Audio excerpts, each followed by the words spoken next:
Welcome to the railway community. Good morning, ladies and gentlemen. Performance on track. I think it would be very difficult or very hard to find a better claim for the railway industry. And the purpose of the voestalpine railway system is to make this claim reality. Today shall be a day where we'll try to show you how the industry is able to understand the challenges of today's railway operators and of course, to define with them together as partner great solutions that will create and support sustainable success.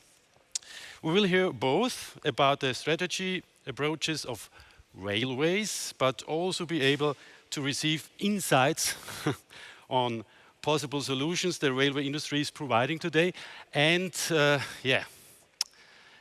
get teasers what the future will bring us. But now it's time to bring the most important man in this case on stage, namely he is the voestalpine CEO from the railway system, Mr. Guenter Neureiter. But in the meantime, until he is on stage, I will show you a little video so you can see what is the voestalpine railway system about.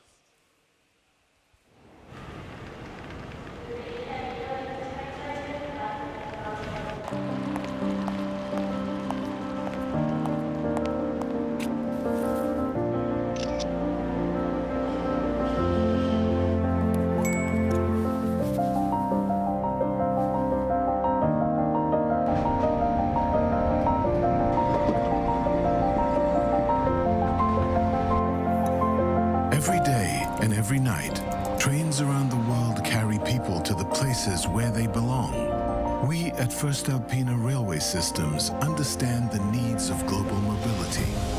We maximize safety, improve efficiency, and take availability to a new level. Because we believe in railway transportation, the most sustainable mobility system to face urbanization and increasing levels of freight traffic. As the only global provider of complete track system solutions, we offer the most extensive and integrated track portfolio, rails, turnouts, signaling solutions and services. We build our success on 160 years of experience and with our continuous drive for improvement and innovation. The source of our success is us, the team of voestalpine Railway Systems. We are researchers, seeking for advanced materials and geometries. We are workers, creating rails and turnouts with state-of-the-art production systems. We are developers of smart solutions for the railway infrastructure of tomorrow. It is all of us who deliver track components just in time to any location. And it's us who offer a comprehensive service portfolio along the whole life cycle of our products. We develop the most innovative solutions with a focus on the organization of life cycle costs to keep our promise. We are more than 7,000 colleagues working at 70 locations on 5 continents, combining our knowledge, experience, and talents for the benefit of our customers.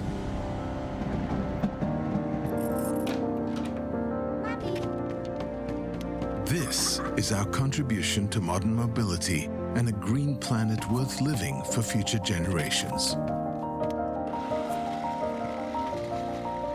This is us, the team of voestalpine Railway Systems. And together, we ensure performance on track. voestalpine, one step ahead. One step ahead, and he's always a step ahead. Good morning again, morning. Mr. Neureiter. We just saw the little film, and I found out the key message is it's all about the people. Absolutely. Yeah. It's people are the key for success, the key for performance. People drive the performance, deliver the performance, and people are voestalpine Railway Systems. What can we expect today? Today, I think you will see a very exciting program going forward. An outstanding program. We have a mixture of, I would say, for sure, customers which are participating, telling and showing us about their needs, about their requirements, about their solutions. We have the research and universities, the research institute, universities, together with us here today, and for sure many of our colleagues are working together and showing what voestalpine railway system is able to bring to the table for performance on track. I'm a little bit jealous because as a kid I was playing with railways, but now you're doing this for living. It's actually a passion, for sure. It's a passion. Once you are in the world of the railways, in the world of railroads, you get addicted to it, and most of our people, our colleagues, my colleagues, are addicted to railways, and so that's our lifetime. When I was a kid, my dad always told me, "Don't touch, just look." Yeah. I was a little bit sad, but the stage is yours. Can't wait to hear your speech. Thank you very much. Thank you very much. Thank you. Welcome to this virtual event, Performance on Track Summit 2021. Thank you for participating. We are very much excited to have you as our customers from Australia, South Korea, from many other countries of Asia, for sure from all countries all over Europe, of course, Africa, South Africa, and North and South America participating in this show. So we are very grateful that we have been able to motivate so many of our customers and partners to join us at this event today.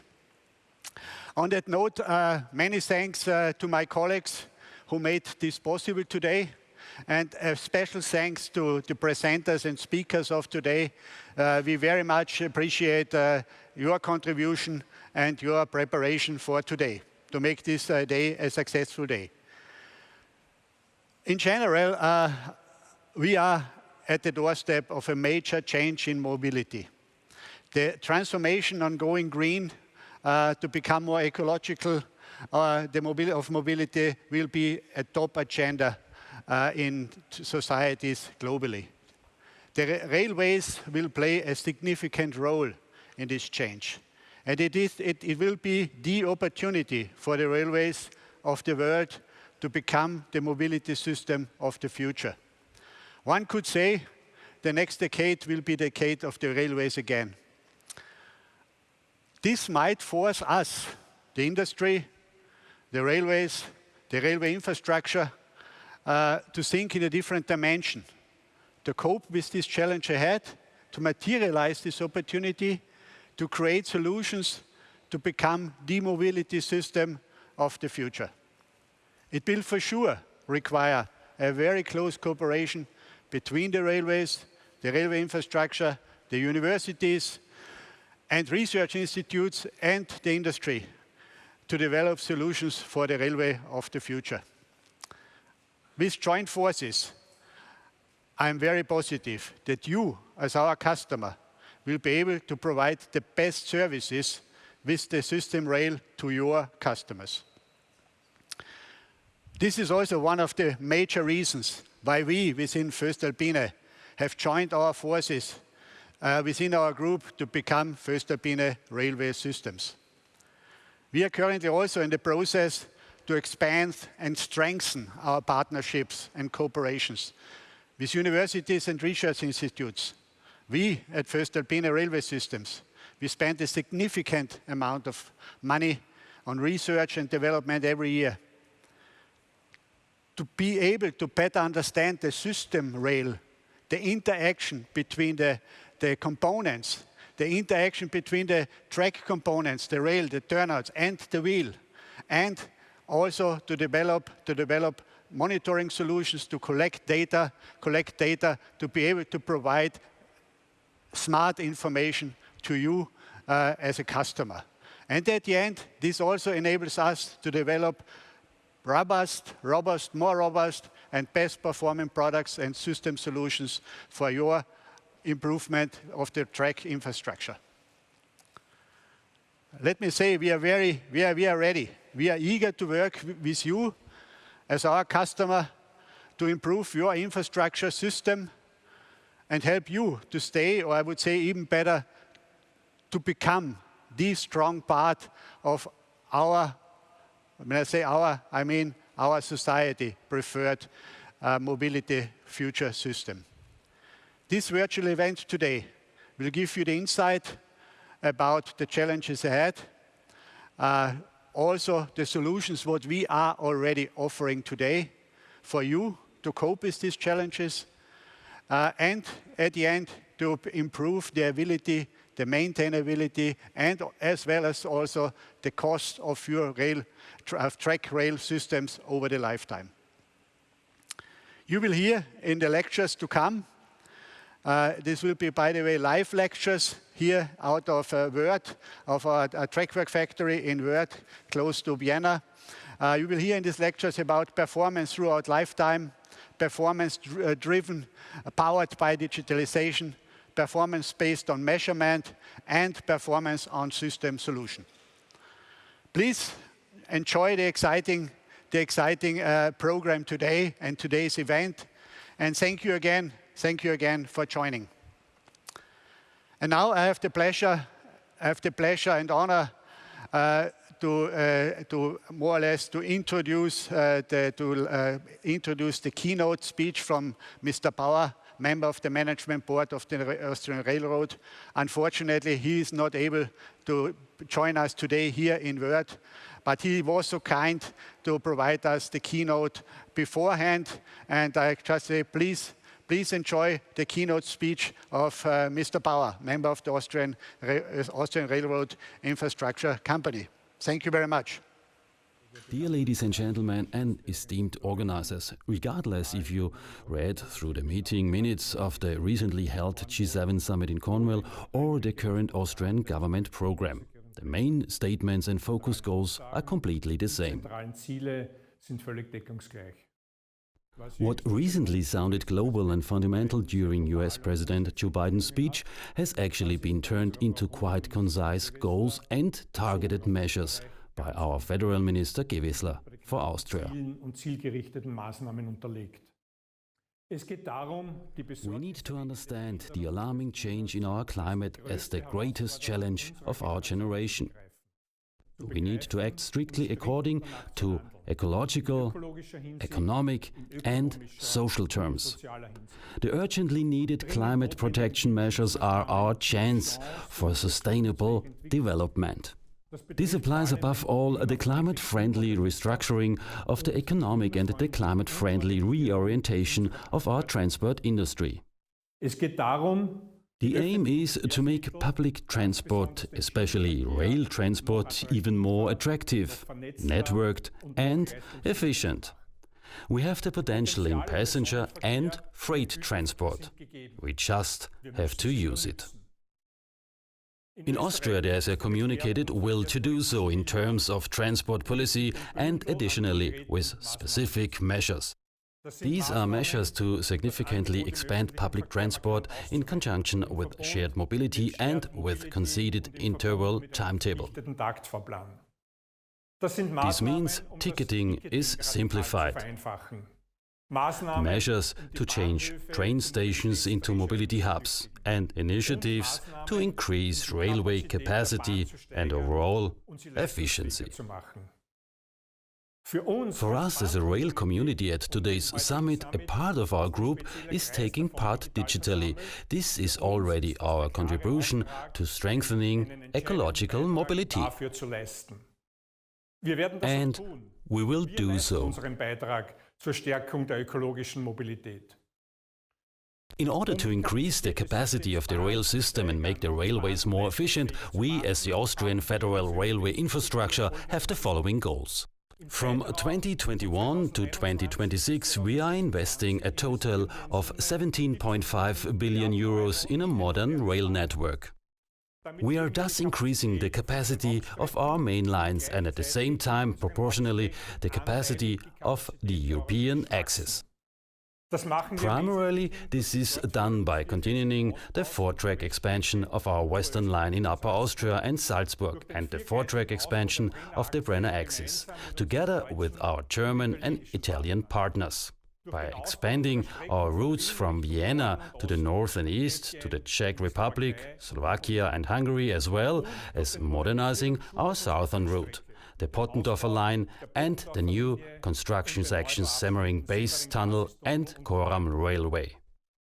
Local transport in the metropolitan areas also benefit from the increasing capacity measures as well as other supporting initiatives. The most prominent projects in this regard are those in the eastern region, with the upgrading of the main S-Bahn tram line in Vienna, including its access routes with the 4-track expansions Meidling-Mödling and with the connecting line Meidling-Hütteldorf.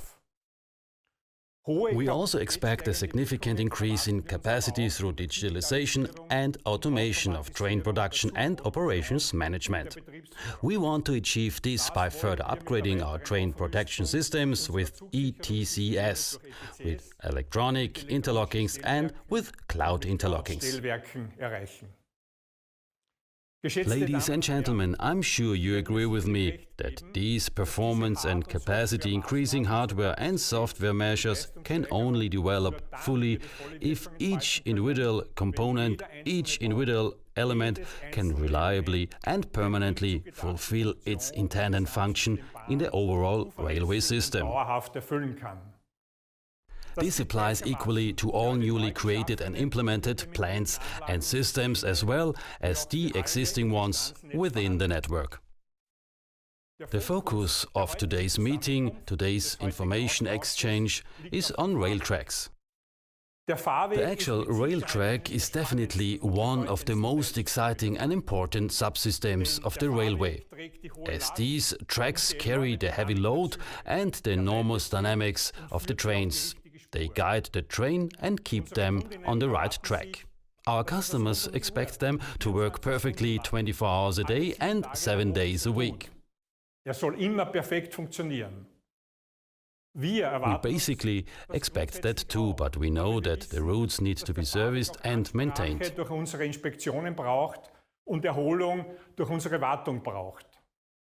We as infrastructure operator expect the effort and costs of the route to remain within reasonable limits. Our expectations are aimed at ourselves and those using the route, because it is only us that define and use the rail track.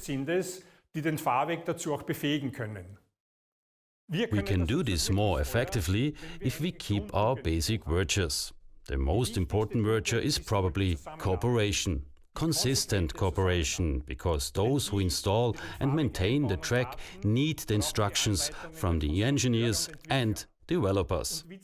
And vice versa, the system thinkers and further developers need the experience of the maintainer, a constant cycle that must not be interrupted. The second basic virtue is the desire and joy in improvement, and the third, the courage to uncompromisingly correct wrong decisions. We are pleased that we have many success stories of these basic virtues from the past, with a continuing and strengthening effect for the future. For example, in January 2015 we had a bitterly cold winter month with a blatant increase in turnout faults. The joint analysis ultimately resulted in around 50 key measures which we were able to quickly sort out and avoid any driving problems. Apparently, this cold winter month was also something like the gently sprouting spring for many other initiated and medium-term optimizations in the system element turnout.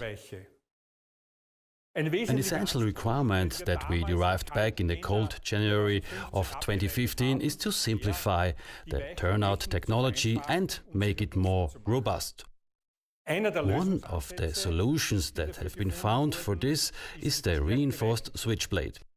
It allows a reduction in the number of electronic components and thus less effort for inspections and troubleshooting. A perfect example of a solution that reduces costs and increases availability at the same time. For me, this is an excellent example of how cooperating with the industry works perfectly and delivers impressive results. In this specific case, it is cooperation that is additionally spurred on by joint ownership of the first group and our ÖBB infrastructure. A perfect example of great partnership. Das tut spürbar noch mehr gut. Additionally, we jointly have other projects with turnouts. We want to illustrate the entire life circle of the turnout with a digital turnout file, from design to production, through installation to use and maintenance. Above all, we want to provide our employees on site with all the needed information about the turnout in a supportive and user-friendly manner via mobile devices, including suggestions and step-by-step descriptions for digital support in troubleshooting. This is BIM as we understand it, BIM with a focus on efficient maintenance.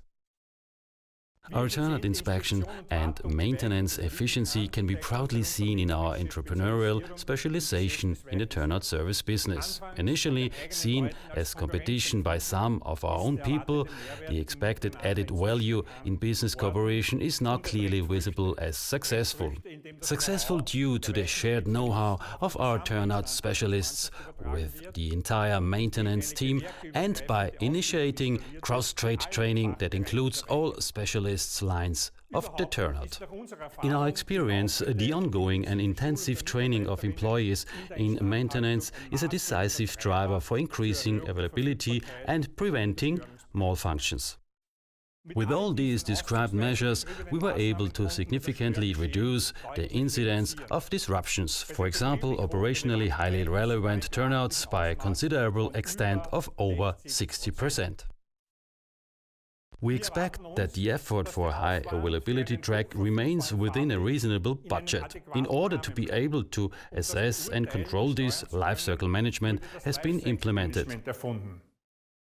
Lifecycle management should help to achieve an optimum in the triangle of availability, quality and costs, namely through active control of the initial quality, through targeted maintenance, measures and the right time for reinvestment. In lifecycle management for the track, we've been operating successfully for many years with excellent and practice-oriented scientific support from the University of Graz Technology. This approach certainly sets an example not only in the rail system but far beyond. Despite what has been achieved so far in profound analysis and verification on the actual object of the rail track, there are still enough topics where we see optimizing potential. Digitalization certainly allows even more precise analysis and conclusions if it can be used as a tool to record even more concise data series for the parameters that determine the life of a route. Ladies and gentlemen, I'm also always fascinated how we in our DACH group deal with infrastructure issues together with SBB and DB. Fascinating and extremely valuable is the merging of different experiences and approaches resulting in added value for everyone. The range of topics is broad. It ranges from the aspiration for more targeted investment decisions in the case of inadequate substructures, the requirements for low-noise rail pads, as well as to how the desired quality can be ensured for tamping, to sensor-based data acquisitions, to optimizing the availability and the economic maintenance of turnouts.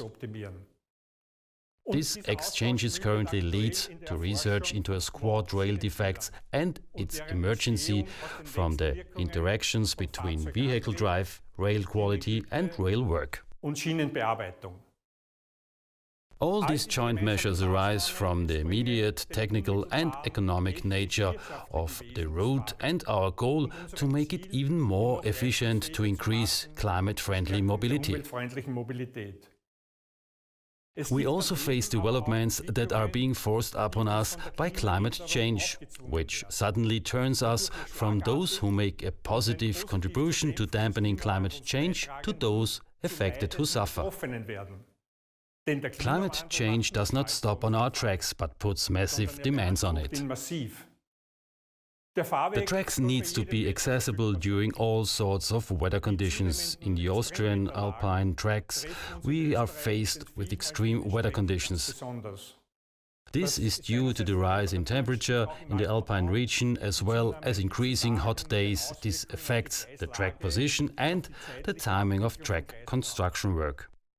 Additionally, we encounter more heavy rainfall and extreme snow conditions, avalanches and mudslides. At the same time, the forest needed to protect the railway is diminishing due to pest infestation, and our driveway substructure is threatened by the growth spurt of neophytes. In order to enable the track to maintain its performance and reliability, despite such natural developments, we have to strengthen its resilience. Initiatives for this are in progress: wide rail tracks, natural hazard management, adapted regular planning for drainage systems, tailored forest management along roads and much more.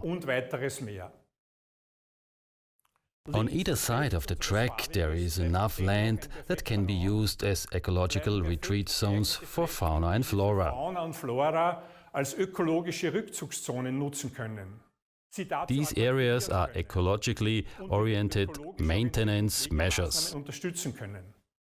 Right, ladies and gentlemen, this is how the arc works when it comes to railways' contribution, the contribution of the railway to soften the effects of climate change. Let us go back to the main topic, to increase railway capacity and performance.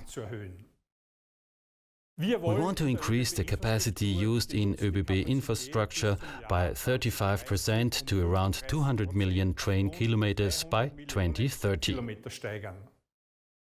By increasing our capacity, denser traffic and therefore resulting higher load on the network will require new models for maintaining and building under operation.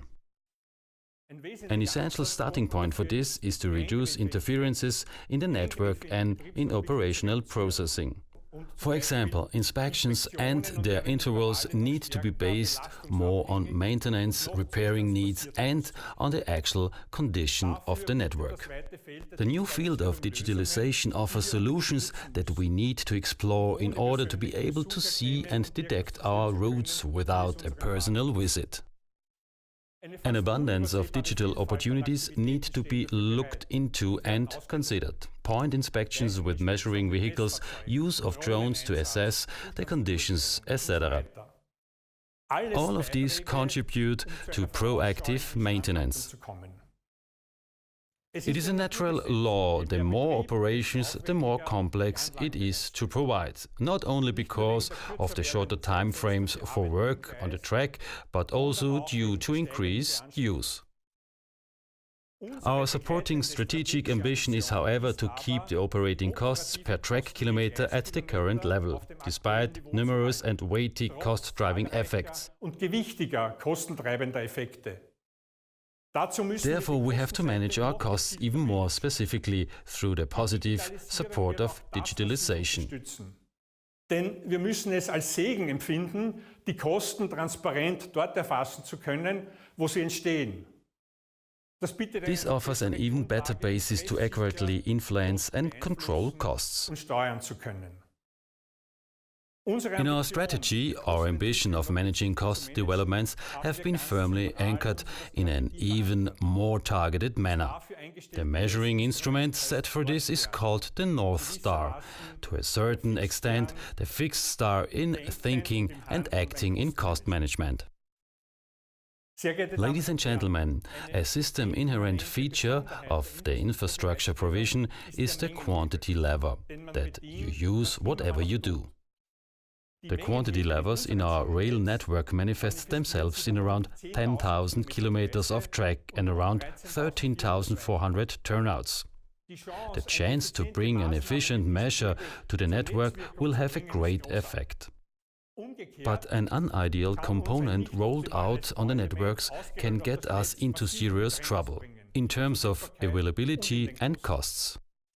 We therefore want to focus exclusively on opportunities by working together with you. The areas that should help us work jointly in order to strive for better performance have been clearly addressed in today's meeting. Performance through digitalization, performance through measurement, performance through system solutions for the complete life circle of our track. We all have one common goal: top performance on our rails and across our rails. Top performance because of our rails. As the saying goes, everything runs as if on rails. Is no coincidence, but an assessment of success. With this in mind, please enjoy the rest of this great event today. As we say in the rail industry, let's slide on rails towards our future mobility transition. Thank you very much. What an inspiring speech of Mr. Bauer. If you want, you can listen to the speech also in German. You just have to go to the site of voestalpine Railway System and then you can download it. Yeah, he virtually did already address of today's aspects, but there's a lot of more to come. At first, I will give you some information for today before we start the live streaming session. I would like to show you the possibilities, the way you can use the platforms. The Virtual Summit 2021 consists of two main parts. First is the virtual conference, and the second is the virtual exhibition. And the most of you, I'm sure, have already dived in through the main summit links, navigated yourself to the conference area. Also, you're now in the conference area, just to let you know where you are. Sometimes we all get lost in the World Wide Web, so just to be sure, to make you sure. During the whole day, you can switch between both. It's no problem, however you want, whenever you want. Between the conference and the exhibition, you just have to change the browser. And a small hint, don't close the browser window so you can keep the doors open the whole day. Before we continue with the lectures, we invite you to use the chat functionalities in both the virtual exhibition and the conference area. And you can meet there our sales experts, which is very important. There are one-to-one meetings, and they are there for you the whole day. And now I would like to show you a little short tutorial which summarizes the main functions and possibilities of interacting with us.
I hope everything is clear now. And now I would like to welcome two experts and moderators of two parallel streaming sessions. Welcome Professor Veit from Graz, University of Technology, and also welcome Professor Freudenstein from the Technical University in Munich. Good morning, gentlemen. Good morning. Pleased to meet you. Good morning. Good morning. Good morning. Hello, nice to meet you. An exciting day.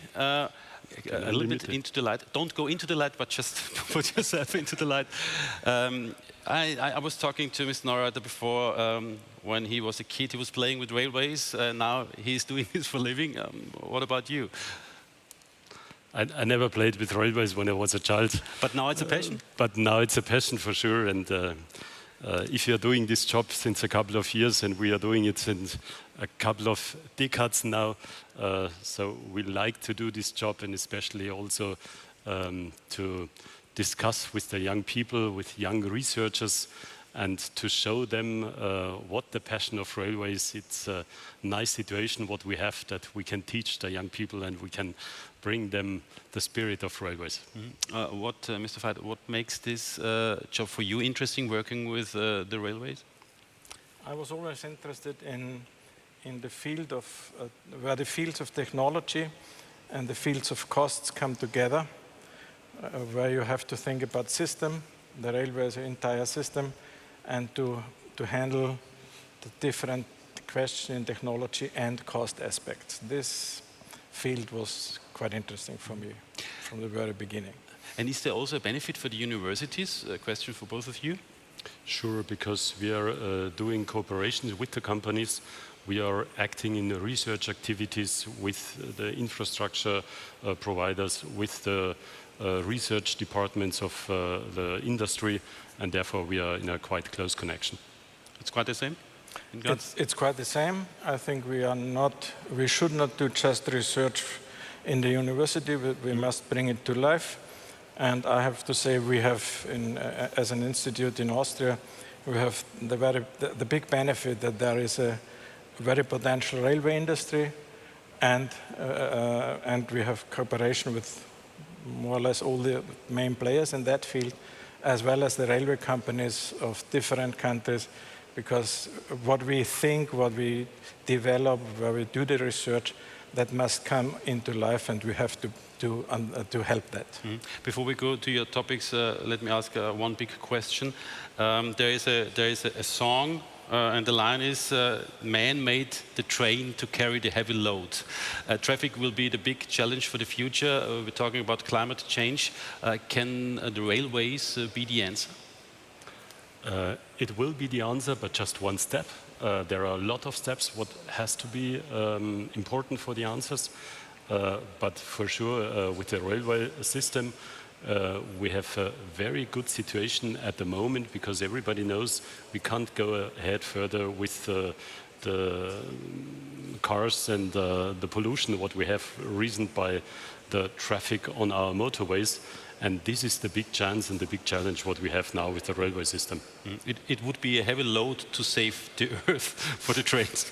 Yes, I would just want to underline one word. He said, the railway will be the solution, but it will be step by step. There will be not the major, by sudden, the world is different.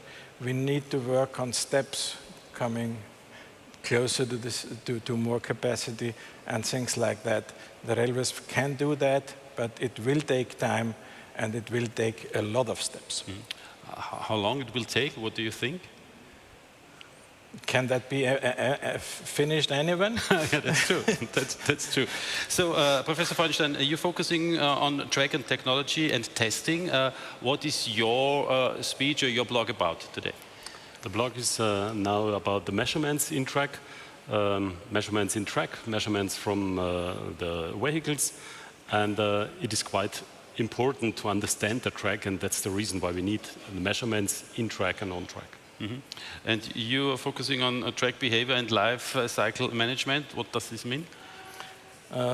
We need to understand the track better, so we need to speak about predictive maintenance, but to do predictive maintenance we need prognosis, we need forecasting, we need trend analysis, and we have to put that knowledge into life cycle management to answer the main questions of life cycle management. And for that reason we will have a first session before midday, which is dealing with the basics of life cycle management and the possible enrichments. And of course, we have to deal with data. And so the afternoon will be on the data side, how to get new data, how to work with data, and things like that. So you're standing side by side. Are the universities working together as well? Yes. Sure. In which we know it's quite good, and we are doing lots of cooperations in doctoral thesis, PhD thesis, either if Peter needs help or also from my side. Okay. So it's not a competition between the two universities? No. Yeah. You are separating each other now, but you don't be sad if you can't follow him or him, because you can download the blogs later for sure, and it's not a competition about who has more followers. So thank you very much. The stage is yours. Best of luck. Okay, thank you.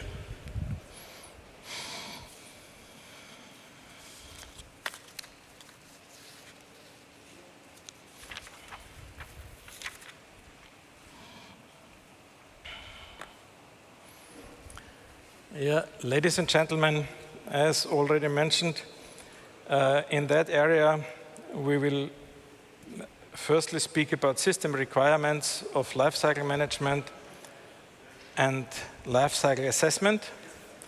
We will have 4 presentations in that field. The first is on the basics and on the demand for lifecycle management. What do we need to do? How could we go through that? The second is then sustainability, to add or to integrate ecological questions into lifecycle management.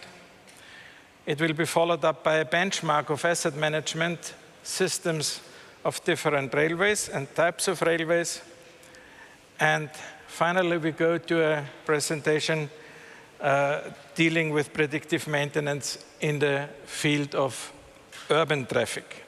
So we want to have this, please understand these sections as basics of lifecycle management, and therefore this block is called performance throughout lifetime. I won't introduce the first speaker because that's me, and I have already been introduced. So my name is Peter Veit. I'm working at the Institute for Railway Engineering and Transport Economy at Graz University of Technology. And I would like to directly start with my lecture, Lifecycle Management, which is one of the 2 lectures dealing with towards a sustainable railway infrastructure. I'm focusing on the technology and the cost part. Doing that, we are coming to asset management. And the target of asset management is quite simple. It's the optimal use of the assets. There are 3 questions to be answered. The first question is, which components fit best? The second question, or that leads to an investment strategy. The second question is how to maintain these components. We come up to the maintenance strategies. However, the one more important question is, when do we stop maintaining? Is it still worth to keep on maintaining, or should we go for entire track renewal? That means we have to think about the economic service life. This is a row of questions to be answered, but it doesn't work like that. Because you never can define an investment strategy without thinking on maintenance. Of course, you cannot define a maintenance strategy without thinking on investment. And that's the reason why a life cycle view is a precondition for asset management. It's the only way which works. That means life cycle management puts together technology, economy in the form of the costs, and it's based on data on the one hand, of course, but also experience, and these both sources must lead to the understanding of the system infrastructure. And we have a lot of tools for that. That's different data analysis, simulations, big data, digital twins, and so on. The target is to understand the system. And we have an additional challenge in that. And this additional challenge is a really increasing conflict between availability and maintainability. Infrastructure needs to sell train slots. They want to have traffic on their lines, but they have to have enough time for maintenance. And that's going to a conflict. And the only solution, I think, which can solve this problem is to have more sustainable systems, more sustainable track components. That's a question of technology. And if we want to understand that, we need to think about quality behavior. How is the deterioration of track? Why is the deterioration of track as it is? We have to think on the costs as well. That's the life cycle costing. For me, quality behavior is the technical part of understanding the system, and life cycle costing is the economic part of understanding the system. And both together, in my understanding, is life cycle management.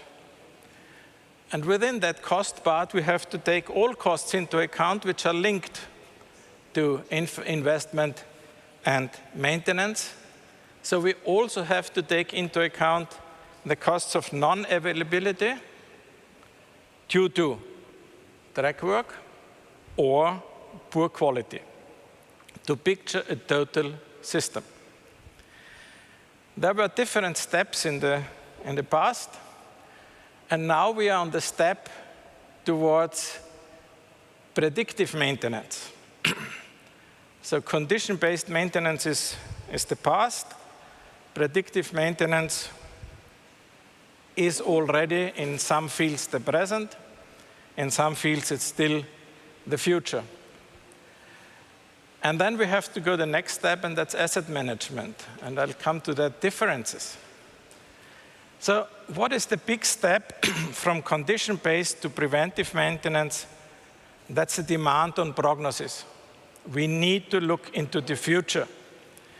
And that's the big challenge. The new thing on going from maintenance systems to asset management is to think in the entire system, and then that's, of course, again, life cycle costing. The prognosis depend on data, depend on time sequences and trend analysis coming from that. I think we have a lot of data. I think we can do time sequences. I see a lack of different analysis. I strongly believe that we could gain much more information out of the data which we already have. If the preventive maintenance, the predictive maintenance goes towards preventive or reactive, that's a technical economic decision for the specific track work. And there will be a next step, which we already are working on, and that's the integration of ecological costs into the life cycle costing. That's the life cycle assessment. So data, we have a lot of data, which is good. The classical data are vehicle, recording cars, measure the infrastructure. But we have also fixed points. Infrastructure measures the infrastructure. We have infrastructure measures the vehicle, and vehicle measures vehicle. So there are a lot of data sources. The main focus of infrastructure data is, of course, vehicle measures infrastructure, so the monitoring of the recording cars. But the other sources give additional information. So what's the outcoming? We do monitoring, and we have data, data, and data. What do we do with these data? We put them into warehouses. This is a picture from the internet. What's a warehouse? I'm very much missing something on that picture, and that's the exit. So the data go in, and that's it. That must not be the solution. The solution is, nowadays, we put the data into clouds. But the clouds do not deliver information. That's just storing. So monitoring itself doesn't help at all. However, monitoring is a precondition for all the things coming afterwards. We have a lot of information. We have, for example, for every 5 meters of track, we have the asset data, the machinery operations, we know the deterioration, we know geotechnical information, and we know all the different information from the recording car, and that's a quite nice situation. That's good for condition-based maintenance. We will go one step forward. But before, let me put a question. Do we have enough data? Yes, no, might be. Do we have too much data? Of course. Because as long as I find data within the clouds which were never used, that doesn't make any sense. Do we use the data in a proper way? And I'm pretty sure, no, we don't use it in a proper way. We don't make enough knowledge out of data. There's always the idea we have data, and the data will give us knowledge. And in my opinion, knowledge is the understanding of the assets. But this way is no direct way. We have to go in steps, in more complicated things, in details. When we have data, first of all, we need to verify it. As soon as these data are anywhere in a cloud or wheresoever, you cannot verify it anymore.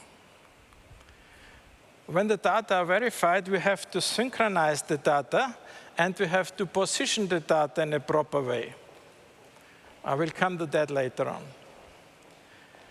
When we have bought this, all the preconditions are fulfilled to go for time sequences of data. How does it develop? And the time sequences of data allows trend analysis.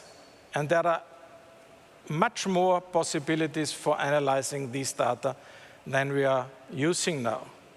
And when we have trend analysis, we can understand track. So the way from the data to the understanding of assets and the knowledge is possible, but it has some steps in between. Data verification. If I look on that picture, so the data you see in front of and behind the mirror, you see the data picture. And the data set pictures the reality in its shape. Quite nice.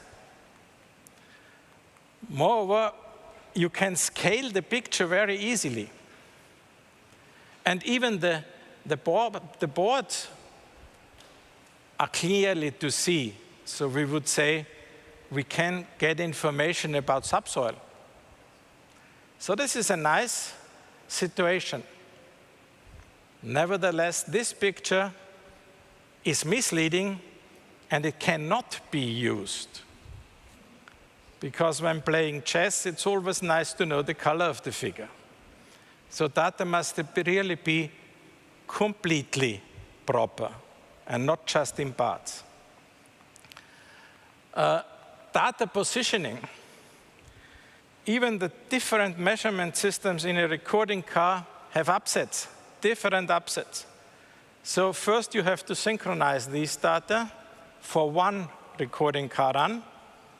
And then we have to position the data for various recording car runs so that we can connect the different values for the same point over time.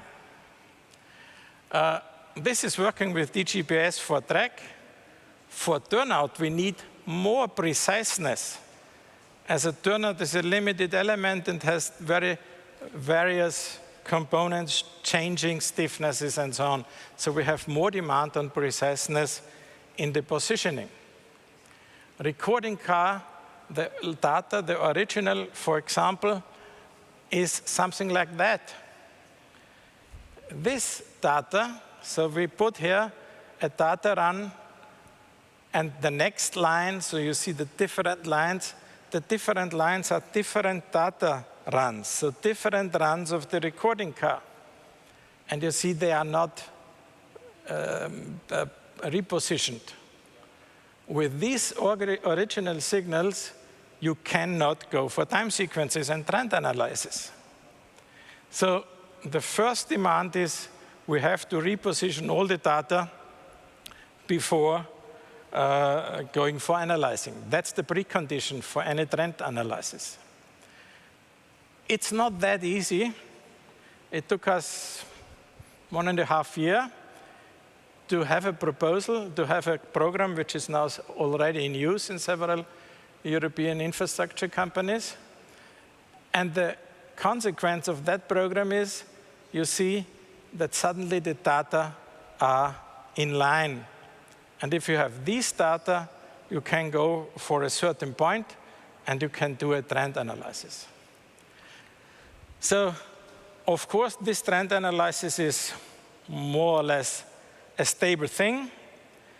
Track behaves due to its parameters and it doesn't change that by a sudden. But a maintenance action, a bigger maintenance action, will change it.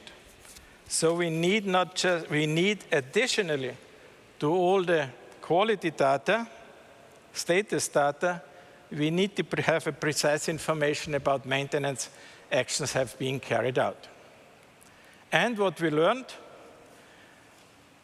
we can use for a precise prediction just measurements which are done in a loaded way. Unloaded measurements do not allow a proper prediction. Time sequences, I have a very beautiful situation, thanks to the Austrian Federal Railways, that I have 4,500 kilometers of track with all main data. Not just type and age, but all recording car information, the information which maintenance has been executed, transport data, and alignment data. And I have got that since 2001. And the main thing what we are looking at is how does it develop over time. So we take one point in track, therefore we need the repositioning, and look how it developed. And then we came up with a formula and seeing that more or less every track is behaving in the same way. But in that formula you read that the quality over time is depending on the initial quality, and then it deteriorates in an exponential way. B is the rate of deterioration. But here it's written B with the index n. And that means B is very depending on all the different boundary conditions. The pictures or the behavior which we learn is something like that. It's going down, and then it's suddenly up again and going down again. And of course, track doesn't become better by free will. The green lines are some maintenance actions. But when you have got that over a long time, you can learn from track. And we have to think on the different parameters, because the Bn is very, very different for different parameter sets. So we have to think on parameters. And I just mentioned here the most important. It's, of course, the loading. It's the speed, it's the axle load, it's the rail type, it's the rail steel grade, it's sleeper type, radius, rail if it's continuous welded or jointed, and of course subsoil and dewatering condition. And I also mentioned track. The one track does not know if it is a second one in the side, but in the cost side, it's important to take that information with. And now it's simple. We have a lot of data. We have the parameters, we can split it. And now we have the beautiful tools like big data and digitalization, and we can work it. So putting all the data into a cloud, all coherences become visible as if by magic. Unfortunately, it is not like this, or it is like this, but the information you gain can be true or not. This example shows a misuse of that big data system. The question was, which type of track has the least deterioration rate? The answer of the big data system was the best track. The heaviest track has the least has the biggest deterioration. The tiny track, the small track, has the least deterioration. That's not what we thought about. And it's just nonsense. The mistake was that we did not split it into parameters. Because of course we have more deterioration on heavy track because we use heavy track where we have heavy transport. So big data is an important tool. We use it every day, but it is just a tool. The thinking, the understanding keeps on our side. And the outcome is the analysis must be parameter specific. And there are a lot of possibilities. Is a track problem caused by the ballast or by the subsoil? You could see that on the fractal analysis, which was developed a few years back, where we can see on the upper side of the diagram, you see that the standard deviation, so the track is beautiful, standard deviation of 0.5 millimeter. Nobody would touch anything. But on one of these sections, on the section CS1, we see that the fractal analysis tells us there is a problem coming in subsoil. And we see that very early. And the good thing is we don't need any new measurement. It's just a different analysis for the standard deviation. That's what I meant. We could get out more information about from existing data. Another example is the condition of fastness. We have no signal for that on the standard on the recording car, but the recording car gives us the information about the gauge. The gauge will never tell us anything about fastenings. But whenever a train is running on the track, the gauge changes in a big scale. That's a sign that the fastenings are poor. If the fastenings are good, the gauge won't change. That means we take the standard deviation of gauge. We have to do some adjustments in the curves. Therefore, it's called standard deviation of modified signal.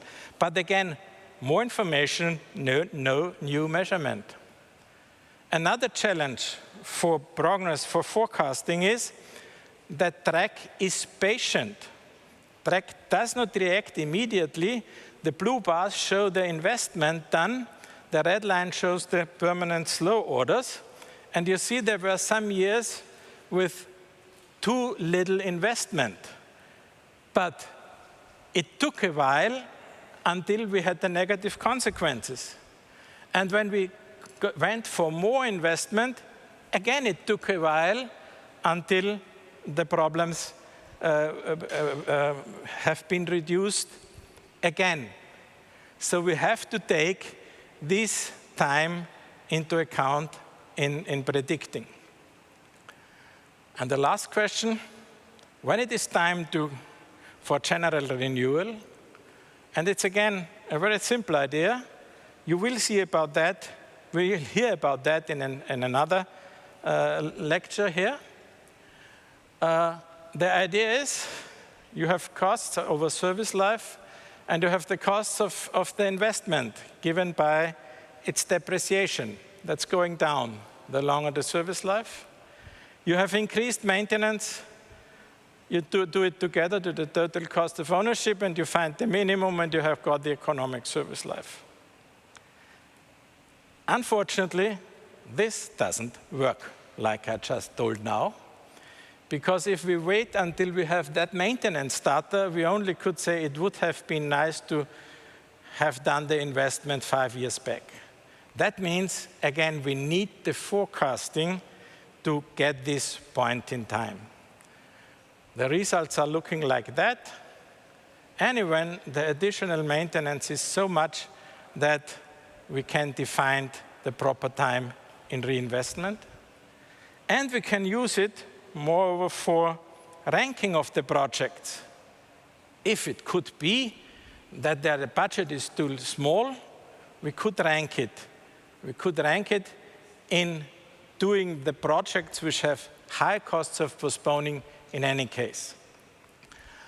And that's done since 2011.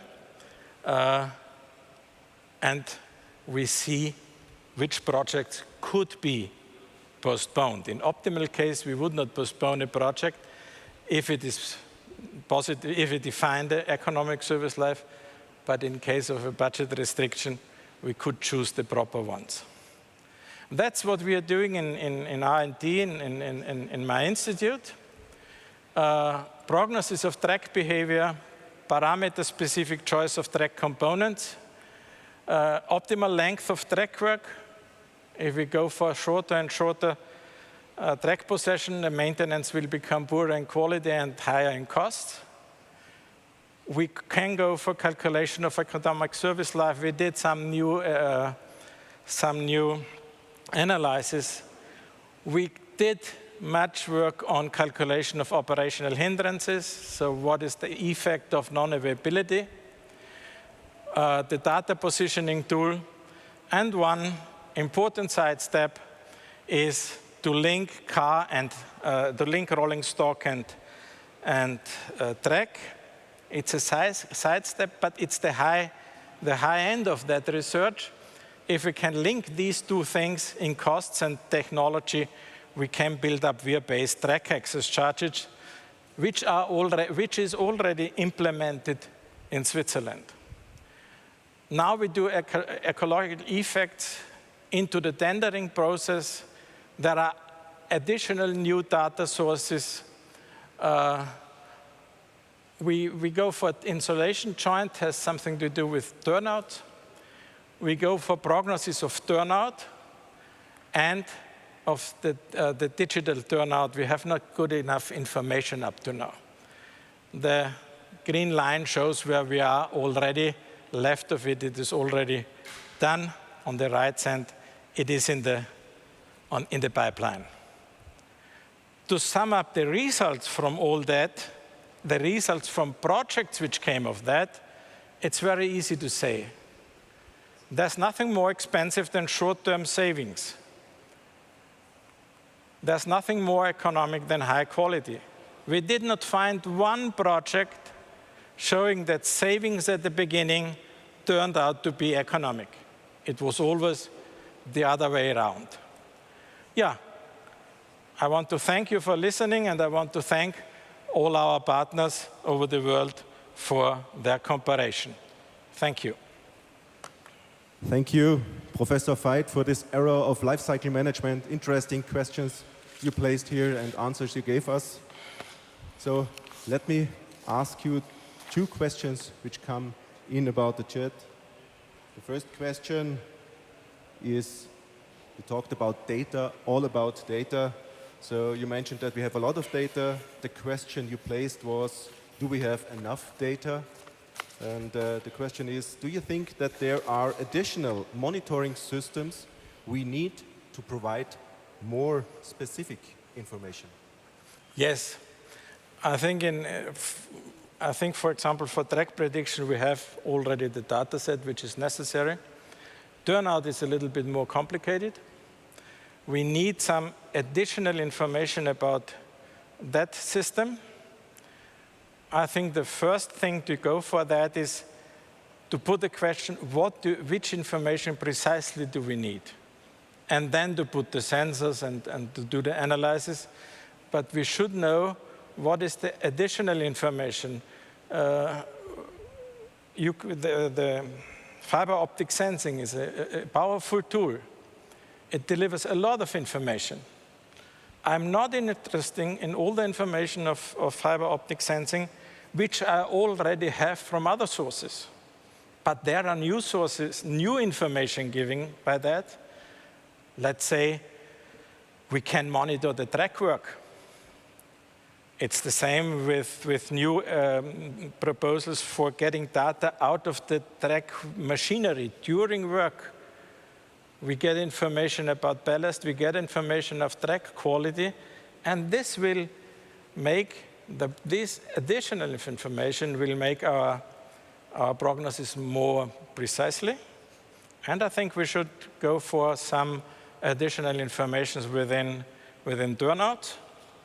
Special frog, where's the source of the problem? Is it the wear? Is it the ballast? And so on. Okay, thank you very much, Professor Veit. The second question is there. You showed us in your presentation a slide of a concept of ranking of renewal projects. So I know there's an amazing job you do with your team in this area, but the question is, what happens with the projects that should be done from your economical point of view, but the budget the customer has is not sufficient, or the infrastructure operator? Yeah, we have to react on that situation because unfortunately this situation is not too seldom in reality. So we try to rank it in saying some projects have a high cost, additional costs if we go for postponing because they need expensive maintenance. We would not skip them. But there are some projects which have low additional maintenance costs, so we could postpone them. But this is a solution to reduce the losses. It does not solve the problem in general. If the budget doesn't fit to the demand, the system is not sustainable. The budget must come up. There are two chances. If the budget and the infrastructure doesn't fit together. The one possibility which I would like to have or to find is that the budget goes up. The other possibility is that the infrastructure network goes down. There's nothing in between. But we could make, if it's just a problem for 1 or 2 years, we can reduce the negative impact so we can handle it a while. But if it's keeping on that, it is not anyhow not sustainable. Thank you very much, Professor Veit. There are no more questions to this session, so I give you back the lead in the moderation of this session. Thank you, Peter Veit, and I wish you a very fruitful day. Yeah, in this case, I will introduce to you Mr. Sven Schirmer from the Austrian Federal Railways. Nice to have you here. Thank you. He and Mr. Landgraf from my institute will give a paper. Again, the title is Towards a Sustainable Railway System. But now the question is opened. It's not just technology and cost, it is more. It is more. Please, the floor is yours. You have to hear for, yeah. When it's your turn, you can use that.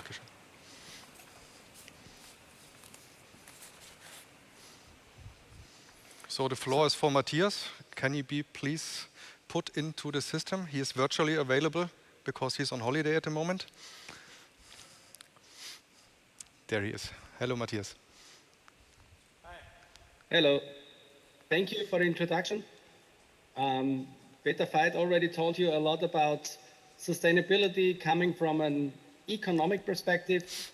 My colleague Sven Schirmer from Austrian Federal Railways and I will now be talking about sustainability coming from a more ecological and environmental perspective. So the presentation of ours is divided into 2 parts. First, I will start with the basics of life cycle assessment and how we can assess environmental impacts of railway infrastructure. Then also asking the question, why is it even necessary to include railway infrastructure? When we talk about sustainability and environmentally sustainability of the railway system. On the next slide, you will also see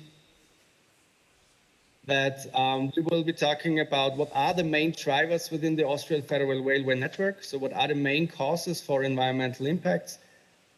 And we will also go in the direction to calculate environmental costs of railway infrastructure, because this is very crucial to then in the end integrate environmental costs into the decision-making process.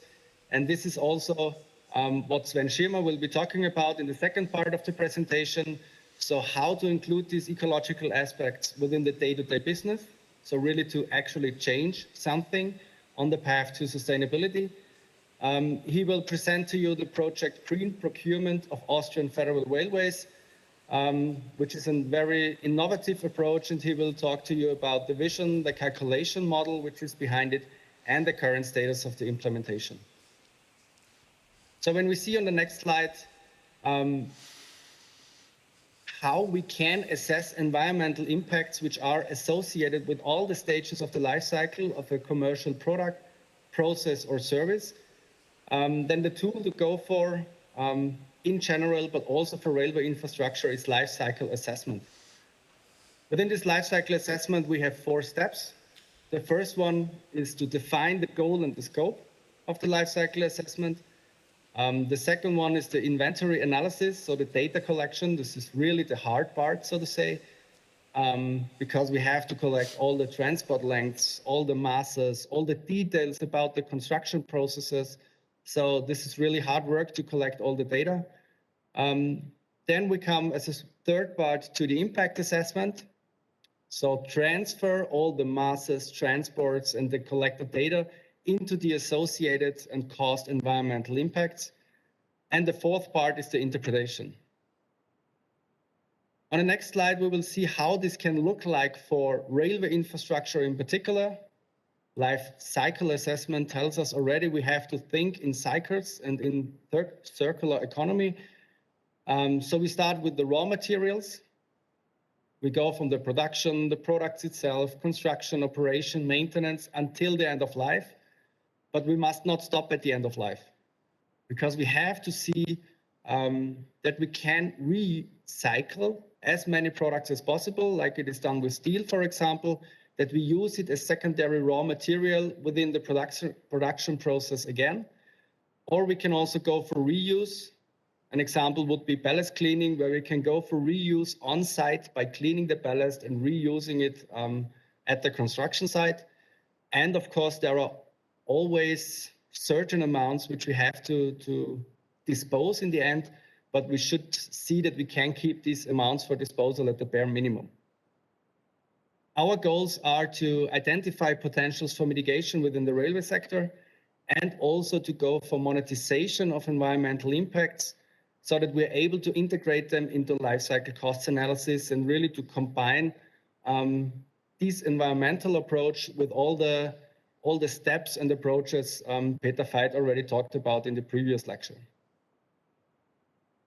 So on the next slide, we can see the relations within the Austrian Federal Railways.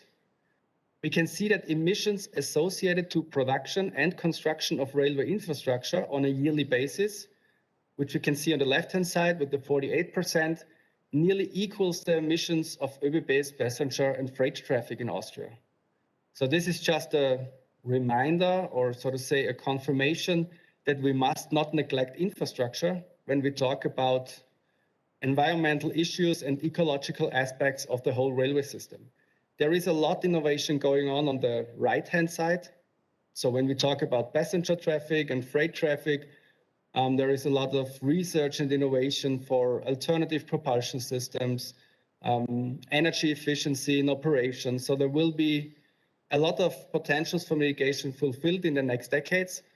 But the left-hand side, the infrastructure is somewhat neglected at certain parts in regards to ecological aspects. So this is just a reminder that we must not neglect infrastructure as well when we talk about the railway system.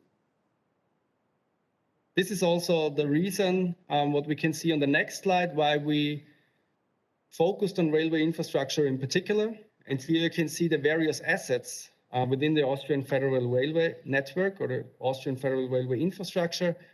And what we can see here is that on a network-wide basis, the main cause for environmental impacts is railway track.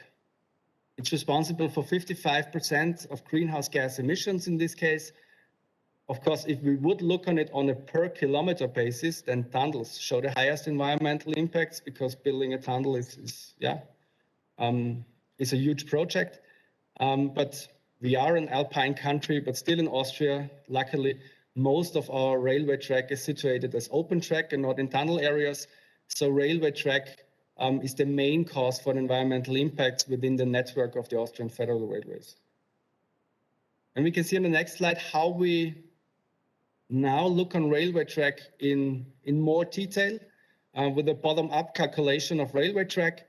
When we talk about railway track, then we focus on renewal and maintenance, as this covers the majority of works in not only Austria, but most European countries.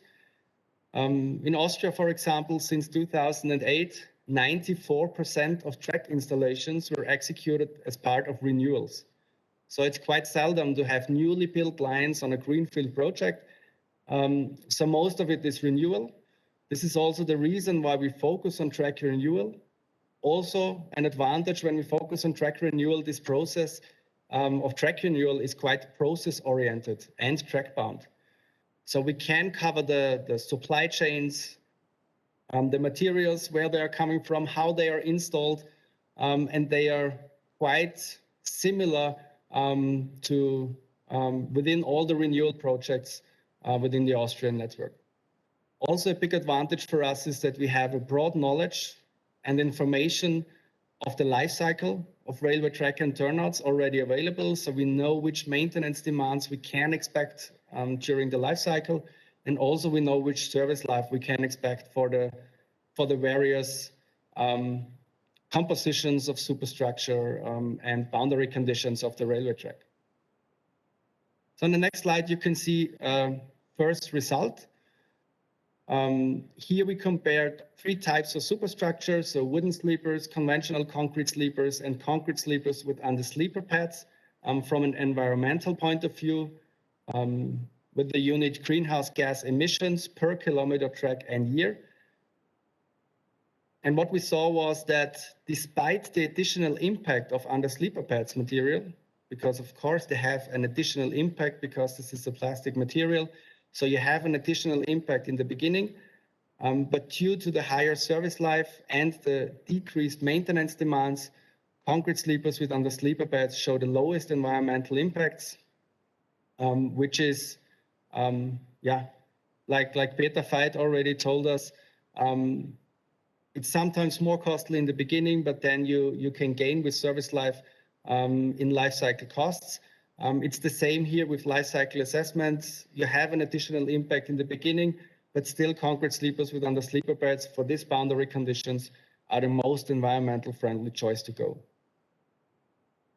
On the next slide, you can see the approach and methodology, how we want to come or how we can come to environmental costs, so how we can calculate environmental costs. In this case, an example for railway turnouts. Of course, if we produce, manufacture, construct turnouts, then there are a lot of material resources and energy resources going in as an input, as environmental inputs until the turnout is ready and fully functioning on track. And this also causes emissions. So this is the part, I told about it in the part of the life cycle assessment, the first part, the life cycle inventory, where we have to assess all these emissions. Then in the next step, the impact assessment, we can then aggregate these emissions into midpoint indicators. You can see it on the bottom left side. These are the top 5, so to say, which you can also find in every environmental product declaration. So acidification potential, eutrophication potential, global warming potential, so greenhouse gas emissions, and so on. And then there are environmental pricing schemes in play. So we are really able to transfer these midpoint indicators with their specific units into ecological costs. And this gives us the ability in the end to have a single score evaluation in the last step, because then we can sum up all these costs for the different midpoint indicators. And in the very last step, we then have one single score evaluation in euros. So now we are able to compare all, or to aggregate all the different environmental indicators into one unit, into euros. And this also gives us then the ability to integrate it into life cycle costing schemes. On the next slide, we can see two bars mainly. First, I have to say, at the moment, these environmental costing schemes, they differ due to regional aspects, methodologies within the environmental pricing schemes. So there is a way to go on the path to harmonization of environmental costing, because everyone uses different methodologies for environmental costing, which leads to different results in the end. But we are sure that this is the way to go, but we need more research in harmonization and regulation.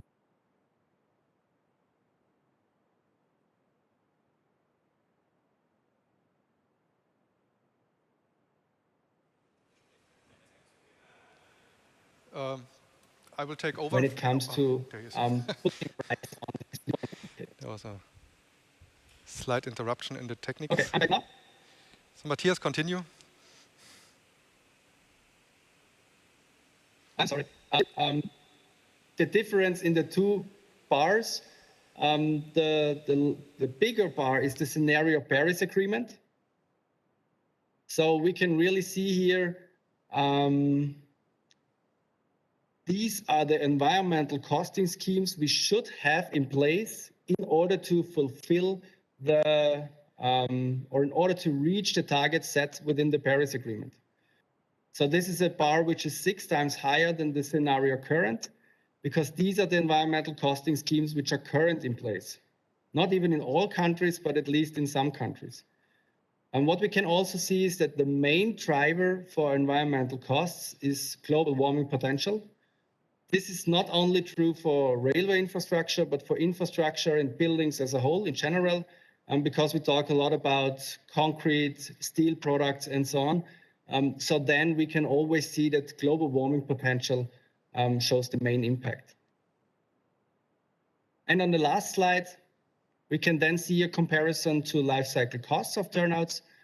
So we see it with the scenario Paris Agreement. This can rise up to 17%. So the ecological costs of a turnout can rise up to 17% of the life cycle costs. With the current scenario, it's 3 to 4%. But this really shows us that this can and will be a decisive factor. And Sven Schirmer will now tell you how we can include and implement this decisive factor into the decision-making process by elaborating on the project Green Procurement in Austrian Federal Railways. So Sven, please, the floor is yours. Thank you, Matthias, for your part and for the introduction. Ladies and gentlemen, I may continue if the slides switch over with my part. I will show you the role of the procurement in the process on the way to a sustainable infrastructure. You may see that I took out the word railway, because what I will show you now is working for all infrastructure, for everything what you have to procure. So this is something you may know. The greenhouse gases are divided into 3 scopes, scope 1, 2, and 3, direct and indirect scopes. Greenhouse gases are not only the carbon footprint, the CO2, but also the other gases you can see there. But the ÖBB, the Austrian Federal Railways, had a vision. Several years ago, we started on our path towards to be the most environmental friendly railway in Europe, and we are on the top, maybe not the first, but at least the second. And On the way to this goal, there was also something from the European Union which was introduced. You may have heard of the Green Deal. European Union wants to be the first continent who will be climate neutral in 2050. Austrian government last year introduced their current government program, and they want to be climate neutral in 2040. So we have thought about what can the procurement do, how can we participate, and how can we achieve also carbon neutrality. And procurement is involved in these parts of these emissions. We are in the part of the purchased goods and services. There we play the main role, also with the capital goods, but of course in the direct scopes also. This means the infrastructure as well as all vehicles which are running in the company. So forward from this vision, we had something like a project started last year. This is the big picture I want to give you about what we did. I will go into detail on all following slides about everything what you see here. So we started last year to implement a project. We call it TCO CO2. TCO is the total cost of ownership model. You may already know about this. And we tried to implement also the CO2 emissions into this TCO approach. So what did we do? We put into this right box you can see under point 2, where these slightly brown boxes are already existent. This was the old TCO model. We introduced in this model the green box, which is the CO2 emission costs model or box. And this all together, these four boxes are the resulting TCO CO2 summary in the end. This is something which is able to help us to select the best bidder in a tendering process.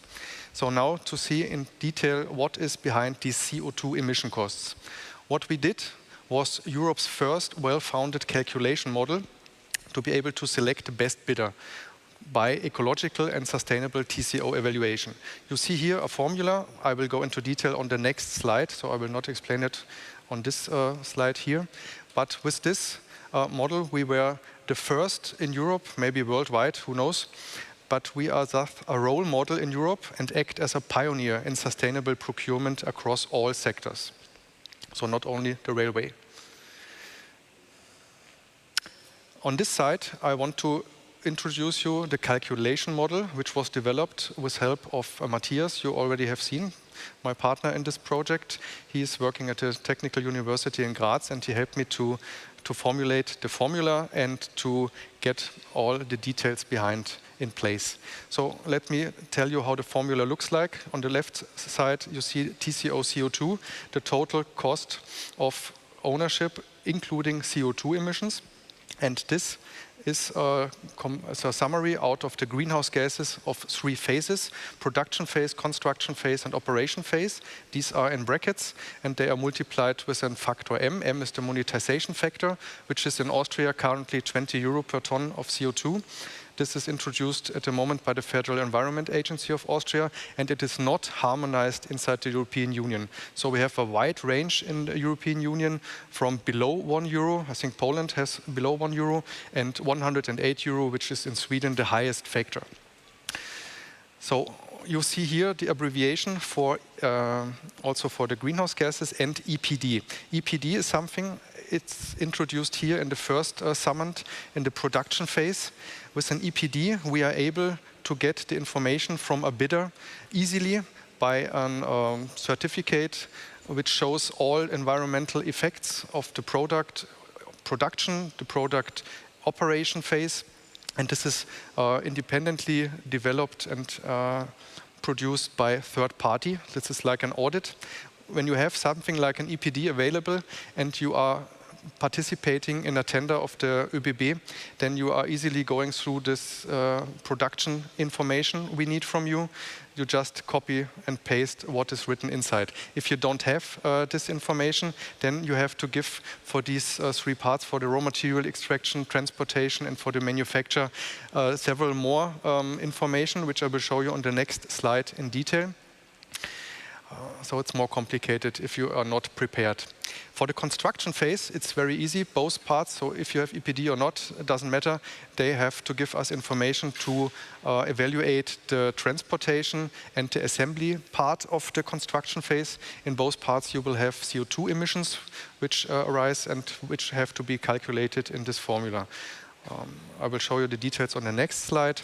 And for the operation phase, we have split it into maintenance, into energy demand, and into life cycle topics. For these parts, also information is required.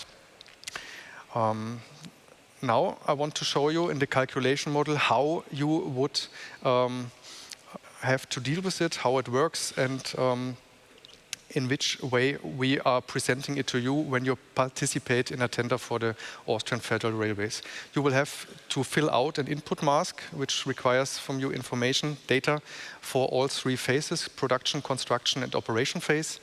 And we have put inside this sheet, this Excel sheet, what you will get, also a kind of a database, which is summarizing information for processes, for material, for life cycle. These two are put together into the calculation tool, which is also inside, where you can see totally transparent how the CO2 emissions are calculated. And with help of this calculation tool, in the end, there will be a list of CO2 emissions.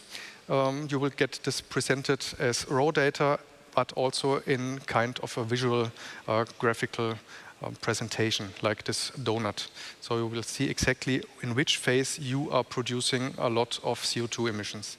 Our lead buyers are then available or not, are then able to rank all the bidders' data which is coming back, and they are able with this approach to select the best bidder, TCO CO2 bidder, in an ecological and sustainable TCO evaluation. We call it green procurement, and because we are a public company, we can also call it green public procurement. You may also maybe already heard of this.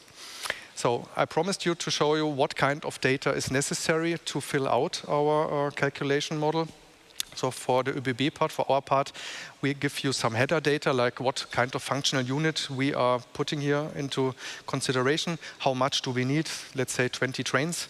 And we also give you, for the construction phase, some data like the place of delivery, where we want it to be delivered. And for the operational phase, you need, of course, information about life cycle. What will we do with the product or the services we are procuring from you, so that you can answer the questions we have inside this Excel sheet. So the bidder will then, in the production phase, have to enter data. It's according to EPD available or not available. If it is available, you follow this black dot. Then you just copy energy consumption and CO2 emissions according to the EPD into our Excel sheet. If you don't have it, then you have to give us a declaration about data electricity provider, data electricity required, materials required, and so on and so on. So it's a little bit more complex, but it's also doable. For the construction phase, it's not a split between EPD available or not. Doesn't matter what we need from you, transport length, so from which place will you deliver to our place of delivery, what is the transport weight, what means of transport are you using, flying, ship, train, truck, whatever. And of course, if necessary, if available, maybe construction activities on site are also required. For the operational phase, we need from you the energy consumption per year and maintenance emissions, which may occur. Sometimes it's maintenance free, then of course this information is empty. So this is what it looks like in our Excel sheet. So we have this comprehensive Excel tool, which is able to include the CO2 emission costs in the existing TCO system, what we already had since several years. With this, emissions are the first time ever evaluated and thus avoidable. So I want to give you some additional information. You can read about them later. We have done several publications, Matthias and myself, also with help of another colleague, in the Global Railway Review. It's in English. And unfortunately, only in German is the Best in Procurement magazine, the CEF-Rail, and the CVB. CVB is something which is focusing on the legal aspect of what we are doing. Then in the bottom part, you will find the links to the open database for the carbon footprint, where you can see what CO2 emissions are emitted for your materials and processes. And you find, last but not least, some databases for existing EPDs. We have something from Environdec and from the Bau EPD, so you can take a look into it and compare yourself to your competition. So in the end, we have here the summary for the two parts. I do it also for Matthias, so we don't get another technical issue because he's not here today. We have some potentials Matthias has shown us to increase the service life with high quality products. There are possibilities and potentials to get low emission production processes in place. We can adopt circular economy, install materials with a high potential for reuse and recycling, in best case on-site. And we can evolve environmental pricing on a European level, so that environmental impacts are not treated as soft factors anymore, but as hard facts. So for my part, let me summarize what the TCO CO2 model was helping us to achieve. So we can include now the environmental impacts in our decision making and into the tendering process first time. We are Europe's first and currently only approach to reach the climate neutrality via offer-specific monetary evaluations within the procurement. This was never done before. We can evaluate products or services in contrast to a company-based evaluation models. There are also company-based evaluation models in place. For example, the CO2 ladder in the Netherlands, very famous, but it's not focusing on the product or the service. We have a cross-industry cost model, so it doesn't matter if you are railway industry or in something else, delivering education, or doesn't matter what, we can put this model in place everywhere. First time, true costs can be presented and thus avoided. And last but not least, ÖBB is willing to share its approach with all companies in Austria and Europe, so we get a wider acceptance and therefore faster implementation throughout all industries in favor to reach the Green Deal until 2050. So if you have questions, contact me and I could help you. Thank you very much. Thank you, Mr. Schirmer. Danke, Matthias. I have already questions here. And to the audience, please, Mr. Landgraf, as you already have heard, is on holiday. And therefore, after this discussion, he is directly jumping into a WebEx because he has to give a lecture at the university. That's the way how we handle holidays. And the consequence is that he won't be in the discussion after the sections. So if you have questions to him, please put it now. The first question I have here is already for you, Matthias. What are the main parameters influencing environmental performance on railway infrastructure? So you spoke about the system, but what's really the core components for that, or the core parameters?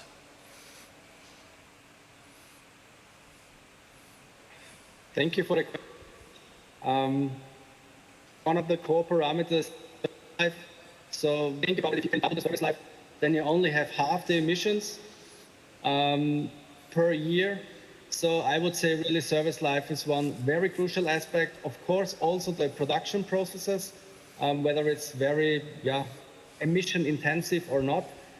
Also maintenance, but I would say service life is the biggest issue. And then also it comes into play, like you talked about it in the first lecture, that you have the right maintenance schemes and maintenance strategies in order to ensure the service life.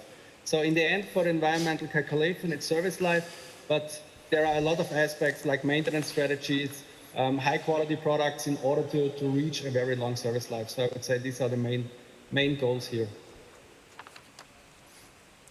I have got another question for you. It said here, you know the costs, the environmental costs, and you can use that knowledge to drive decisions. That's the target of the project. Yeah. But who pays the costs? Can actions be taken to offset environmental costs, for example, by compensation? Who pays the cost is a very big question. That's also the reason why I find it very attractive and a very good idea to do it like Sven Schirmer already proposed with the procurement process, because then you do not have to actually pay the costs, but the costs are a very decisive factor into whether you get the contract or not.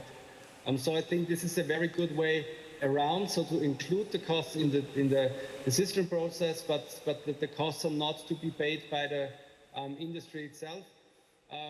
But this will be a big topic in the next decades, because the costs are rising and the costs will be more and more, and then the question is who has to pay. Yeah?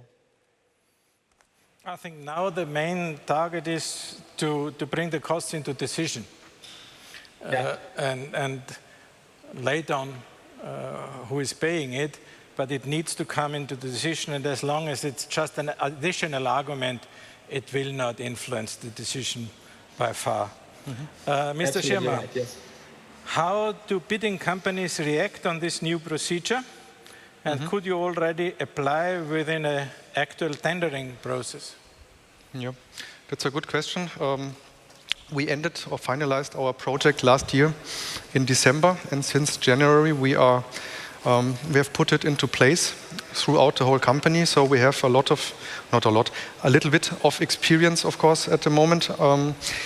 We did a lot of market research before and still do it. So the feedback of all the companies we talked about is positive. Of course, they see that this is another information we require from them, but it's doable. So we went through this process with different kind of companies, and when we showed them how to do it and we are able to show how to do it, then they can provide all the information we require. And at the moment we are doing it in all interesting tenders. So not when we buy 20 pencils, but when we buy a new train, when we make new stations and need material for this. So we have it in place in, at the moment, I think 20 different tenders, and it will rise through the years, as well as we all know that 2050 is the goal, where we reach the zero with the emissions. So it will be more and more in the future. Thank you. You're welcome. Thank you very Matthias. much. Thank you for your attention. Thank you, Mr. Schirmer. Thank you. Bye-bye. We'll go to the next presentation. It's about benchmark of railway track asset management. And I can introduce two speakers, Mr. Georg Neuper. He's within ÖBB in track management and asset development, and there he is coordinating life cycle management. So that's ÖBB Infrastructure company. And Mr. Stefan Marschnig, he again is from my institute. They are going to speak about the benchmark, and they start precisely where I ended. And this is the question of the economic service life. Please join us.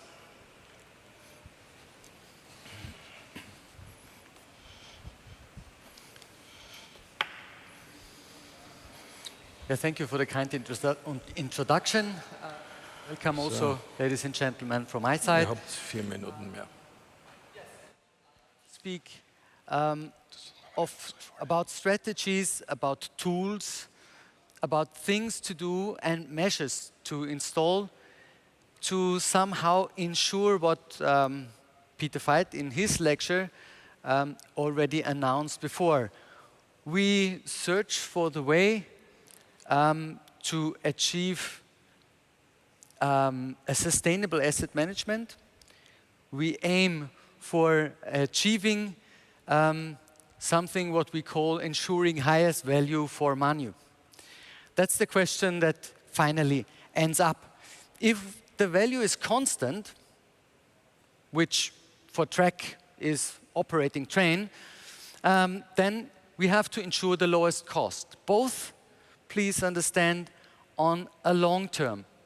So when we talk about a long-term value, we also talk about long-term costs, and this is life cycle costs. Here is exactly the link to Peter's Veit lecture.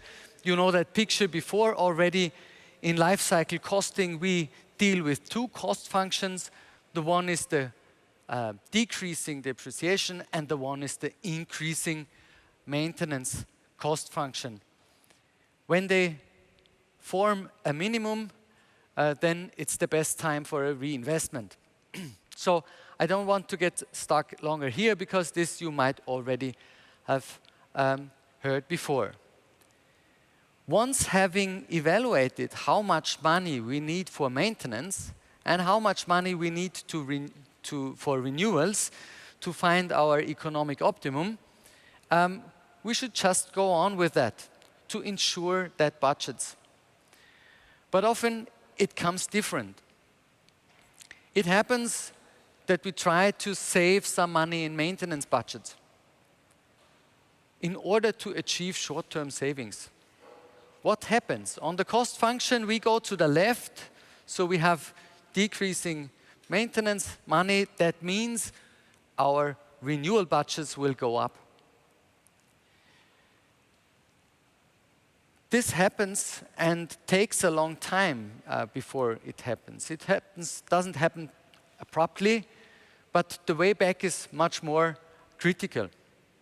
We have to again do the maintenance, of course, and we have to do that for quite a long time before then renewal demand decreases again. Even more critical is if we try to reduce the reinvestment money. So if we decrease investments, we go on the cost functions to the right side, we prolong the service life, and therefore maintenance explodes. We need much more money for maintenance, and again, this is of course not an economic sustainable solution. The way back is much harder here. We have not only to bring back the necessary reinvestment budget. On the long term, of course, we have to reinvest more. We have to bring more money to get rid of the backlog here. Again, also here, we end up with long-term higher costs. And of course, there's always a third possibility. You can reduce both budgets at the same time. The result is, on a long term, very high costs. So you might say this is a theory. How it is in real world, we could also see at the benchmark of different infrastructure managers. Here, based on data from the LICB, a USC project, where these maintenance and renewal budgets are benchmarked over 15 years. It's here, and you see we have some infra managers on a sustainable path. We have some reducing maintenance. We have, of course, also examples where they reduced renewal budgets and run into a backlog at a long time. And even the stage 3, I said it here, is existing. This benchmark is based on costs, of course, and this is only about financing in the end. There are a lot of different aspects that come into concern when you try to compare different long-term strategies. The financing that we had as a first topic is also driven by the source of the money. That could be state funding on the one hand, which makes it easier to run towards a sustainable economic situation. Even if you heard the lecture before, you can include also other cost aspects. But it could also be private money. And in this case, it's also the cash flow of the company that is the sustainable issue. So completely different financing situations. The financing situation is also linked to the maintenance regime, which strategy you follow on a long term. If you have enough money and you can ensure the money for a long term, you could run a cyclic maintenance and renewal system, which is, from all evaluations we did, the most economic strategy, but it needs the financing peaks in the time of reinvestment. If you are short on money, you would run rather to a permanent component exchange. So you would use all components of the system until they reach their specific technical service life and then change it. So you have for a short-term perspective, a good efficiency of your budgets. And linked to that maintenance regime, it's also the general philosophy that you follow in maintenance that is linked to those ideas.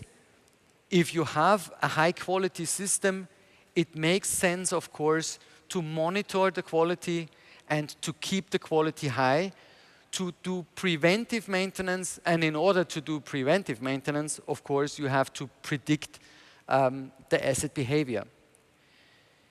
If you run a permanent component exchange regime, a philosophy of find and fix is pretty good. So condition-based maintenance, whenever you see there is a failure, you need to change it.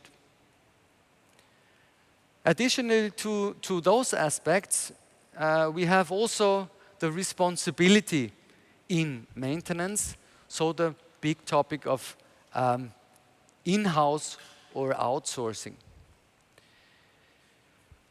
With the track responsibility, so the decision-making of maintenance tasks, that would be a good idea to have it in-house for the infrastructure manager. So whenever there are restraints, day-to-day decision-making is, of course, faster in-house. If all the maintenance decisions are outsourced, there needs to be another idea of finding a good compromise, and this is mostly done via track availability. But the long-term responsibility in terms of costs get lost here. The inspection is easy to be outsourced. Most of the time, these are tasks that you can clearly define. So this can be easily outsourced to other companies. On the other hand, for the infrastructure manager, inspection delivers knowledge. And it's always good to have the knowledge in-house, of course. We also heard about data analysis already today before. Of course, it's quite a similar task to inspection, because this could be outsourced if it is defined what should be analyzed. But again here, and especially here, data analysis generates knowledge. And if you have this analysis in-house as an infrastructure manager, you can easily change also strategies, threshold values, if you have a necessity in your time row analysis here. And finally, the maintenance execution. This could be seen in two ways. For the scheduled heavy maintenance with machines, the outsourcing is a good option, as these machines could then be used more efficient from companies acting for different infrastructure managers. Small maintenance tasks, on the other hand, should rather be in-house at the infrastructure manager because they have long-term effects again, and they are quite intensive in terms of money. So these are different aspects. If you put them together, you can, of course, this is not a detailed benchmark, but you can understand different railway undertakings a little bit differently. First example, I have a private railway company from US. This is cash flow driven. So we have private investment, we have therefore permanent component exchange regime and a find and fix philosophy. But most of the responsibility for track, for the maintenance, is in-house at BNSF. Only part of the maintenance, the heavy maintenance machinery, is also outsourced here. A completely different situation we could see in the Netherlands, where the infrastructure manager is more a juridical body than a technical body. There is state funding, of course. There is a cyclic maintenance and renewal strategy. And you see that I marked the maintenance philosophy with a question mark, because the maintenance is almost totally outsourced. The responsibility is outsourced to maintenance companies, the inspection, data analysis, and therefore it's quite hard for the infrastructure manager to define a philosophy because they are losing technical knowledge, of course. And as the last example, and this is the slide I will hand over to my colleague from the ÖBB then. ÖBB as an example. Georg, you will understand, I tried it at least. State funding we have in financing, a clear renewal and cyclic maintenance regime, and in the maintenance philosophy, they go for monitor and prevent. Similar like the BNSF, the track responsibility is in-house from regime, decision-making, inspection, data analysis, and also the maintenance execution. Again here, ÖBB outsourced some heavy maintenance works, of course, but with this regime and tasks and tools, and you will see some of them, ÖBB, from my point of view, makes it as an infrastructure manager to a knowledge and competence leader. What you have to do to install, to execute in order to come to this monitor and prevent philosophy, Georg Neuper will present for you. Thank you, Stefan. Good morning from my side. As Peter Veit said, my name is Georg Neuper. I'm working for the maintenance unit of the Austrian Federal Railways Infrastructure section. And today I want to show you some examples from the Austrian Infra Manager concerning these track asset management methods and tools and how we deal with it.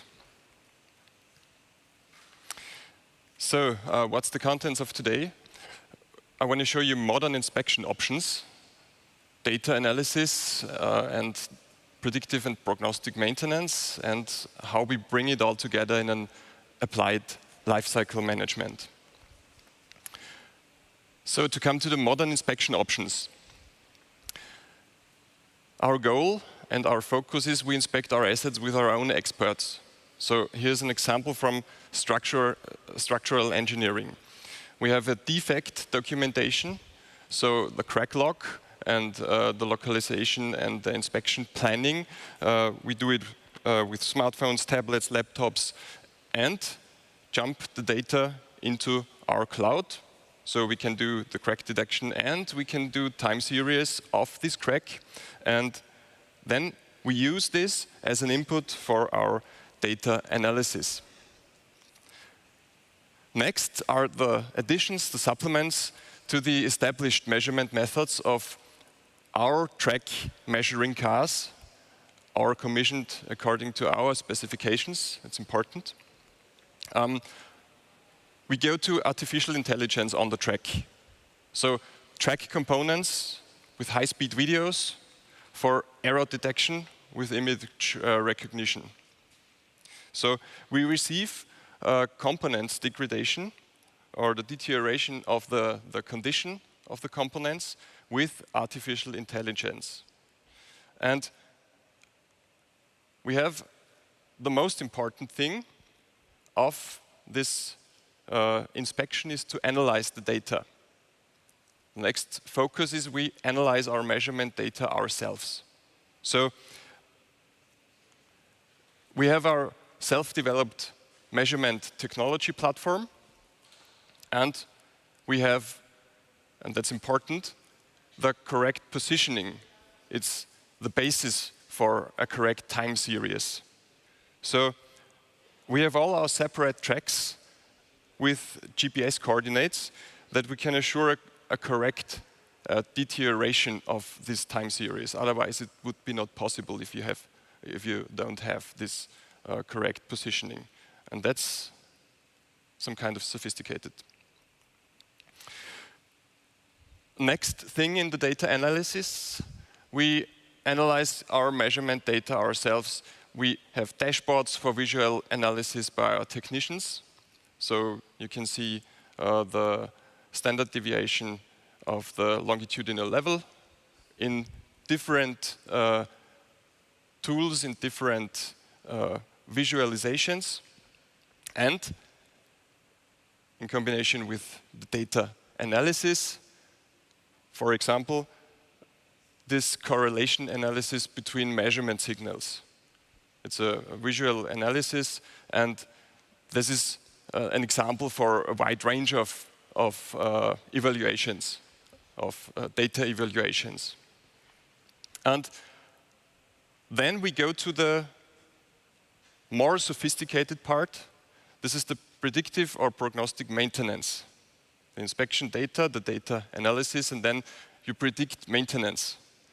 You go from the data sets to forecasts and maintenance measures. What do we need? Okay, component condition. And we carry out this component condition, as we said, or as I said before, and our maintenance planning ourselves, more and more with digital support. So you have catenary, bridge, track, and you have the component deterioration of these assets. For example, the contact wire, or the ceiling, or the sleeper, and you have the maintenance actions there. And the maintenance planning and the maintenance actions behind this component condition, this is the most sophisticated part of the predictive maintenance. So let's jump from this predictive maintenance to the analysis of applied lifecycle management. We go from the just technical part to the economic evaluation. This is the technical part. We have it. We had it on the last slide. For example, for rails and sleepers and maintenance measures in between. And then we come to the economic part. So we jump over to our life cycle cost analysis. The life cycle costs rise in the end of the row, and we know that in this part of the life cycle, it's the most efficient, the most effective decision to renew, for example, in this case, the whole track, not before, but not too late. How do we do that? We calculate our lifecycle costs of our assets within an integrated LCM, lifecycle management planning tool. So we have a dashboard with tracks on the left side and the planning period. And at the right side, you see the display of the individual LCC of this red marked section. And then we come to the technical and economic optimum in the overall system with this engineering, costs, and management life cycle evaluation. This was just a short overview, and I want to conclude. We heard examples from modern track asset management, and our perspective is we do most of the parts where knowledge is necessary ourselves. We have modern inspection options. We inspect our assets with our own experts and own measuring cars. Very important thing, data analysis. We analyze it ourselves. And we carry out our maintenance planning ourselves within predictive maintenance and more with digital support. So we bring that all together in an integrated lifecycle management. And we are convinced that this is the key to system optimization. Thank you very much. And if you have any questions, don't hesitate to type or ask or something like that. Thank you. Thank you, Georg. Thanks, Stefan.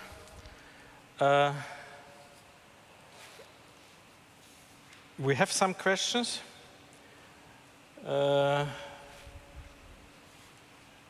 First question, it goes to you, Stefan. Does some of these aspects and strategies exclude each other, or could they be followed independently from each other? So the possibilities you presented. I tried to show that, of course, some of these aspects do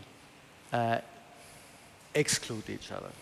So when you want to follow a high-quality strategy, you might not be able to do that with only find and fix maintenance regime. That is not possible. You've seen from the financing aspect that a solid state funding does not automatically mean that this is the most, will directly run to a economic solution, because also state budgets might be too short. But in the term of in-house or outsourcing, I think there is a wide range of being, things could be mixed. Even though I think it's a knowledge issue, as Georg also mentioned, but inspection, for example, if it's clearly defined, could be done outside as well. And also some of data analysis issues, when it comes to big data, I think that could be outsourced. So could be in parallel as well. So to add a question, it is not, the big question is not who does the maintenance. I think the big question is who does the decision. Yes, and the decision should always be in-house at the one who's doing or who is responsible for the long-term perspective, of course. And this is apart from in-house or outsource, this is always the infrastructure manager, the owner of the infrastructure. Thank you. Georg, which of these systems are already working in practice? I hope you have I know you have a long list now. You should have a long list now. To go over the list. The first, the inspection one, is already in use. We develop it to a new version at the moment, within possible to do it with the smartphone, tablet or laptop. It is in the pilot use at the moment. And the artificial intelligence is interesting. It's a prototype within our own measuring car, the EM250. And this is in use. We do not have time series. Within the last months we used it, but the time series will be longer and longer. The big data platform, I call it the big data platform. I think we can say it's a prototype in use, also for predictive maintenance. And last but not least, a little bit my baby, the lifecycle management planning tool is used. Next year is the next stage to go over the whole area of Austria that everyone uses it or will use it in the field. And yeah, I think we are through. I have got another question here. How do you handle different accuracies necessary? It's mentioned in the question that you have a very high accuracy when you go for head checks, things like that. When you go for turnouts, you have centimeters. When you go for track, you have meters. So how do you handle these different accuracies? Is it the way to go for the highest accuracy in every case? Do we create then too much data? What is the way how to solve that? Too much data in our times, this vocabulary is out of my mind. Yeah. It's not sensible to erase data in the world of Google and our clouds and so on. I think with sophisticated big data analysis, we can do and we can optimize our system really, really good.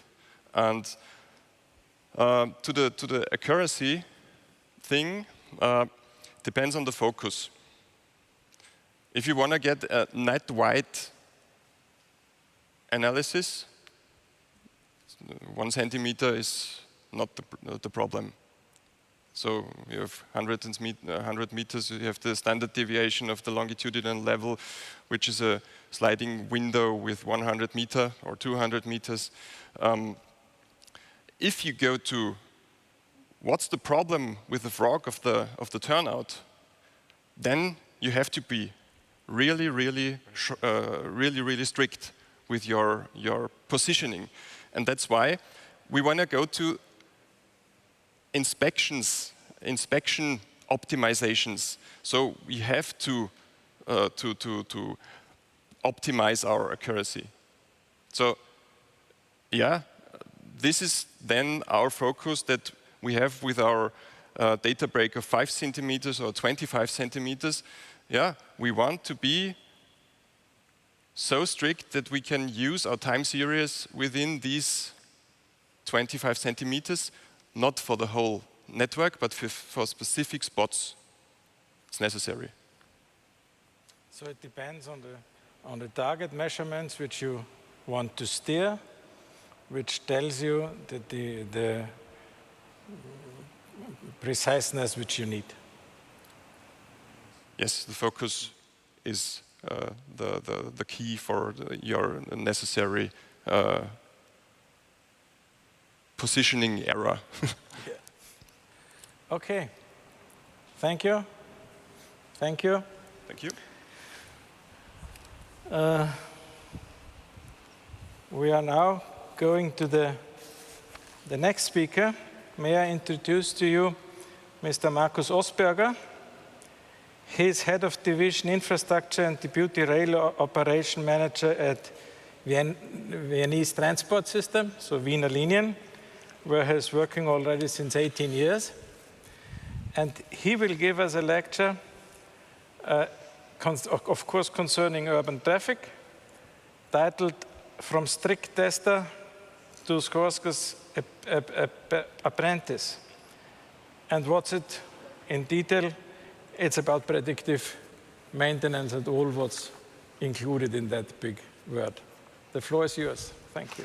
Thank you very much, Professor Veit, and welcome on board. My name is Markus Ossberger. I'm the manager in charge for the infrastructure of Wiener Linien, a local mobility provider in Vienna, the capital of Austria. This is my iPhone and this is my iWatch. Two tools I really like, and my iWatch told me 5 minutes ago, you can still make it. You can do some sport, drink some water, and you will pass your sports plan and lose some weight and will be in a good shape maybe in the next years. So what I want to tell you today is how I want to build a system together with my employees, what does the same for my infrastructure assets at Wiener Linien. Something like an iPhone for a rail system. At the heart of our operations is a safety management system in accordance with the European railway law. And I want to tell you what it takes, not only an enterprise, but a railway safety-driven operator with 5 metro lines and 28 tramway lines, what we do in Vienna. Our challenge is to provide highly available and reliable, especially safe rail transport in a growing city of over 1 million and in the near future over 2 million people in a very dense area with a very high living quality, where especially terms of noise and vibration and so on are problematic. To do this, we need a well-tuned plan what we have to do and to master in the future. It's not so easy as the pictures of the subway line number U4 you see. On the left side on the top there is a picture of the year 1904, I think. On the downside there is a picture of the year I think around 1980, or no, it's in the 2000s because of the V-wagon. This subway line was built over 100 years ago as a steam-operated heavy rail system and was converted to electricity in the 1980s. Today, it's laid out with a centroidal alignment and has a modern standard superstructure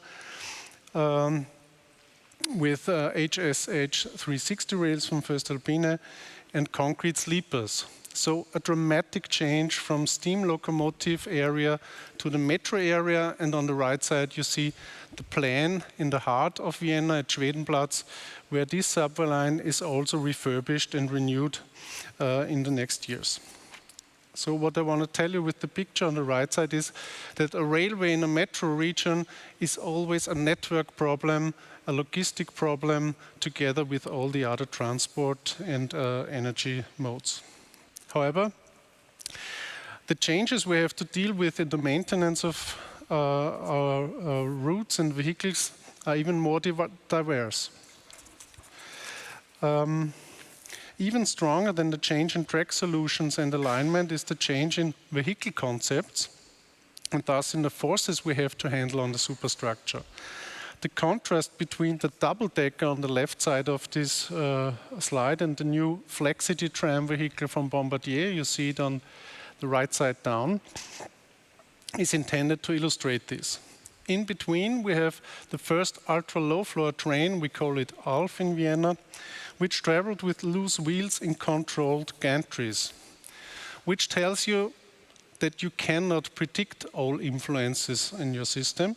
You can just have estimations what maybe will happen in the future, and this makes it so hard to have a predictive maintenance system. However, the changes we have to deal with in maintenance of routes and vehicles are even more diverse. Customers today rightly have very high demands for comfort and safety. This usually results in weight and axle loads, and sometimes in new travel modes like this hydrogen-fueled bus on the top, which we are testing at the moment, or in new transport modes like sharing mobility points, sharing vehicles, scooters, and so on. We also have to maintain them, and this brings a cut in revenue for us. The consideration of the entire route chain, the change from a transport system to a mobility solution as we see it in Vienna together with the city, requires the construction and maintenance of further infrastructures for complementary forms, I already mentioned, and this means that less money is available in total for all the maintenance work. We are trying to address these challenges on several levels to find long-term solutions. First, we automate the metro system, the operation. But this includes not only the vehicle and its movement, it also includes the infrastructure itself, stations, platform doors, and all the house technique behind. And finally, all the condition data of these systems we need for a predictive maintenance system. It gives us the possibility to know our installations in a completely different precision as we have it today. Above all, it enables us to better understand the development and the condition of our infrastructure as a whole, not only the track itself. Our needs are not only driven by the existing.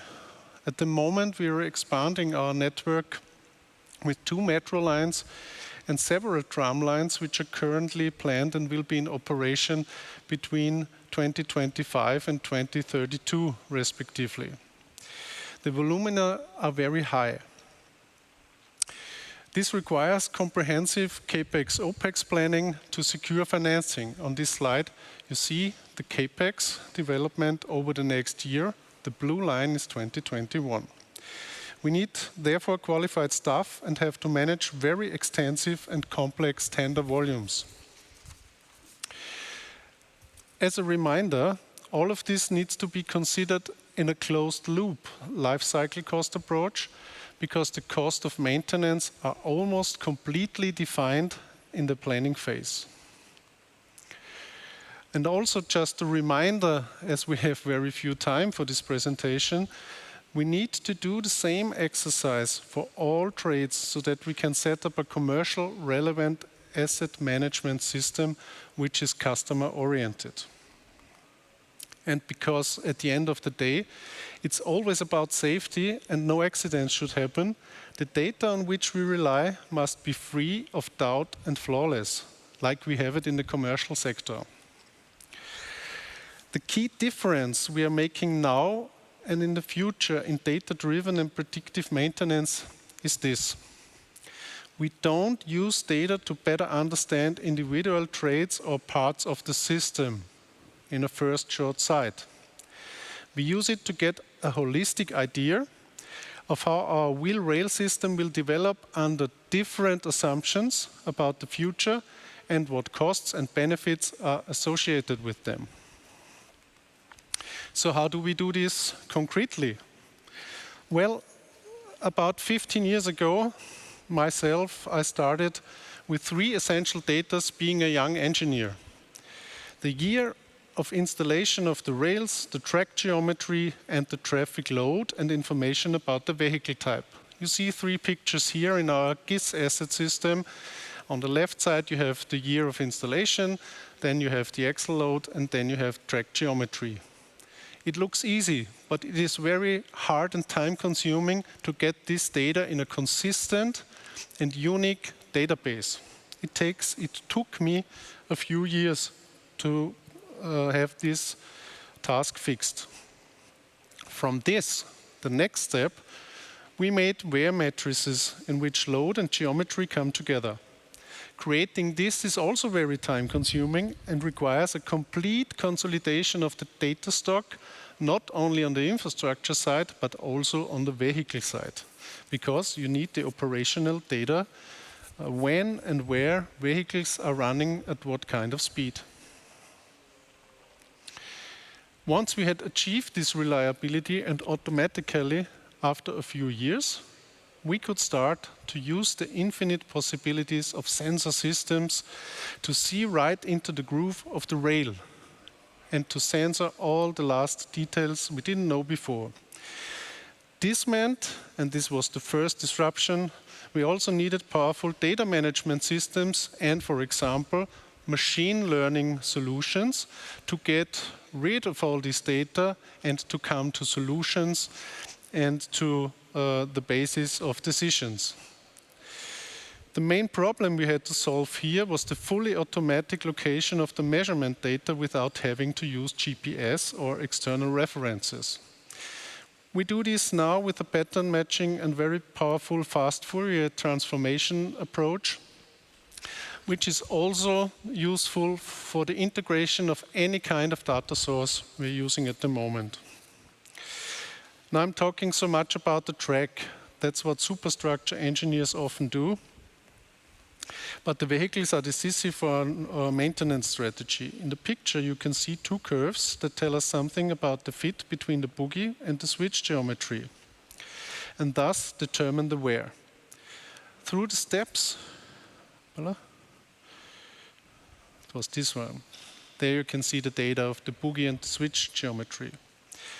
Through the steps described above, we are now in the position to get to the essentials, the life cycle of the rail and the damage phenomena that will shorten this life cycle. That's the real mission I see with my team. To understand the route and the vehicle as a well-defined product that's created for customers, travelers. In order to create this product reliable and at low cost, we need information at all times about the development of the condition, the factual safety and the resulting costs over the life cycle. That's what we do it for, where we do it for.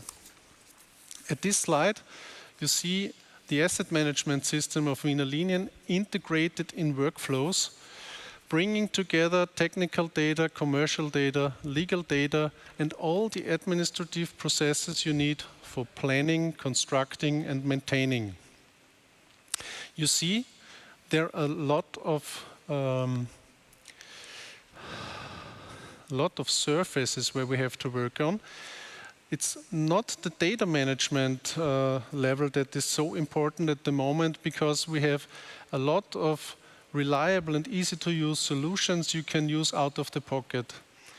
It's more the point that we need a network, a fully automated network of data that enables people to make decisions and to know the consequences of their decisions in the future, or to even to think about these consequences.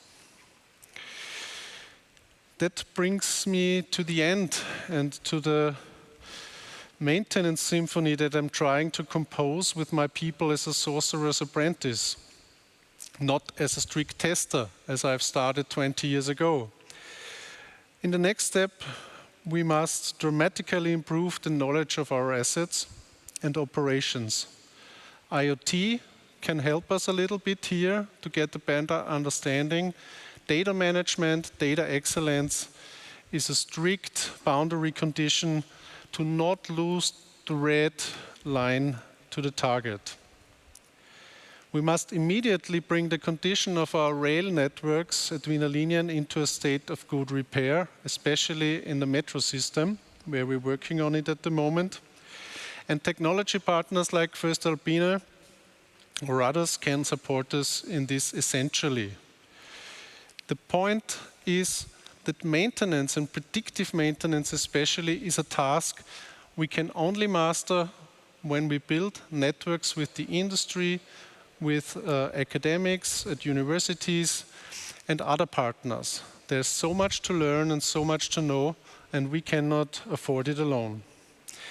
We see the future in a well-coordinated pairing of optimal rails, different qualities for different types of routes, a proactively maintained vehicle fleet, and regular maintenance of the track in order to maintain a defined optimal condition for as long as possible. And defined also means defined in the sense of a contract. Because what I think is, and there I come back to my iPhone, track is also a product together with a vehicle, which in the future I would like to buy just by using Apple Pay. 20 million megatons, and I do not want to think about what is the solution behind. What I want and what I need for a growing city is a reliable track, is a reliable vehicle, and the solution behind is maybe something experts and engineers will think about. The point is, I only want to pay for quality, and I think this is what industry also intends to do, deliver quality. So therefore, I see a perfect match and a good meeting point. What we have to improve in the maintenance system is the knowledge of the influences of wear and decay. We need really good wear and decay models. I think there is much to do in the future. We have to have a better knowledge about the operational performance of track systems and vehicles. And we have a lot to do in improving the maintaining the conditions of the system. And then it's like in the symphony, da capo al fine, it starts all again at the beginning point. Thanks very much. Thank you, Mr. Ossberger. Especially, I like very much your information that we have to implement it. And implementation is not just to found a new department called lifecycle management, but is to integrate this in all the decision process into the company's philosophy. I think it's like become married. You want to become married to be happy. And if you once get married, you have to work on it every day. Isn't it? It is, of course. I have got some questions already. And one question is directly in regard with you have to implement it, you have to put it into reality, into decision. There's a lot of technology for that, technology from track, technology from evaluation and so on. What is the role of human being in this system? This is one thing I didn't mention, or I mentioned it shortly, although it's the main point. At Wiener Linien, we once made a digitalization strategy, and it says digitalization is not really important. It's just a tool that people can work together on a better quality of data, better reliability of data, automated and very fast. Yeah. And to become, to have a better state, make decisions and know the consequences. Nowadays, if you have a problem in the superstructure, then you can think whether it's the reason is A or B. Then you make a test, and 7 years later you will know, no, it's not A. And it's also not B. So what to do? And I think the role of digitalization is here to give support to experts. And what I didn't mention, we have 900 manual workers, especially support for the people outside who do the work. Because what we do, you and I, is mainly thinking about the reality. And these people do it. And what we think about, they say, okay, sounds good, but in reality sometimes it's different, because every sleeper and every gravel stone is a little bit different. And digitalization, data management is just a tool to get a better picture of reality and to have a better basis to discuss with other people. And I think all other developments are depressing me. Yeah. I'm very in line with that comment from you.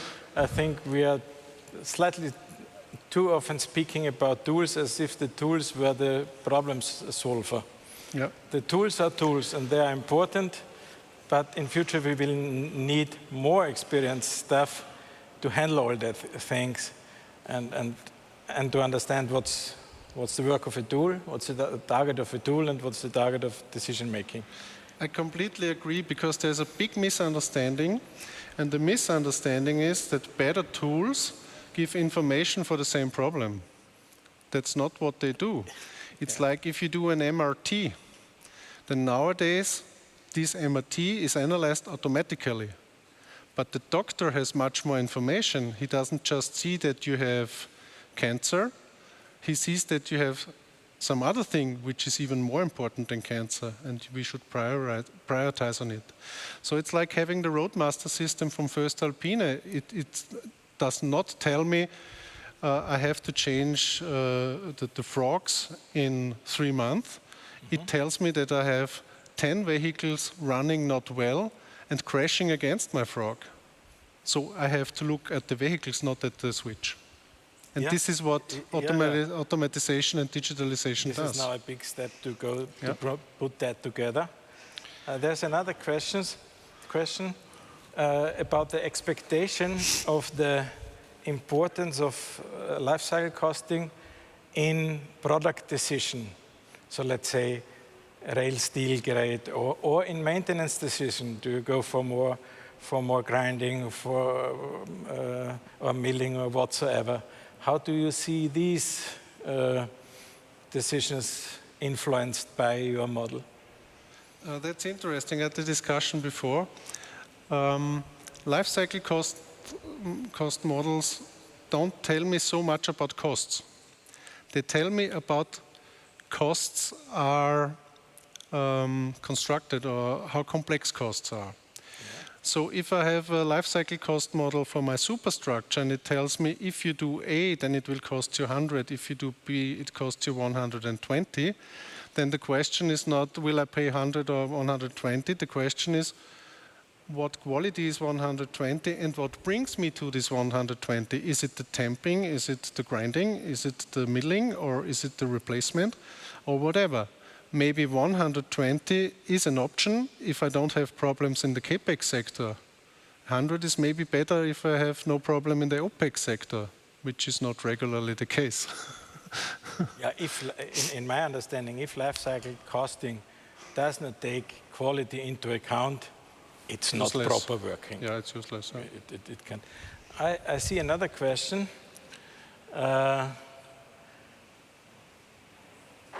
As digitalization trends, besides an interconnectivity of transport modes was mentioned, how relevant are standard non-customized products, components, etc., and what role will online digitized or B2B e-commerce procurement play? So that's a slightly different field, but standardization, I think standardization is critical. There's one thing in railway systems I don't like. This is the big decisions in the past have been made by old engineers, like constructing vehicles or superstructure. I think in the future we should more rely on evidence. That's the first thing. And the second thing is we should use standard tools whenever possible. And we should give a proper answer why we don't use it, because it can make big problems in the future and we don't know the reasons when we don't use standard tools. B2B platforms, I for myself I like the dialogue with voestalpine. If my employees buy things on a B2B platform, it's okay for me. Okay, thank you. I now would like to ask all the speakers from today to come or stay here. We have the possibility for a short discussion on all the presentations. The audience could use that now for putting questions to the speakers. And until we have got this question, I would like to put one question to everybody. So I'm now moderating and speaking, so I'm jumping around. What is the common information of all the papers, in your opinion? Where they go together, or are there conflicts within the papers given? Who would like to start? Maybe I will start. What we all have in common is that we are together trying to reach a better environment for the future. So we are doing it with different approaches. We have heard approaches on the technology level, approaches on the process level, and myself, I presented something about how we will put it into the procurement process. So we see that we have a common target, and we are together trying to reach this target. And that our strengths combined will help us to reach this target faster than if we do it singularly. I think, may I just comment that? Of course. I think that is one point in common. Everybody spoke about optimization, and for everybody it was clear that we are looking on life cycle. Not on a certain period, it must be the life cycle. And this is already implemented in your tool, yes. And I think that is the option to speed it up very much, because it took years, not to say decades, until within maintenance we could go that step from looking to the budget. I got the information from some infrastructure managers. Now we are on long-term thinking, and when I asked what's long-term, he told me 3 to 5 years. So it took a long time for us to bring the thinking to the life cycle, and that's within that system from the very beginning in the sustainability you were speaking about. I think that's one very important point in common. Stefan, bitte. Yeah, probably for me it's the data issue. We were all talking about data, different level of course, and this is, I like this very much in the last presentation. We tend sometimes to speak about data because of the data. And this is not what we should do, and I think we should use them as support for decision making. This is the most important thing to do, to use it, not to gain it or to store it or whatever do with it. We use it for decision making. And also in your presentation, there is of course in the direct contact with the customers, they might not have all the detailed data that you should have to perfectly fill the tool, but if not, we have to estimate it, to have a prognosis, to have a good amount of data that we have as a storage probably, so that we can use it, because in the end it's the decision we are looking for and not the analysis, even though this is of course fascinating from a technical point of view. Mr. Ossberger. I see I see some common points. One of the most important points is that railway systems are one relevant point in saving the planet. It's just the way it is. The second thing is that decisions should be based on really good data in the future. 200 years ago, Ignaz Semmelweis began to wash his hands before bringing babies to birth. And doctors were very, how to say, irritated. Nowadays, no one would even touch someone without washing their hands. And when I started 20 years ago with life cycle concepts, my colleagues gave me the same answer. Why? We have enough money. So we don't have enough money. We have several problems where we need the money to save the planet. And I think the most important thing is to have really good life cycle models, including material and substance flows. Otherwise, we cannot give answers on biodiversity and ecology. And to have really good automated data streams being on the height of time. And I think in every paper we found relevant aspects to these topics. Yeah. I have here some questions from the audience. The one is going to you, Mr. Schirmer. What are the next steps to bring your approaches into really the tendering? And so that's the first question. What's the steps to go to have it in the tendering process? I think that's quite well on the way. Yeah. And the second question is how to harmonizing the cost factors within Europe, and I think that's not so good in the way. So the easier answer would be to the second part. I'm not a politician, so I cannot influence how the harmonization will go.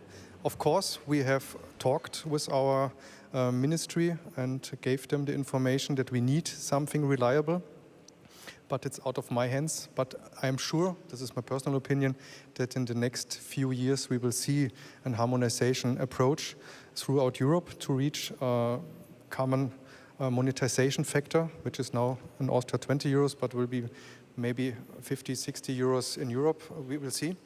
The first part, what steps are necessary. So as Mr. Veit, Professor Veit said, we already did these steps.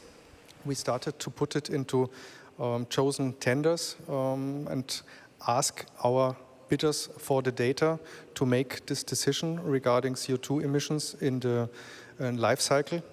What you as a potential bidder for us could do is to think about how are your products developed, what kind of materials do you use, and maybe think about, when you look into the databases I attached in my presentation, what does it mean if you use this material instead of that material.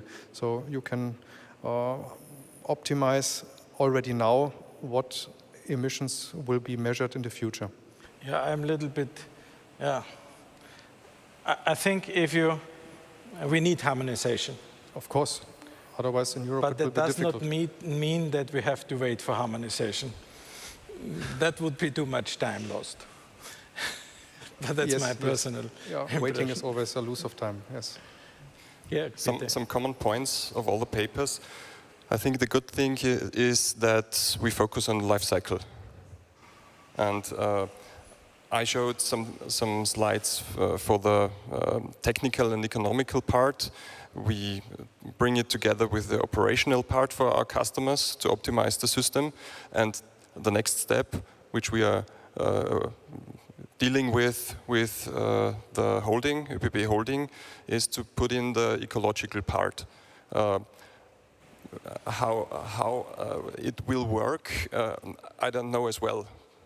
As we heard before, but we have to calculate the ecological life cycle costs as well. And now I change to the speaker, and give the answer from my point of view. I think we are speaking about a lot of tools which are important, necessary, and useful, but we understand that it's still tools and that we need to have stuff behind, really well-educated stuff, and that might become a bigger problem in future, or will become a bigger problem in future, but we need to use the tools, but it's still tools. That's what I see as one of the summary. And I think we all see you have an integrated company, which is slightly different to other companies, but we see that we have to integrate more the rolling stock into the infrastructure decision. That will be some next steps. Integration pays off. Integration? Pays off. Yes. Here's one question.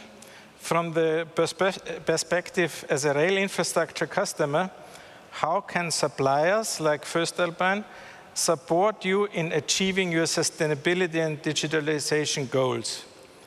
What are your demands, needs?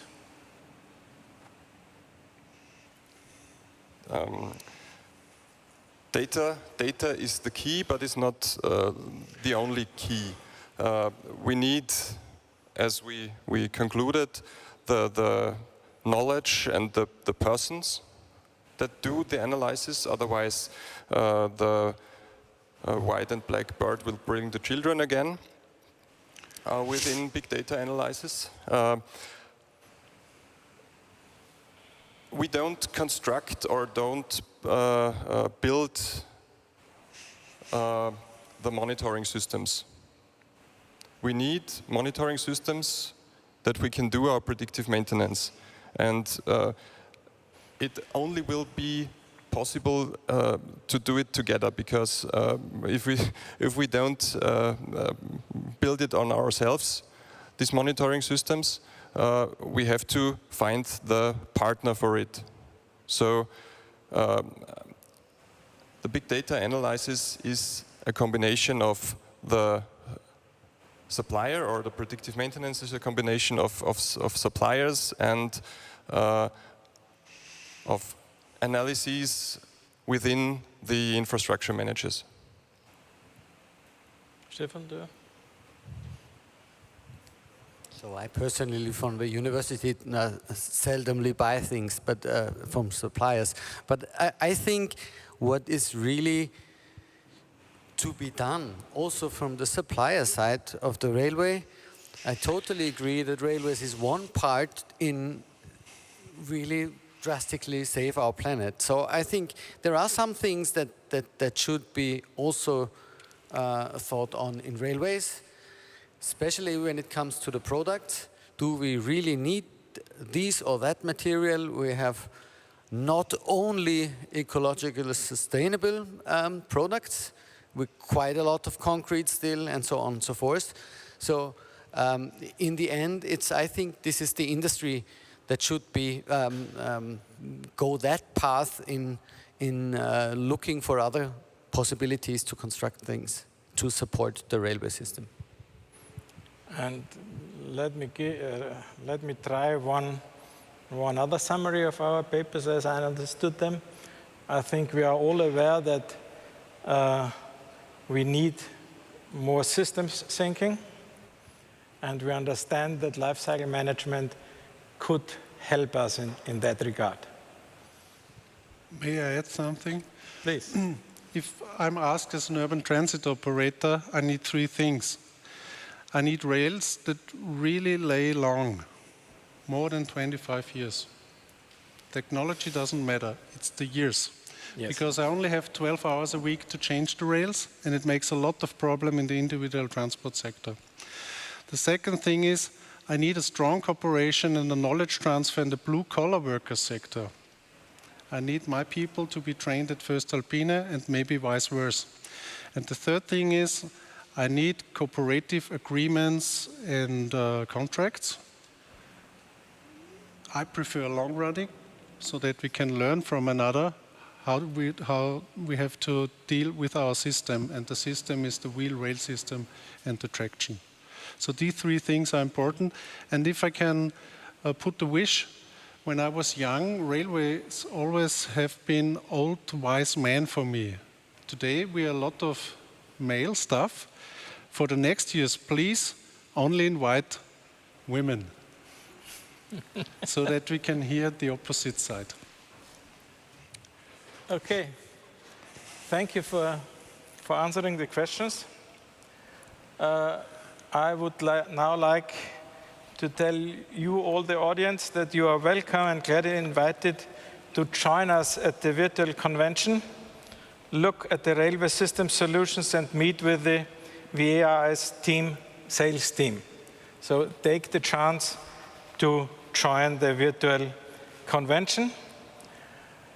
We now will have a break until 1:15, so 13:15. We will come together here again in that block here with the title Performance Powered by Digitalization. So we go on with data questions in the afternoon. Thank you so far.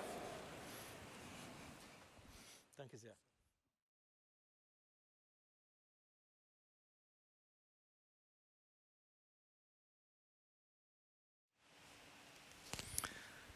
Ladies and gentlemen, welcome again. We now will have a session titled Performance Powered by Digitalization. So we already spoke about data, and now we are coming to the field of digitalization. We will have 3 presentations in that session.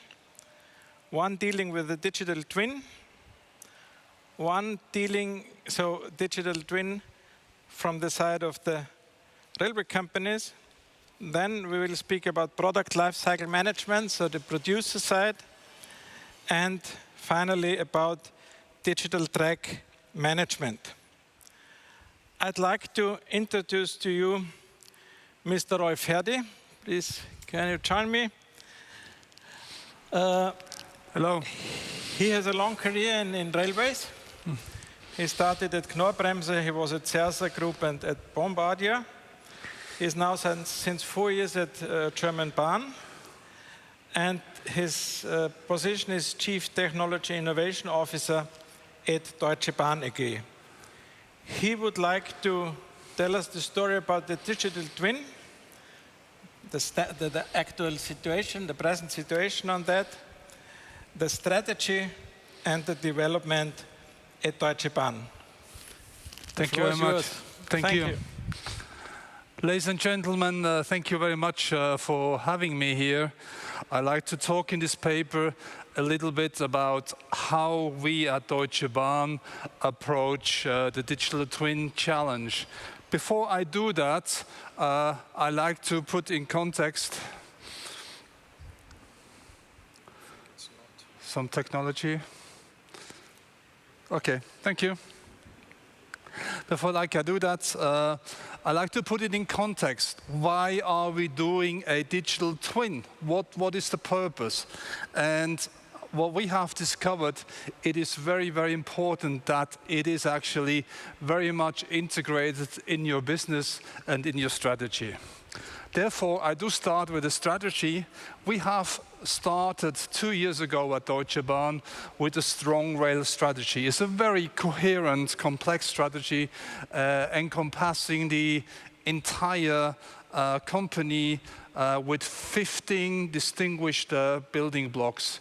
That goes from infrastructure to organization to responsiveness, effectiveness, and so forth and so forth. And of course, a very important part is digitalization. Therefore, out of this strategy, we have formed a digital and technology strategy, which I just will touch on briefly in order then to transition to the digital twin. So, it has become clear that digitalization is a very important part of the strong rail technology.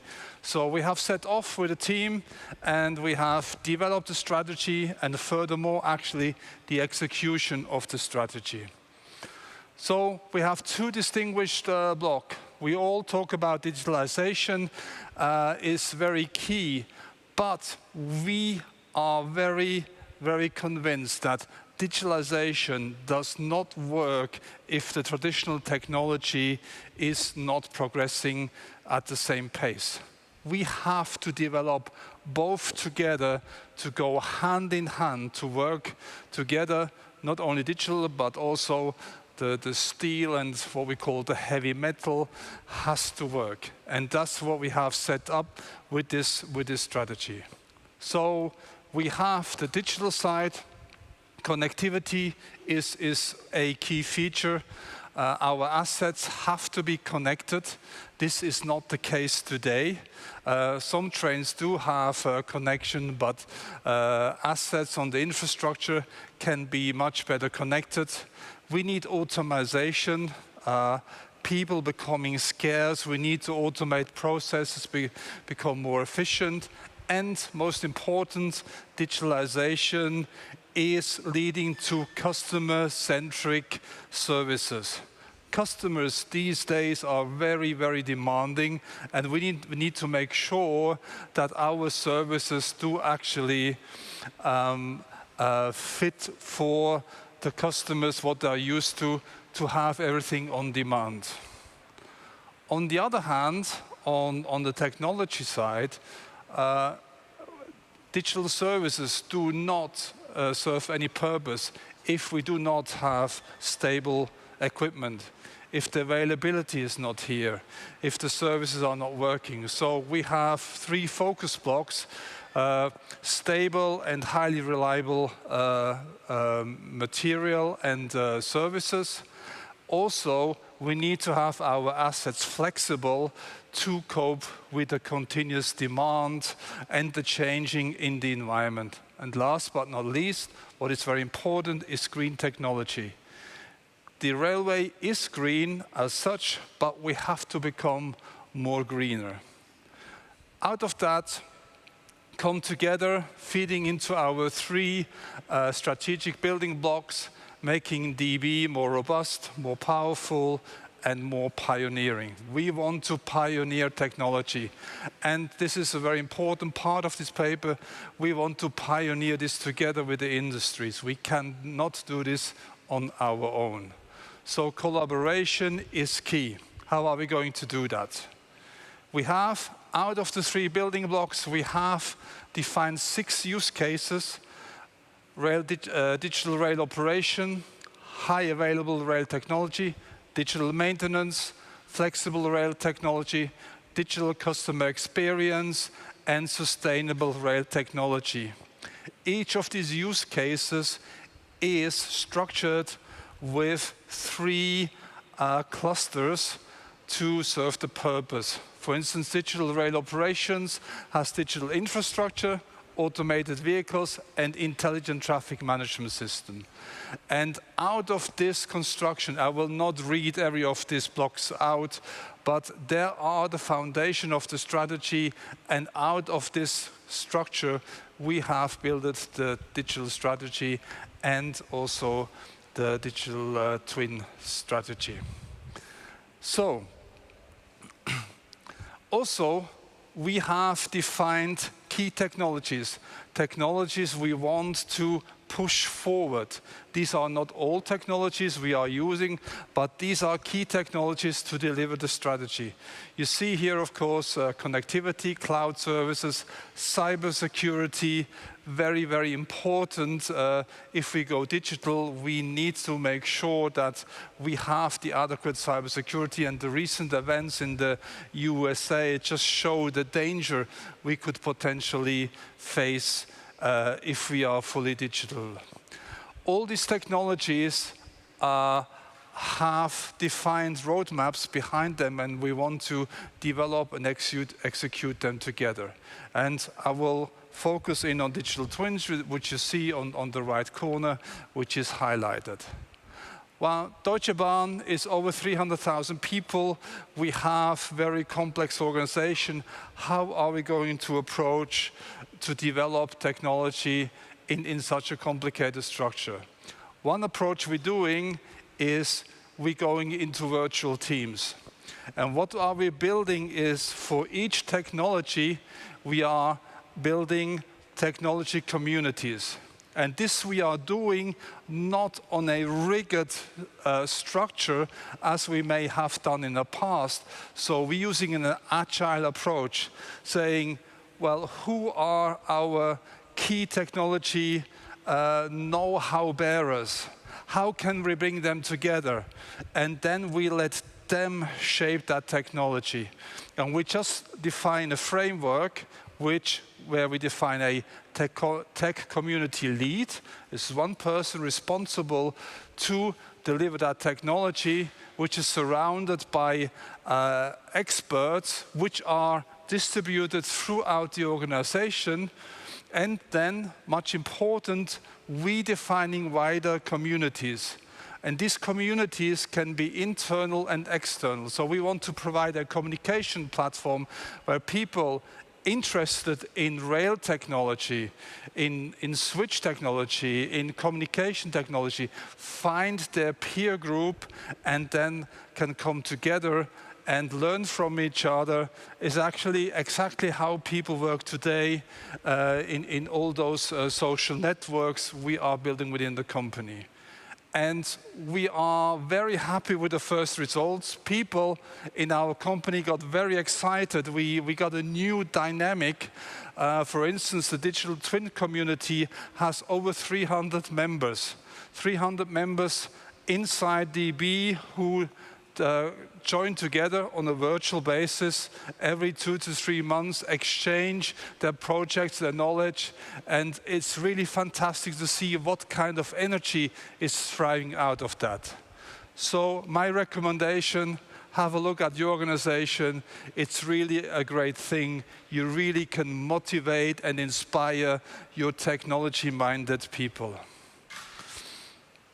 Here you see our vision to virtualize Deutsche Bahn. We have many aspects. You have the maintenance infrastructure, you have the rail infrastructure, you have train stations, you have trains, and so on and so on. I think this is nothing new. We all do understand the concept of how to virtualize.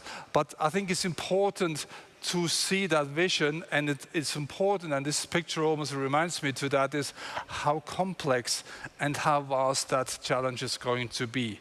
This cannot be built in one day, and we have thought long and hard how we're going to approach that, and this is like I'm going to share with you.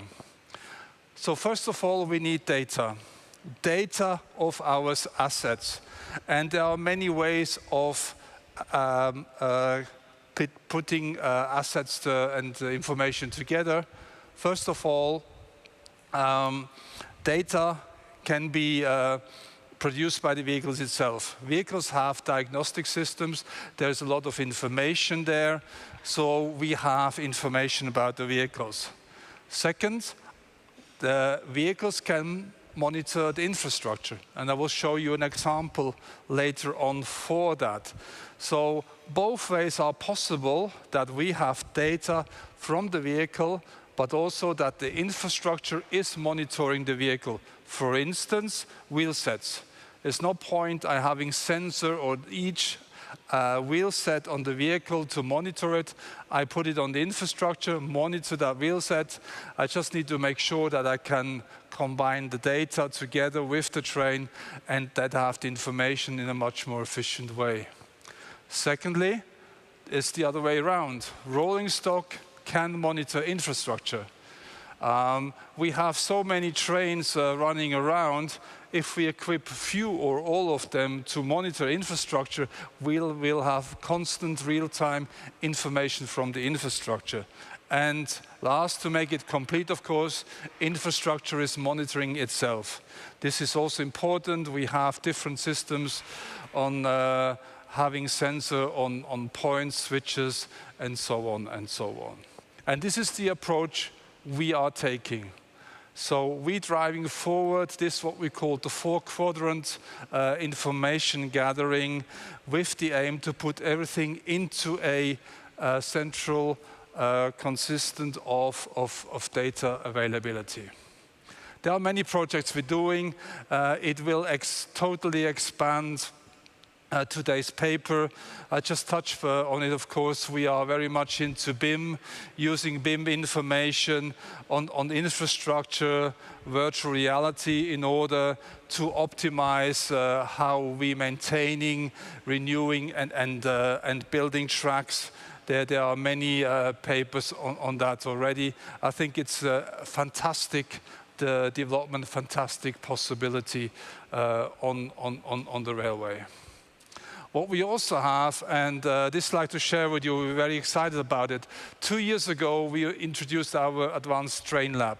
This is a diesel-powered ICE. This ICE train, this train can go quite fast.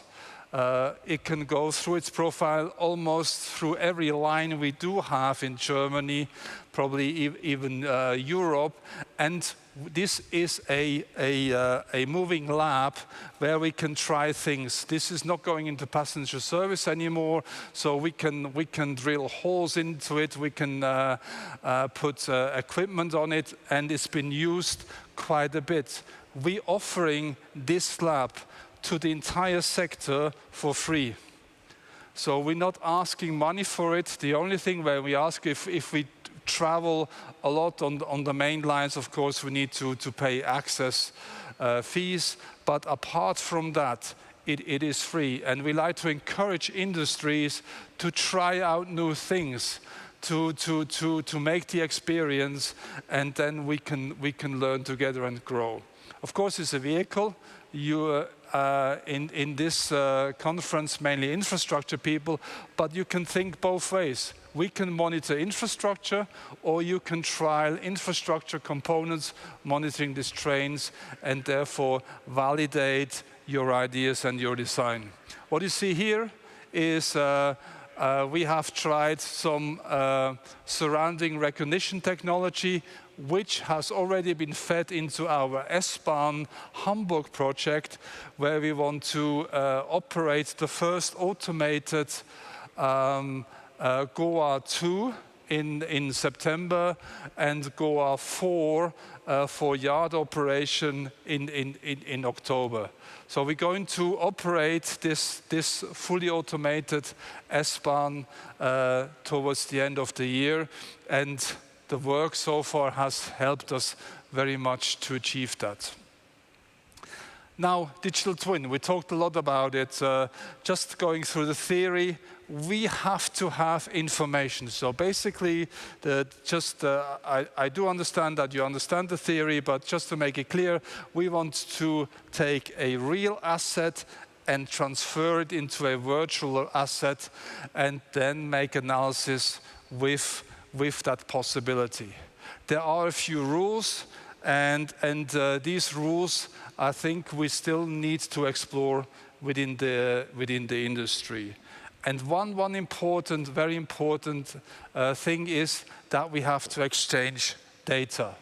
So the digital twin, as you see here, as we try, is making the data virtual, and it needs to be accessible from different sources, different companies.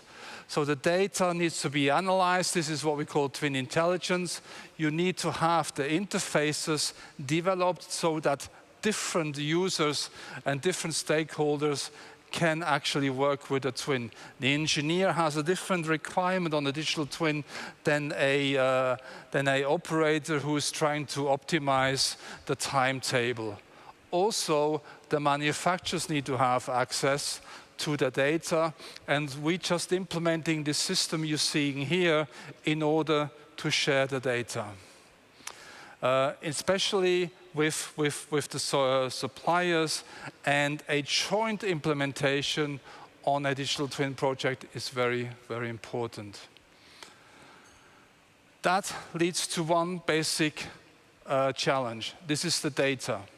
So I just will tell you in the next slide on what we call a lighthouse project. We actually, together with a supplier, trying a total twin approach. In order to do that, we need detailed information on the design. So it's not just the diagnostic data, it is the entire construction data of the vehicle. And this is posing new challenges. Suppliers are, of course, very protective about their intellectual property, and rightly so. On the other hand, without having that access of knowledge, we cannot really take the optimal use out of a digital twin. So we're working on a model where we can share data in a safe environment so that, for instance, you see here the door supplier can provide the data, but is safe and can be assured that the data is safe. This is requiring legal boundaries, is requiring technical boundaries, but also a level of trust. And this is what we're working on very much within the Deutsche Bahn. And for that, we're trying this in a lighthouse project where we want to trial this, make it transparent, cross-functional. We want to make sure that this experience we can scale, and we make it open source and open access, also with a target for customer benefits.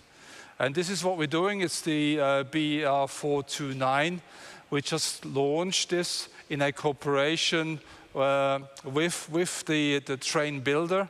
We made an agreement to share that data, and we are very excited about it and hope that this will have a beacon effect within the industry. Let's come together, let's share data, and let's make sure that we can develop together. And just show you two examples what that means. First of all, we are installing on that train a continuous track monitoring system. So this train, whenever it drives around, will monitor the track through sensor in the axles, and that will help us to make sure that we know the condition from the track, therefore optimize track maintenance, but also make conclusions to our systems on board. Here you see some examples on the measurement that system is producing. Also here you have different levels of measurement where you can use only for a management overview, but then you can go very, very deep and analyze your performance from combination with the train and the tracks. And of course, having that information, we can go in a preventive maintenance scenario. In the past, or still, we are using special measuring equipment, but it's just on a sporadic basis.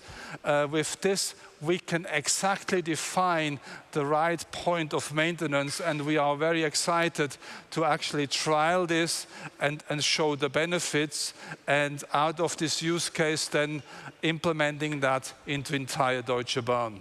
This is on the infrastructure side. On the train side, here is an example of doors. With digital twin, we also believe, okay, let's have some diagnostic data, and then we can make some analysis, but it's not as easy as that. And here, we are working together with the door supplier by modeling the door system to a very, very exact point. And this together, with the modeling and with the right sensor, gives us the opportunity to predict failures very, very precisely. With the model, measuring motor current, measuring time, we can actually define how is the locking mechanism. We can distinguish between locking, drive unit, motor, and gear. And this is exactly what I meant before by collaborating together with the industries.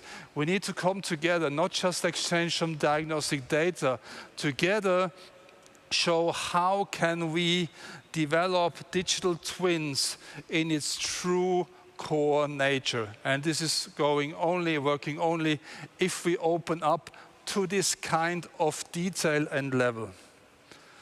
It also then means, and as a consequence, we made an analysis, and it showed that in order to achieve this analysis, we need this kind of model, we need to transfer it, and we need additional information, and we're just adapting the diagnostic system on the train. This is benefiting us, this is benefiting the supplier and the door supplier. And of course, last but not least, and I'm coming towards the end of the presentation, we then have to use this information in order to filter it and make analysis. And here is another plea to the industries. I get basically weekly companies approaching me with a diagnostic system, with a CBM system. And we cannot just have system on system on system. We need to come to a point where companies can import their knowledge into a central system where we can use it all together, where we combine data. Again, this needs a new way of collaboration in order to do that. And this is what we're inviting all the companies to do that together with us. It is a journey which needs trust, but I'm very sure we are on the right track. So I'm coming to the end. Thank you very much for listening. Maybe the key takeaways, very short. Digitalization is technical, very technical, but is as well a people and organizational challenge. Agile development methods, but still maintaining leadership are key for success. This cannot be done in this rigid old structure, but do not forget the old traditional engineering. It is still very key and still very important. Sharing data is the fundamental, central purpose of success. Let's go and find how can we do that in a safe way. And therefore, operators, OEMs, and system suppliers need to work together on solution. And this we like to do together in Lighthouse projects. I would like to thank you very much for your patience. Thank you. Thank you. I think I liked very much the word digital intelligence. So the digital twins are used for doing analysis, for getting more knowledge. Yes. And I think you perfectly showed that this is an all systems approach. And you use this tool to get the system more closer to one another. But isn't that a big challenge? You can do some lighthouse projects, but what is the response of the suppliers for that? You mentioned they are a little bit scared about their data and things like that. And in addition, or let's say the same question in other words, what are the biggest threats against that strategy? Mm. Well, these are very good and tough questions on the beginning. Well, first of all, our experience is we haven't found a better way than through lighthouse projects. We have to try it together in a small project where we are safe, and this is what we're doing. And we have found doing that actually very good response with the suppliers. And I said this very clearly, it's not just the supplier, it's Deutsche Bahn as well.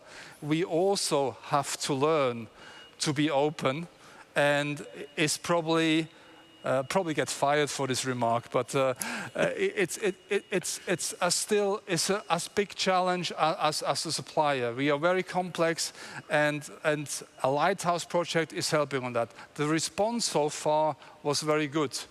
And we feel there is a demand within the industry. Everybody wants to do it.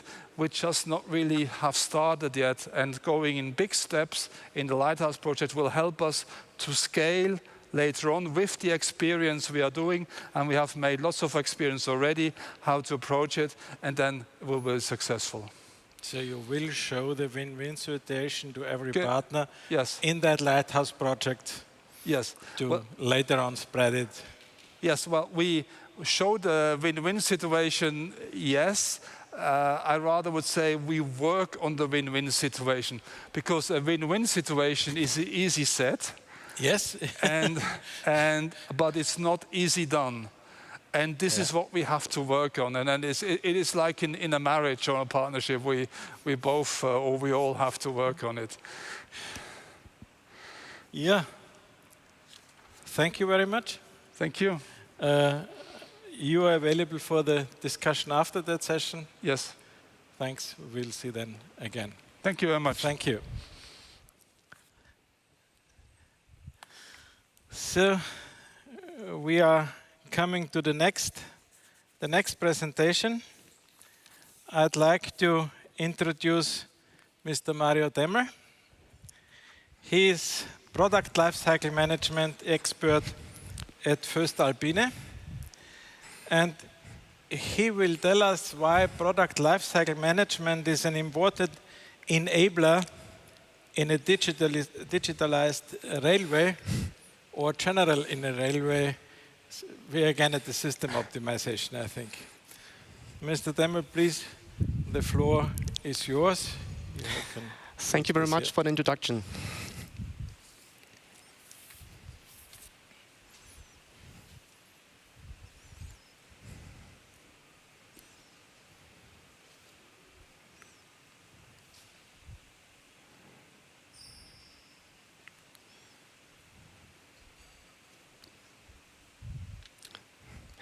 Okay, some troubles. So thank you very much, dear audience. Welcome to my presentation about product lifecycle management, one enabler in a digitized railway.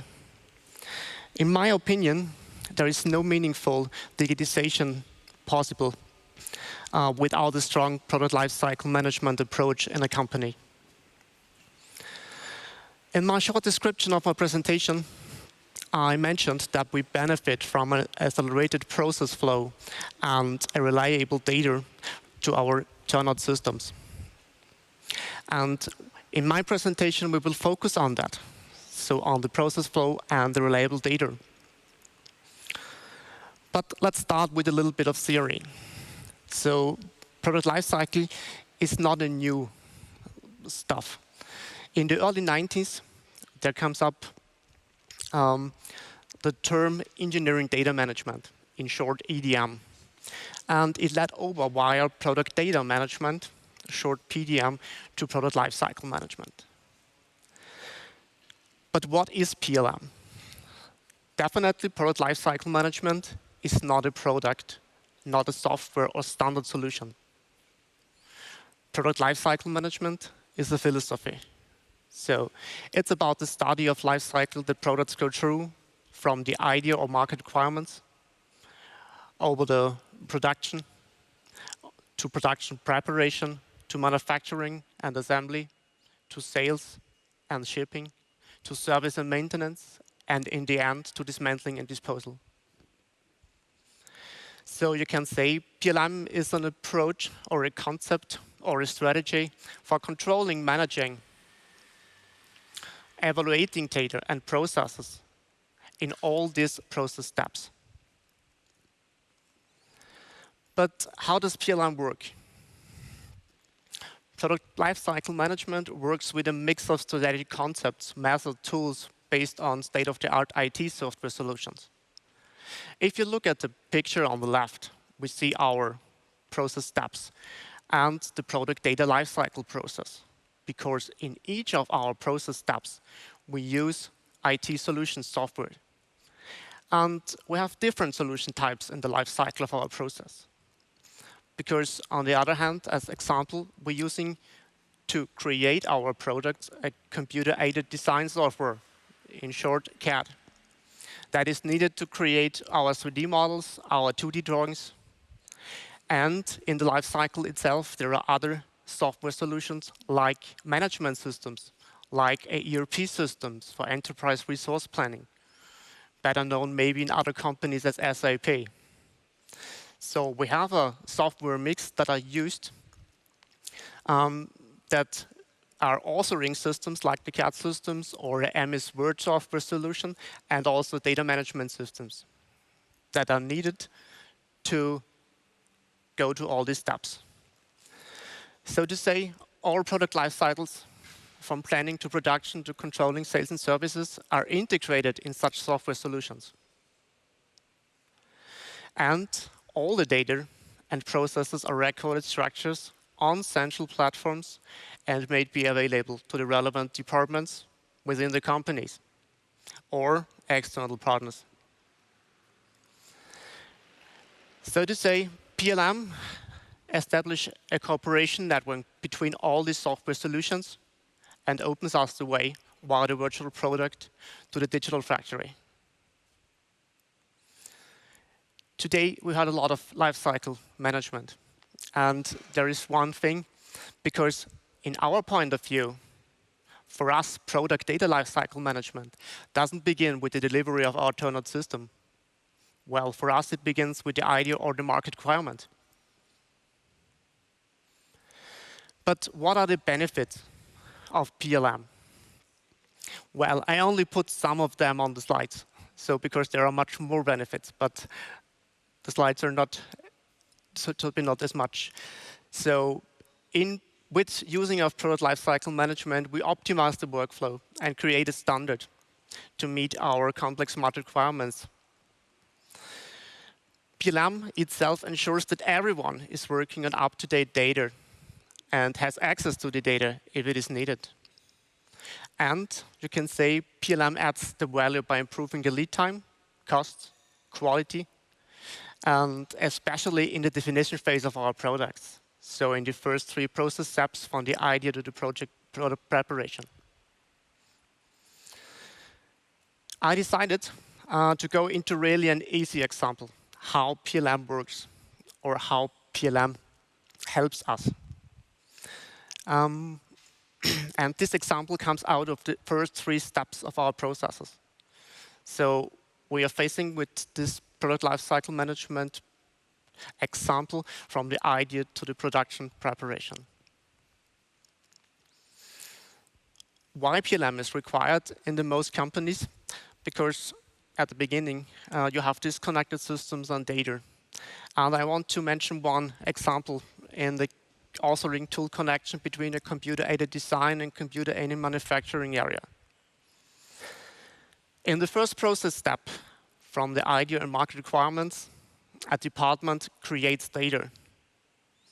So in my example, we created data, an easy Word file with the MS Office application. And in this Word file, we define our product specification. So all the needed information of the product is stored in this data. And the data is in one department storage location.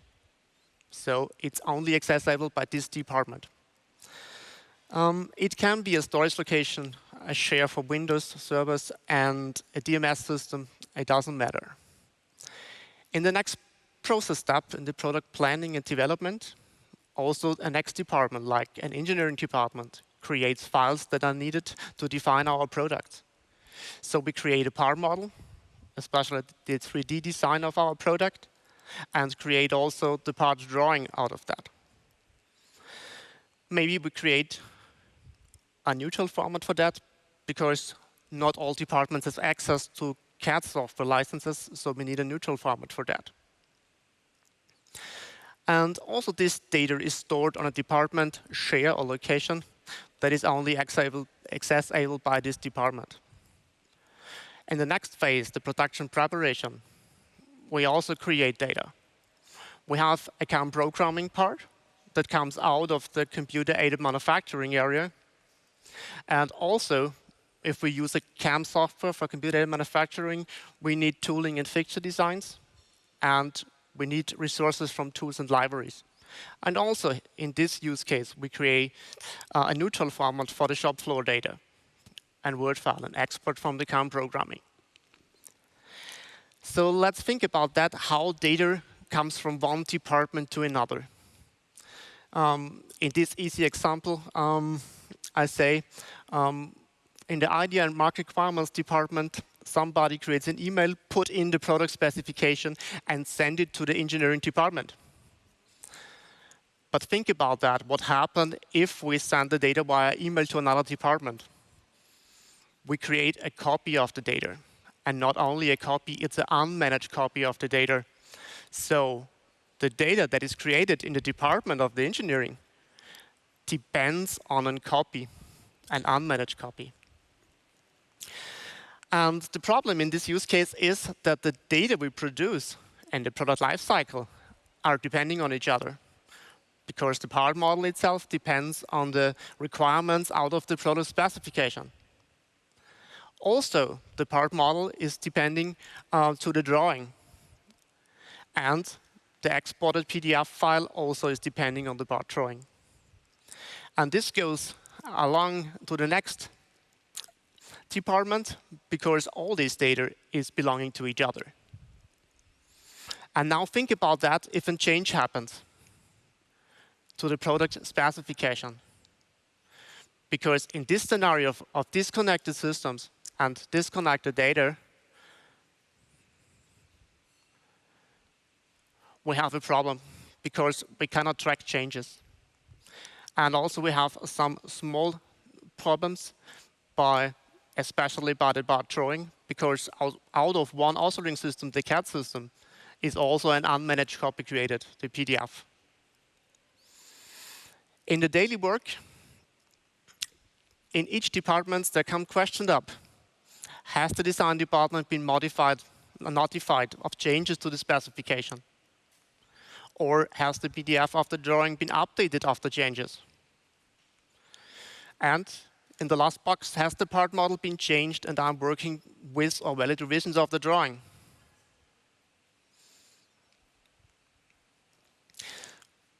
What happens to the processes if we work with disconnected systems and disconnected data? So we only can follow a sequential process. So we have to finish work and put it to the next department.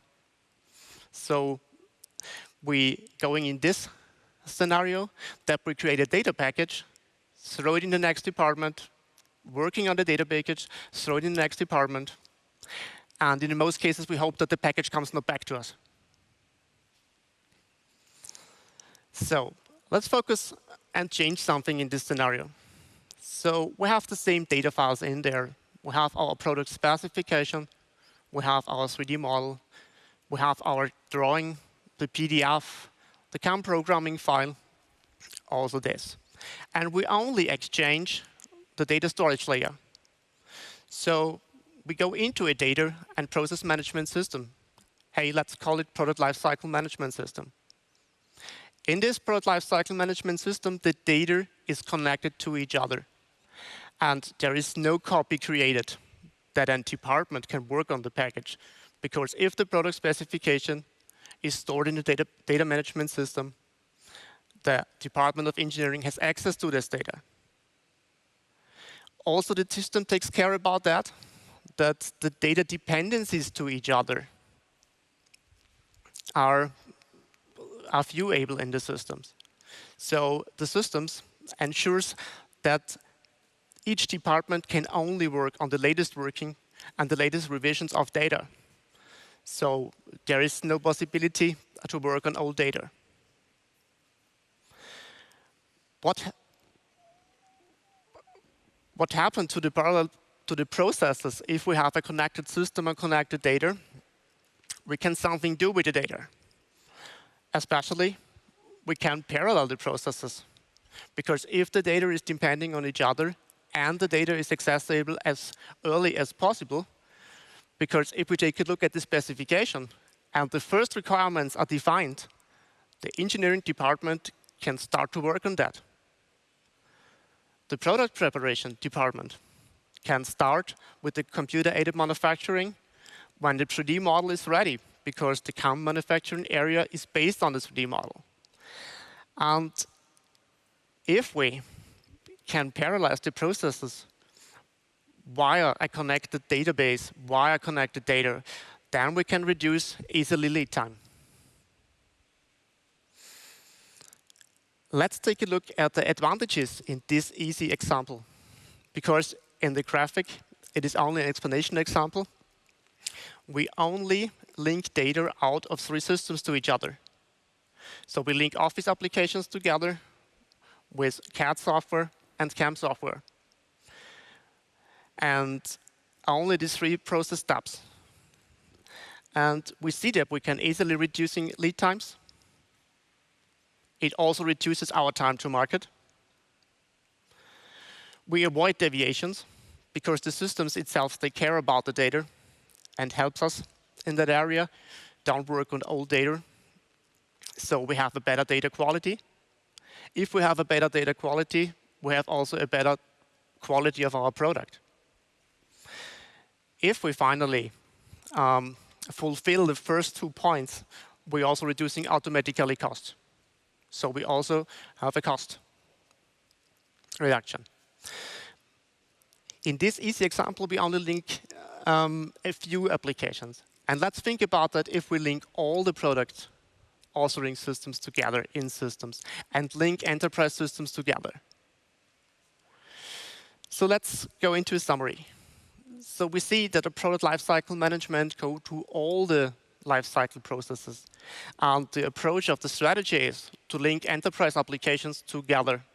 So in this lifecycle, we see that we have a PLM systems that is in the first 3 steps of the processes available.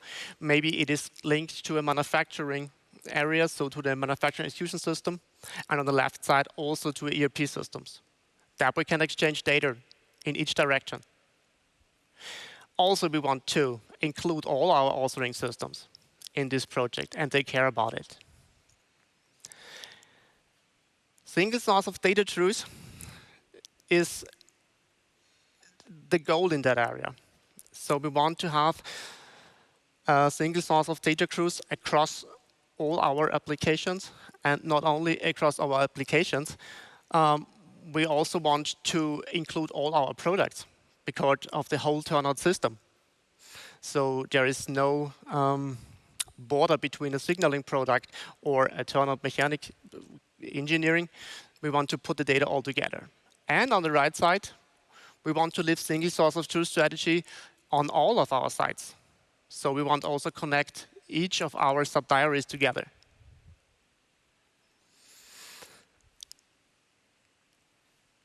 Let's go into the next step, because I'm in the lucky position that my colleague, Ivan Vidovic, will follow up with another presentation, digital track management.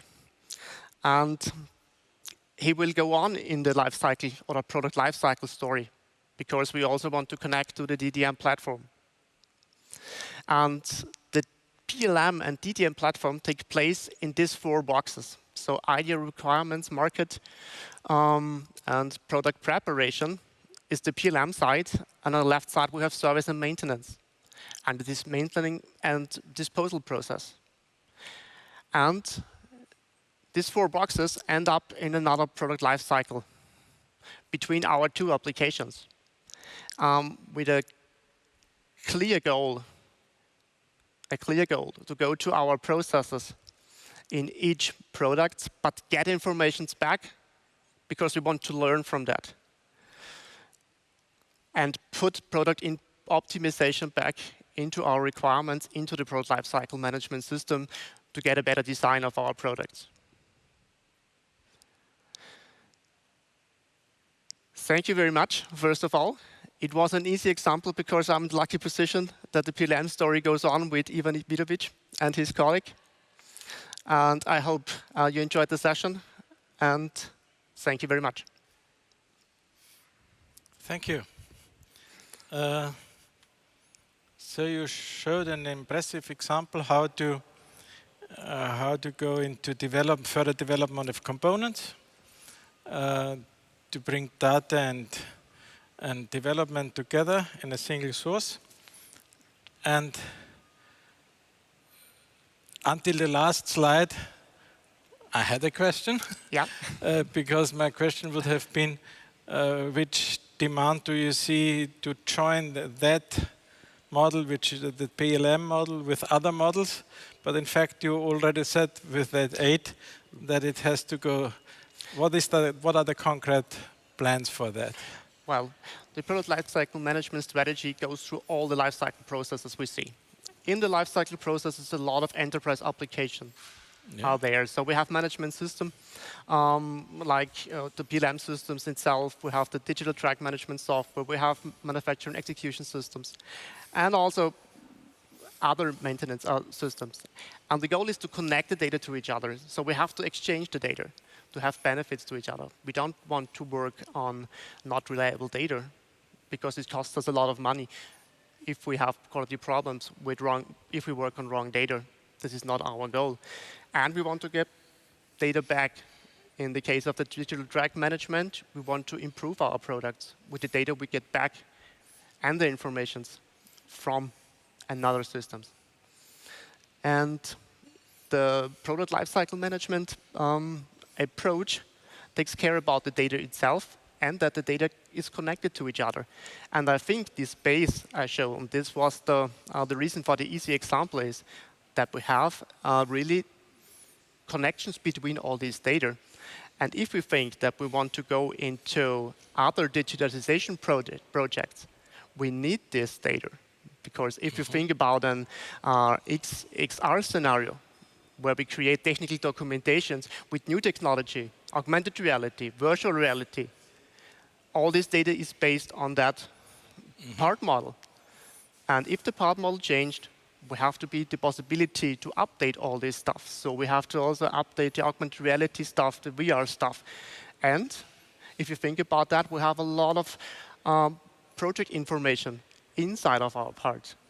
And the scenarios, if we're thinking about XR, should exactly show the right part out of that project and not a common part out of the standard. Yeah. Because not every turnout looks like the same. Of course. I would have one question in addition to that. So you are collecting data, you are opening the data, you are doing this model, and I think that's a very helpful tool. On the other hand, you are producing for the different areas of the world.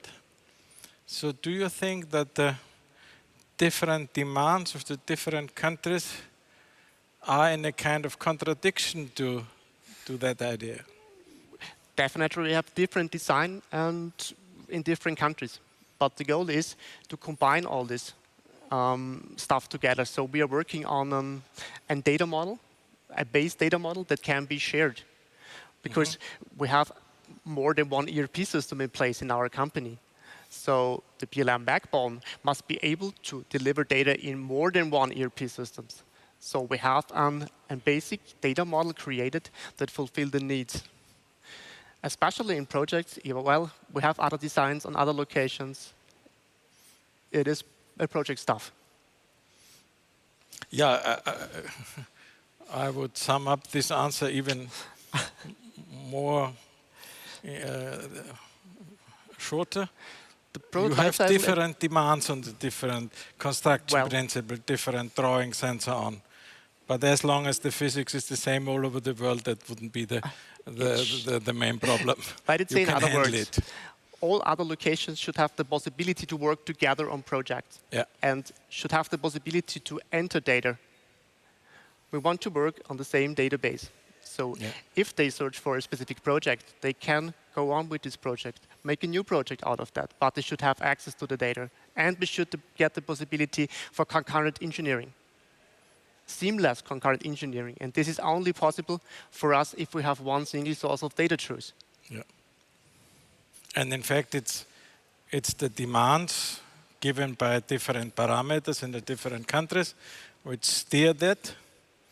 But the nationality is not a parameter, and so that should not influence that in a negative way. Thank you. We will see you very much at the final discussion again. Thanks. Thanks. And now I would go to the next presentation, the last presentation of today in the area A. There will be two presenters, Mr. Ivan Vidovic and Mr. Roman Bobic. Mr. Vidovic is working with application and data management at voestalpine railway systems since 9 months. I know the 9 months quite exactly because before he was working in my institute. Roman Bobic is coming from another field of research. He is R&D digital track management at Boom AG So it's a software solution. Yes, correct. But of course, he and his Boomergay is working in the field of railways for a long time. 20 years, yes. The presentation is titled Digital Track Management by voestalpine Railway Systems, paving the way towards digital performance on track. And I hope to transpose the digital performance to real performance on track. The presentation will be started by Mr. Vidovic. So Ivan, the floor is yours. Thank you. Well, Professor Veit, thank you very much for this kind introduction. And ladies and gentlemen, also very warm welcome from my side. Well, I wanted to announce a product today, digital track management, but this was already done by my colleague Mario. Thank you very much for that. Unfortunately, I cannot see our presentation. Yes, now. So this is the wrong one. This is not the actual presentation. Exactly. Digital track management. How does it work today? And how is it carried out today?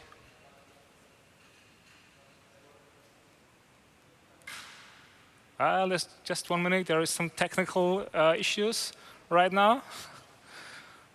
Let's give me a minute to prepare that.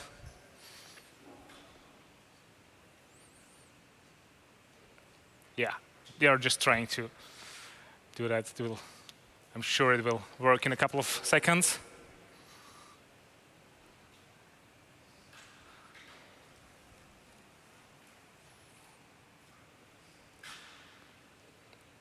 But nevertheless, we've heard a lot of presentations today about life cycle management, track management, and this is actually something we want to go on. We want to present something new, maybe something you have not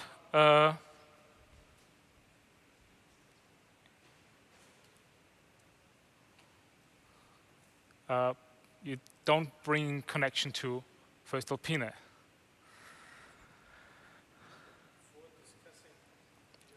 Until discussing your presentation, you're going on to speak on digital track management. Yes. Is this the digital solution of track management which we heard up to now, or do you have some different approaches on that? Well, what we try to solve with this solution, with the digital track management solution, is some of our products, turnout products. We've seen it from Mario Temmel. We have a lot of data there. We have a lot of data concerning the production, the design, the ideation phase of the turnout. And now with this solution, we try to gather all this kind of data in the digital track management solution. And of course, services from field. What I mean is if you go outside to the track, you can inspect it. You get some information from sensors, get some information from measurement cars, and all this kind of data is stored here in this digital track management. And afterwards, you can carry out the necessary analytics and perform the necessary maintenance tasks. This is a closed loop, as we've seen before, between PLM and digital track management, because after the service life of an asset, of the turnout, we are able to perform performance analysis. How did my asset perform over the entire life cycle? How many times did I exchange a component? How many times did I have to grind or tamp? And based on this, we were able to optimize our product. Of course. And the next future step would be to get deterioration functions, the deterioration rates out of these analyses to go more into... Yes, to go into a prescriptive task where you say, okay, we can predict the future condition, but also we can predict what happens if you do this or that kind of maintenance or this or that kind of inspection task. And that, of course, would shorten the time used for further developing and things like that. Of course, this goes directly into our PLM system, where our engineers are able to develop a better and improved product, which hopefully will last longer than the previous one. I mentioned before midday that I think when we go for prediction, we need to have measurement data, of course, whatever data and measurement data. And I said I need data with loaded measurements and not unloaded inspection data. You mentioned you will use the inspection data as well. Is this additional information, or do you think you can put a prediction on that? No, it is an additional information because inspection task, inspection data is one thing, but we need, of course, as you said, loaded measurements. There is nothing, we have nothing to say on the condition if we measure the turnout unloaded, because a train is very heavy, and for sure the turnout will behave differently if it's under load or if it's not under load. So this is an additional information. What was the result from the last inspection task? What does my condition monitoring application say, my sensors? And what is maybe the next task we have to carry out? Yeah. This is also a combination of a lot of tools. The inspection is in any case necessary, of course, to show the safety, but it is not that useful for going to prediction. It would be no. We have to use other data sources, as the measurement car, as some sensors on the track, on the turnout, and yeah, special. But that's the question with the measurement car. Yes. The measurement car, in principle, is constructed for track. Yes. Do you think we need a separated measurement car for turnouts? Or do you think we can get this data from the existing measurement cars as well? And some sensors and so on? Yeah. Yeah, I don't think we need another measurement car because we can use the actually available data, because with the right positioning algorithm, as shown by one of our colleagues on the university, it is possible to carry out such analysis. I think I just have to check my presentation to make it available. Just give me 1 more minute. Okay.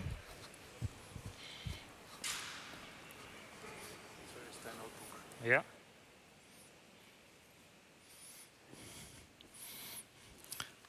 You saw at my presentation that I mentioned we can do quite good prognosis on track, but we are not able to do the prognosis on turnouts up to now in the same preciseness.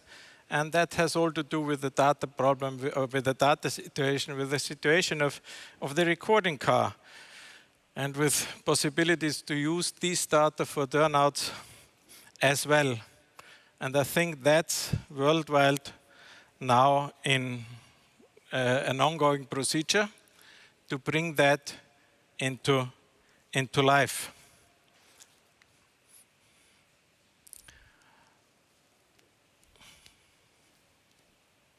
Presentation. Now we're ready to start, I think. Okay. Then there were some technical issues, nevertheless. Again, the floor is yours. Yes. So thank you. Dear customers, dear audience, ladies and gentlemen.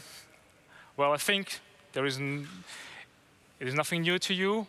We would like to present our new solution, Digital Track Management, today, together with my colleague Roman. We will show you our way for a track management, what we think about it, and about the newest approach. But first of all, let me start with a slide and products. I think you already can connect with voestalpine. Rails, high premium rails, high premium turnouts from the shelf, and also customized. All these things are available and are in our portfolio.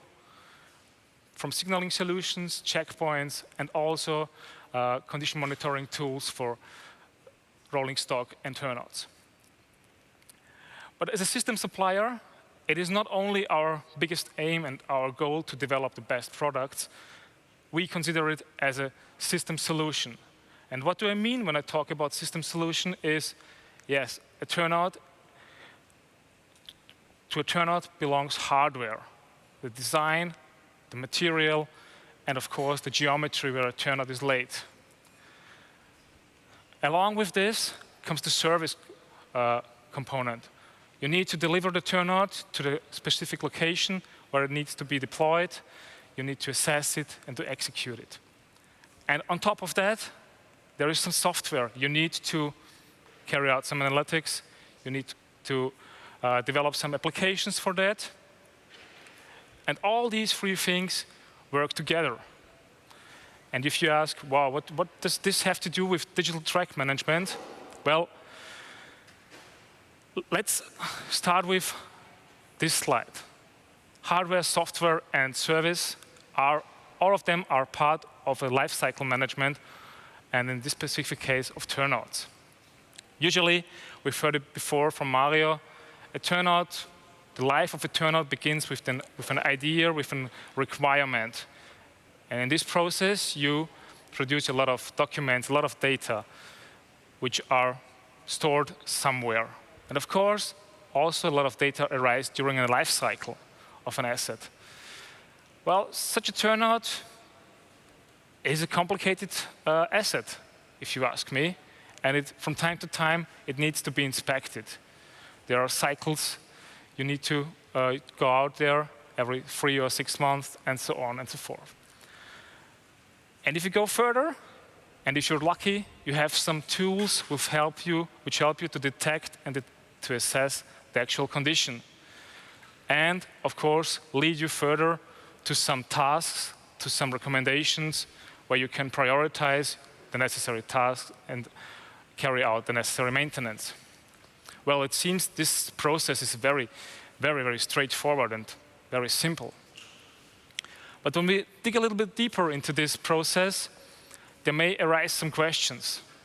Concerning the documentation, it can be, are there any historical data available? Are there any metadata? Are there any drawings? Anything that where I can look up how this turnout was delivered? And maybe one of the most important questions is, who is responsible to update this database? Who is responsible to take care of the actuality of this data? Going to the next step, the inspection, you have to consider some of these questions. How can I inspect my asset? What kind of tools do I need? And maybe there are some recommendations from the manufacturer who says, yeah, you have to go every 3 or 6 months, every 3 or 6 weeks to inspect this asset in order to guarantee the best performance and to hold up the availability. One major question in this task is also, does my specific stuff have the required qualification to carry out this task?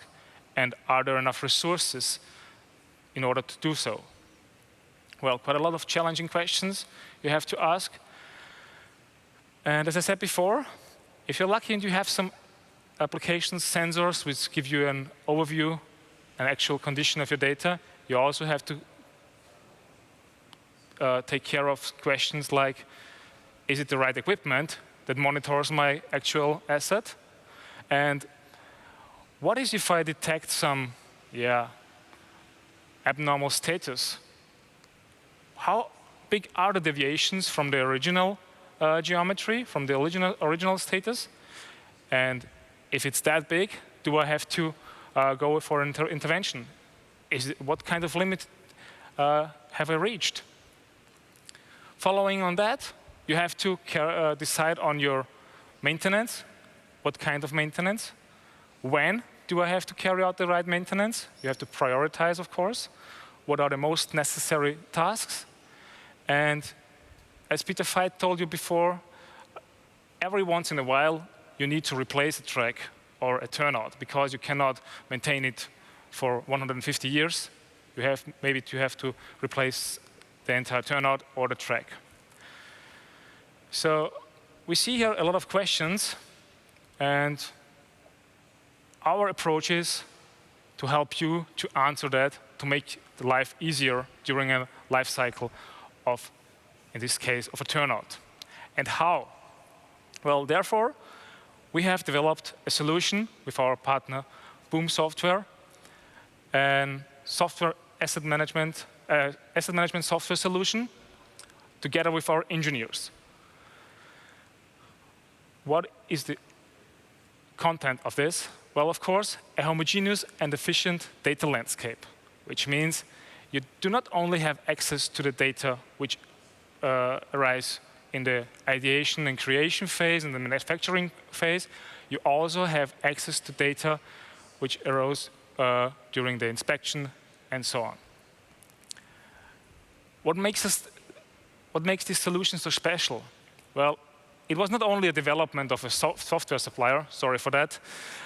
It was a development in a close collaboration between track engineers, requirements of our customers, and of course our software partner, which means we have set some requirements and they have implemented it.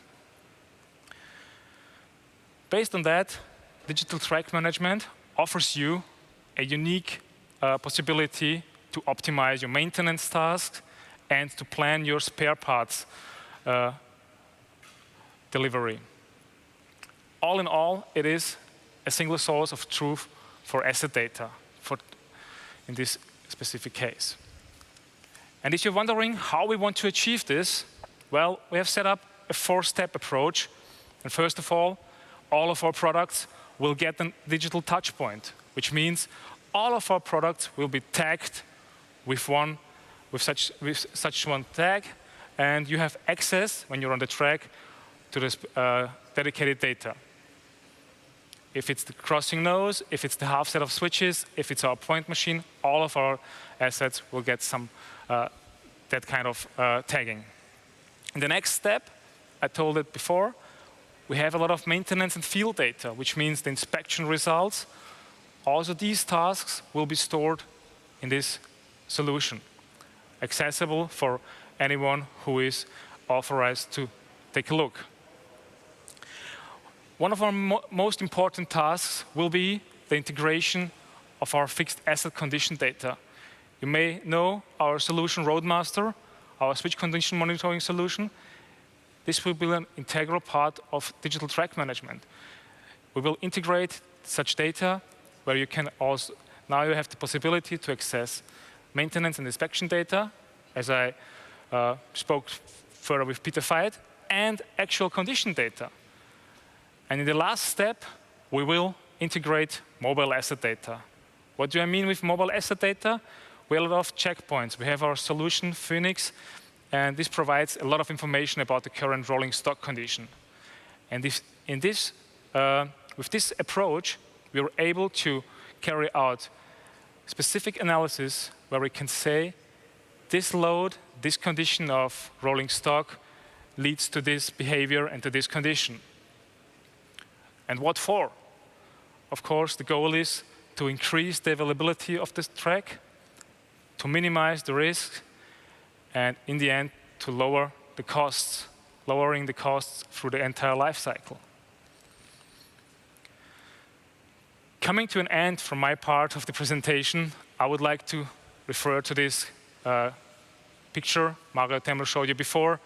It is a closed loop, of course, for product optimization. In the end, it would be great if we get all the experience on track back to our engineering team, where we can develop newer, better products, which hopefully will last longer than the further one did. But before going too much into detail, and I don't want to bother you with a lot of more stuff, I would like to hand over to my colleague Roman, who will tell you something about data storage, data ownership, so that you don't have any concernings about that. Roman, it's your turn. Thank you, Ivan.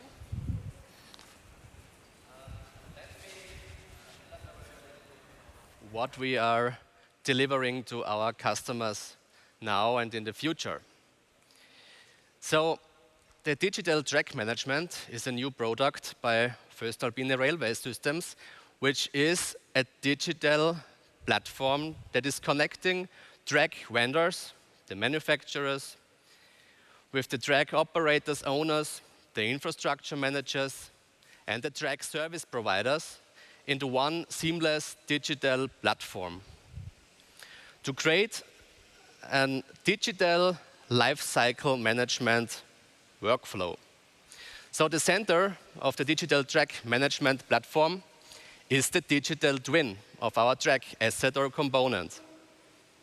And of course, the lifecycle of an asset starts, at least the physical lifecycle of the asset, starts with the manufacturer designing, building, and delivering the component or the asset to our customer. So the manufacturer, the track vendor, will provide all the technical information about the newly produced asset or component throughout this digital track management platform to our customers. So today, the infrastructure managers get all their technical documents, spare parts catalogs, 3D models, BIM models, maintenance instructions, and quality documents on paper or by email or on an USB stick or something. Starting from now, infrastructure managers will get this documentation, this manufacturer information directly through a digital platform. So you can access this information wherever you need it. We provide a mobile application for smartphones and tablets for your service staff, so they can access all the information they require for service directly in the field in front of the asset, identifying the asset with the camera of the smartphone by scanning a GS1 data matrix code, for example, and get all those information from the manufacturer side. But we will also provide a full asset lifecycle management for track assets to the infrastructure managers, so they can manage all their assets within this platform. They can put all their documentation and their lifecycle informations on this digital platform and on the digital twin. We will connect the platform to existing IT systems on the infrastructure manager side, for example, existing geographic information systems or existing enterprise asset management systems, condition monitoring systems to do condition-based maintenance, either from the vendor of voestalpine components with the existing condition monitoring solutions, but also from other vendors, to provide you with corrective, preventive, condition-based, and predictive maintenance functionality optimized for track assets, and especially for the turnouts and their components. So the infrastructure manager can then organize their service staff, the service workers in the field throughout this platform through an integrated service lifecycle management. And so we can not only organize our own service staff, but we can also send service requests to external service provider, which is very common in the industry. And they can connect to this platform to get all service requests directly from the platform. They can equip their service workers with mobile phones or tablets to do inspections and repairs and maintenance directly on their mobile device, and send all the information, all the results back to the platform, which is then connected to the digital twin and will be available to all the stakeholders here, especially the infrastructure manager, to get a whole view of the asset throughout the whole life cycle. So this is the foundation for everything we do regarding digital track management, where we will add additional intelligence and services in the future. So for me, as an ID manager, I have a question when I think about such digital platforms. So there comes in mind problems with data ownership, for example. So we are aware of that, and we are designing the product to address those needs. So all the data that you give to the platform is your data. You decide where this data is, what data you share with the other stakeholders. For example, as an infrastructure manager, you decide what kind of data of the asset you share with your service providers. For example, maintenance history data or historic condition data. You can decide whether you want to use this digital service from the cloud, classic software as a service solution, or you can even, based on the policies of your company or your IT department, you can also run the whole platform on your own servers without connecting to the other stakeholders in the world. It's a modern application accessible with every browser application on every platform. There is a mobile application for smartphones and tablets for the field workers, which we call the digital touchpoint. So this is the digital device application where you get access to your assets information directly in the field where you need it. We integrate it, as I said, with your existing services to get a holistic view of a digital twin without data silos. And everything optimized for track assets with the domain know-how that we at voestalpine have. So we do not only provide a software solution, lifecycle management, but also with the applied knowledge from voestalpine and its customers. So we are sharing our engineering knowledge throughout the software product with the rest of the world. So today, available are the following modules. We provide you, our customers, with a mobile application where they can access all the documents and technical data from components provided by voestalpine. This is the digital touchpoint. The second is a whole service management solution for track service providers where they can organize their service people, provide the service people with a mobile application to do mobile service, and connect with the infrastructure manager in a fully digitalized way.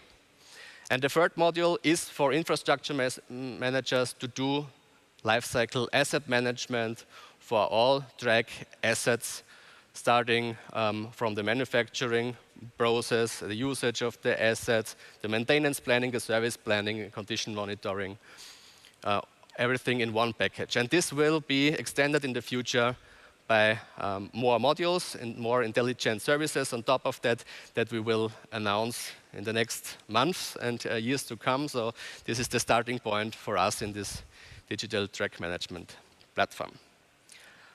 So thank you from my side. I'm looking forward to get in contact with you, and we want to talk with our customers about your concrete scenarios for lifecycle management and your process in digitalization of lifecycle management, and look where the digital track management platform can help you. Thank you. Thank you. We have some questions now directly, and afterwards a summary discussion on the afternoon. One question was sent dealing with asset management tools which are available on the market. So there are some asset management tools available which can solve any problem in any field of work. There are some specific ones for railways. What is the difference from your tools to these tools which can be available on the market? Or other way to ask it, why should anybody develop an own tool instead of going to the tools which are already available? Well, I think the unique point here is that we developed this solution with our software partner, and that it was not developed by our software partner solely. So we have the input of all our track engineers, of all our service providers, and we know the requirements, we know the needs, we know the pain points which we're trying to remove. So this is not a software solution which was developed and brought to the customer. It is, of course, a steady development. We will develop it further in the next couple of months and years. But the solution here is a close collaboration between Boom and voestalpine, and this is the unique point, I think, where we can combine domain know-how from software companies and manufacturers and asset owners. So it's a tailor-made tool, which all the demand is coming from the railway side, and the solution within the computer, let's say so, that's coming from your side. Yes, so it's based on a standard asset management system, which was previously there. Yeah. And it's optimized and specialized for track assets, for turnouts. It's combined with the existing software solutions at voestalpine, for example, the product lifecycle management to get the manufacturer information, to the existing condition monitoring tool. So it's a part of a whole ecosystem of digital services from voestalpine. To look far in the future, do you think that whenever it would be possible to have a market-ready tool for all, open for all the companies, railways, in such a specific system surrounding with a lot of parameters? And will there ever be a general tool? Or should we go for that? Or is it better to keep on tailor-made solutions for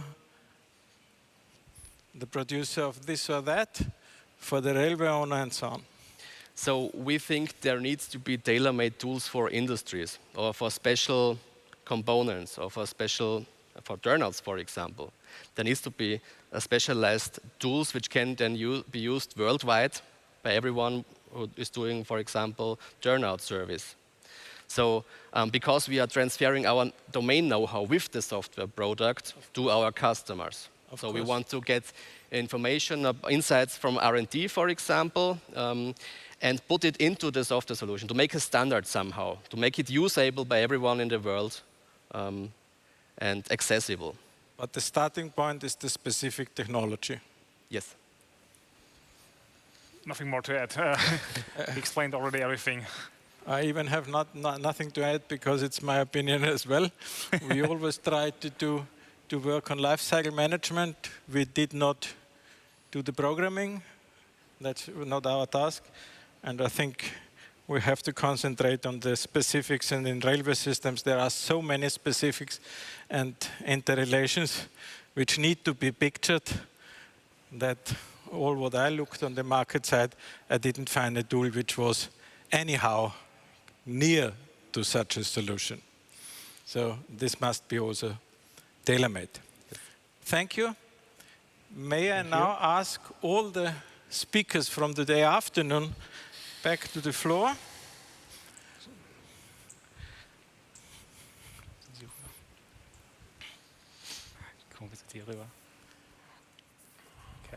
We would like to do, as before midday, a kind of summary. And we've got some questions which we will ask, which you will answer. The summary from my point of view is more or less the same like before midday. And I'm quite happy to have that summary because, in my opinion, this seminar here deals with a lot of tools to solve problems, specific problems, but it is always under the view of the system. It's not just for the tool, it's for the system. And I think this is really in difference to a lot of conferences which we all heard in a couple of years, that we really go back to the system and look which tool is able to help the system, how so far. I have here a question. How can measuring data from inspection cars be incorporated into the workflow of this optimization? So you were speaking about digitalization. You showed that you will put a lot of information into and measuring equipment into the standard locomotives or cars. Do you see the demand of recording car? And if yes, how to incorporate this information into your digital twin? So the first question is, do I see an increase in the demand? Absolutely. I think it is one of the, it's almost the holy grail to get all the information and make some useful analysis and conclusion out of the information. So the demand will increase a lot. I think the challenge is to acquire the right data. I also appreciate the approach, we collect whatever we have, but it's also important, I think we need to learn what kind of data we're needing. And it will enable us for a optimization and new businesses which we haven't dreamt before. And I even think the frequency of getting data is very different to the different answers which will be given by the data. Because if I measure the general behavior of a track every 20 times a day, I won't get much more information because hopefully it will not be different track quality in the evening compared to the morning. I can go for longer sequences. In other fields, we need more. So I think that's all in to take into consideration for a proper twin, which you can really, you said you made digital intelligence out of it. I think that's a very, very good point and important point. I always come, we have to constantly stream all data from the train or from the tracks.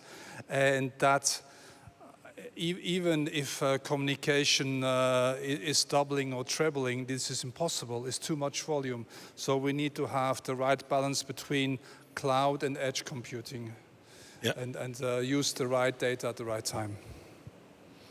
Do you have addition to this discussion, I want to please? pick up your statement. Maybe we have to decide what kind of data do we need.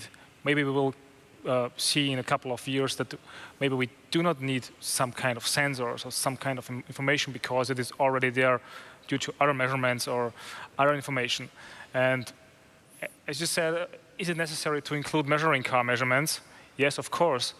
But the question is, how can we get access to such data? We manufacture turnouts. We can monitor turnouts, but we cannot produce a measurement car. So maybe there is a company here in Austria who would like to cooperate with us, and we can include such data in our digital track management file. Yeah, in the ideal world, all the data are open and everything is working, and every reaction of track or car is going back to the producer, and of course to the maintainer and the producer, and then you can optimize that circle. In my opinion, we are not directly in that ideal world, and there will be some steps to go. Yeah, of course. But it should be the target. And that's the next question, more or less, is about that. How to involve infra managers actively in this circle? How to show them the benefits they have from your lifecycle tools, asset management tools? So the infrastructure managers are the biggest target group of our software solution. So this software solution is the tool that the infrastructure manager uses to manage the lifecycle of their assets.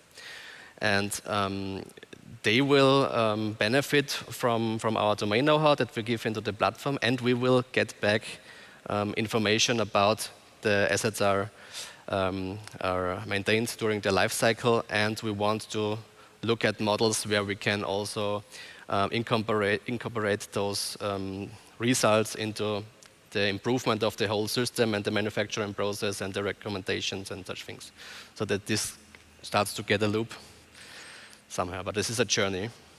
So would you agree if I say the product lifecycle management, which you showed us, is more, not singularly, but more the producer's side, the producer's optimization, and via your tool, you are bringing it to life to show the benefits, to realize the benefits to the customer side and the railways. Yes.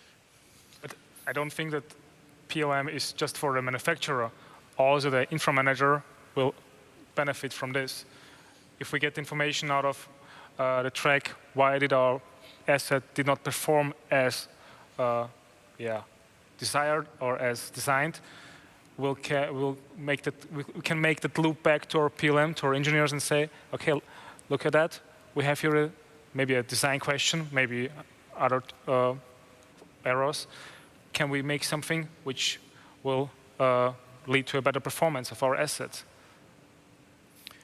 Is this a situation or a problem which only occurs in the field of infrastructure? Or do you think that the same problem is within the rolling stock and other parts of railways? Well, it's a short answer, yes. I wouldn't call it a problem, it's a challenge. We have that challenge all over. It's in the rolling stock, it's in the infrastructure, and even there in the various sections of infrastructure, railway stations. Also, and we should not forget, is in the digital world, we talk about intermodal traffic. Yeah, it's also, if you look at freight, when you exchange freight from the road to when the passenger change into a Uber, into a S-Bahn, and so on and so on. So it is a challenge of the entire system. Yeah, you see, I have a special definition for problem and a challenge. As long as the people realize that the problem is a challenge, it's a challenge. Oh, sure. Before it's a problem. and I think there are still some railway infrastructure companies who are in the phase that that's a problem. Yeah. And some already see that it's a challenge, and that means they work on solutions, and it's a long way to go. But we have still some which do not see the problem in fact. Yeah, I think that's a good point, and that's why I'm making the difference. I think you could take the stand, well, everything's working today. What's the problem? It's just a question of budget. It's just, it works, so let's get on with it. But the challenge is we have to improve in order to compete in the future. Yeah. And therefore it's a problem. Okay. Yeah, thank you very much. Thank you. Thank you. I did not get... there's one more question. You have tailor-made tools? Railways, infrastructure managers, railway rolling stock managers have some other tools. How difficult to link the tools? Not that difficult, because we do not aim to replace other already existing tools. Our aim is to support the infra managers, the asset owners. So we do not aim to go to the manager and say, yeah, skip all of your existing applications, take ours, because that's not a solution, that's not the approach. Our solution, our software is one solution that could play a role in this big ecosystem. And I don't think it's that big problem. But you're the software guy. No, so that's the design of the system is to fill the gaps where they are at the customer side. And that's really different from customer to customer, so where they are in the journey of digitalization. So some customers, smaller ones, do not have anything in asset management despite an Excel file. And the big ones, they have tailor-made solutions. And we are somewhere in between where what we want to fit. And that again requires tailor-made solutions. Maybe. So we want to get the standard, which is best or 80% of the requirements of the market, and find where we need to adapt and grow in the future and improve in the future. And I also think that in modern software solution, you are able to link software applications to each other. So if you have a modern web framework, you can interact with web applications. And for the customer itself, it doesn't matter in which application he is. So we have good possibilities with modern software solutions to link applications together and not transferring data from application to application, because that makes no sense to create duplicated data. If we can create a view in another system, why not? Why not? But this again underlines the demand that you first have to clean the data, to validate the data, because when they are in the systems, then it's definitively too late. thank you very much for discussing with us. We now go for a break until 3:45, so 15:45. And again, you are welcome to join us at the virtual convention. We will meet here again in 15:45. And then at 16, we will have a panel discussion of different aspects which we all touched today. Of course, we could only touch some points, but I think we have a very common understanding on the demand of all that. Thank you very much. Thank you. Thank you. So.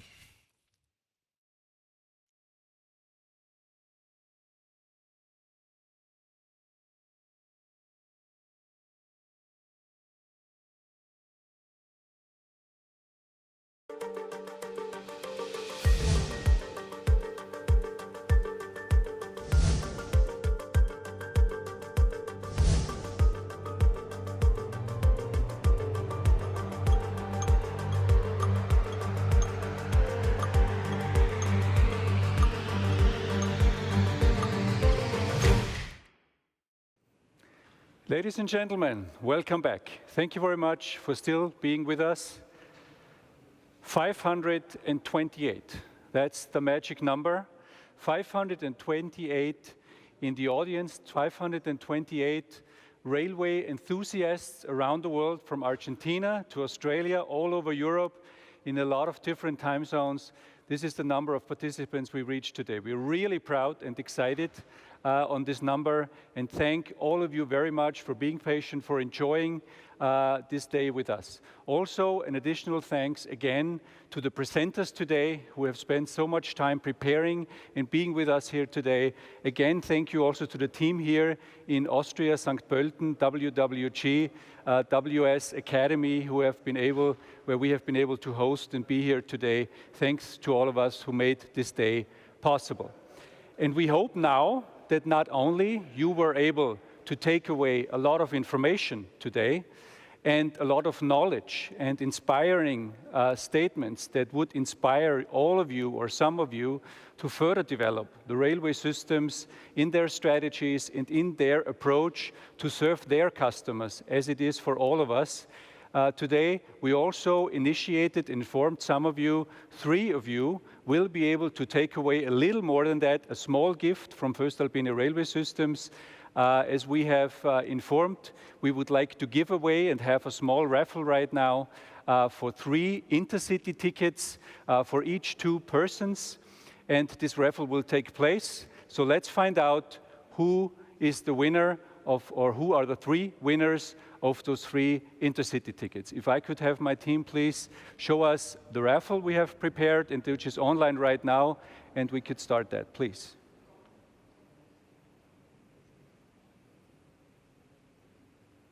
$528, and number 1 is André Sørensen.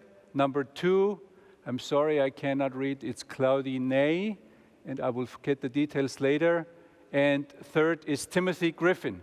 If I could please ask the team to send me some more details. 1 is already here. So number 1, an amazing result. Really will have to say it reflects actually the wide audience of today. So André Sørensen from Bahn in Norway.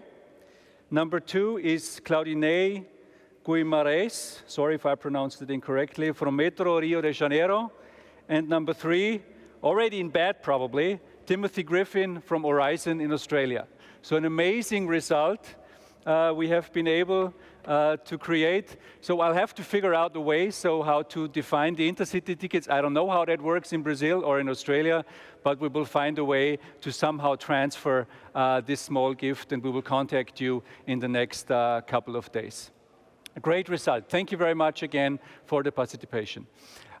Before we come to the last act of today, the podium discussion, you can see already we have, in the meantime, rearranged our setting a little bit. The podium discussion will take place. I would like to take 3 minutes to show you some statements, the best statements we thought we brought together in the last break of today.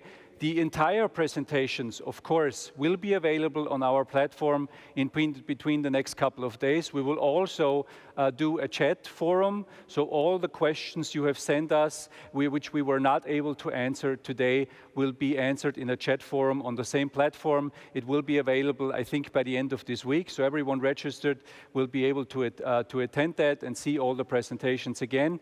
But if I would please ask the team to show us the statements of today.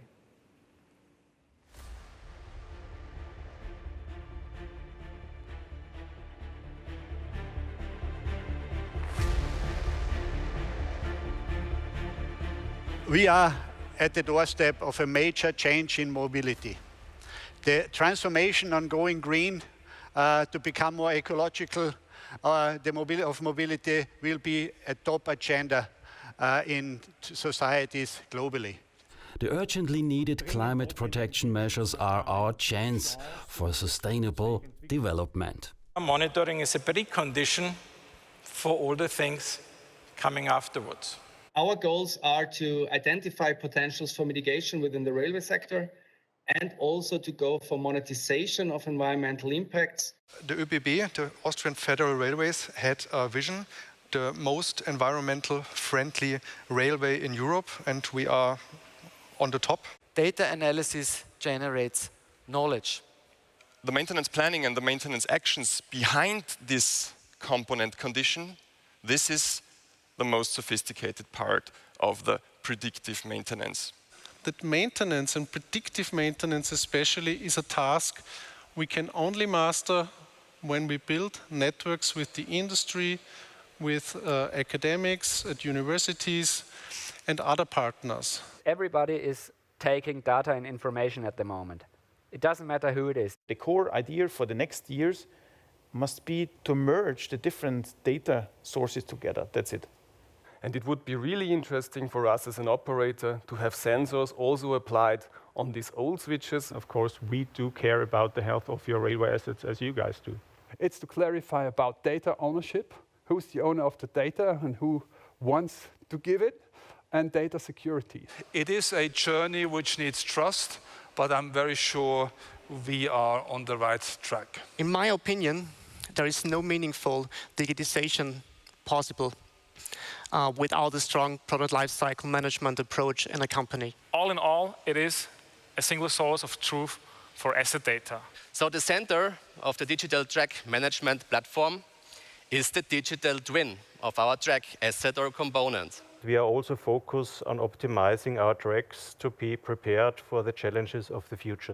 We look into monitoring the turnouts in making them smart. If you first look at the total costs of a turnout in its life cycle, you soon realize that the production costs are only the tip of the floating iceberg. Our target was, we wanted to optimize the whole system of a turnout, to expand the lifetime of all the components, to stretch the maintenance cycles, or even leave maintenance costs behind. Inspection and monitoring is the foundation of every efficient rail maintenance strategy. To wrap it up, the best solution is found in the combination of premium products and services. That's what we stand for as voestalpine, to really try to get the best result out of your infrastructure.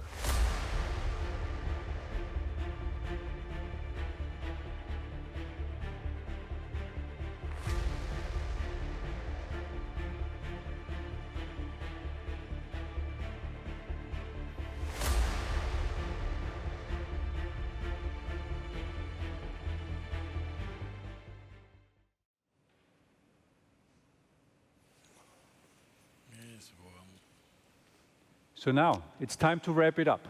Thank you very much for this amazing short video sequence, which summarizes the day, I think, great and in a perfect way. A lot of knowledge.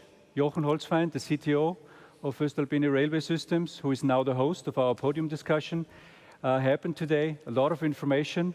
I would like to give you over the stage and talk to the audience, and please have a nice podium discussion. Thank you, Markus. Thank you, Markus, to hand over. It's a pleasure for me to guide you through the next 60 minutes of hopefully an interesting and fruitful discussion with our colleagues from the panel. So it's for us, it was very important to have a very good mix in this panel. So we tried to find experts from industry, experts from science, but of course, the very most important also for us is experts from the infrastructure operations sector. So let me introduce our colleagues on the stage. May I start with the first colleague? It's Markus Ossberger. Markus Ossberger, as the first representative of the infrastructure operators in the urban traffic sector.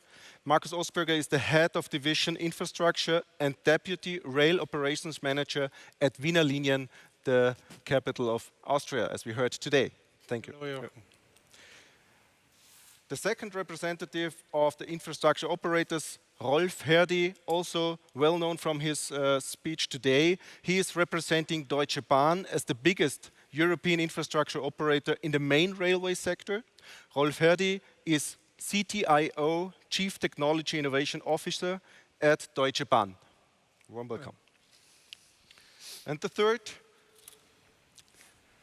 colleague from the infrastructure side, Michael Mach. He is representing the Austrian Federal Railways with their fields of experience, in mainline railways of the mixed traffic area. Michael Mach is the head of track technology and asset management at ÖBB Infrastructure. Well known from the last hours, Professor Veit. He is the representative of science. I'm very pleased to have him here on stage. Peter Veit is director of the Institute for Railway Engineering and Transport Economics at the Graz University of Technology. The first representative of the industry field, I want to introduce Florian Auer. Florian Auer is the director of technology and innovation at Plaza & Teurer. Last but not least, I will introduce Guenter Neureiter. I think you know him all from the beginning on. He is the last industrial representative to complete our group of participants. Guenter Neureiter is the CEO of voestalpine Railway Systems. Hello. All of you, a very warm welcome, especially on this warm day. We have temperatures about 35 degrees, so I think you can see it's a little bit hot inside, and we will have a very good discussion, I'm sure about it. Without wasting too much time, let me start with the questions. We have the questions from the auditory, so may I ask you also, if you have questions you want to ask our participants, don't hesitate to write them in the chat, give us your questions, and I will start with the first question here on my screen. It's a general question for you. The motto of today's event is performance on track. How do you interpret this motto in relation to your area of responsibility, and how would you recommend to measure performance for the railway infrastructure? So may I start with Mr. Ossberger, as one of the representatives of the infrastructure operators. How do you see the topic performance on track from the point of view of an urban traffic infrastructure operator? So thanks for this question, because it's highly relevant in the urban area. Performance, as I see it, is a 24/7 operation in the metro, and maybe in the next years in the tramway system. That's what really counts in times when we want to have people make a shift towards sustainable mobility, including walking, cycling, and all these innovation forms of mobility. So I can summarize performance in general is customer service 24 hours a day. For me, it's megatons and a very long laying time.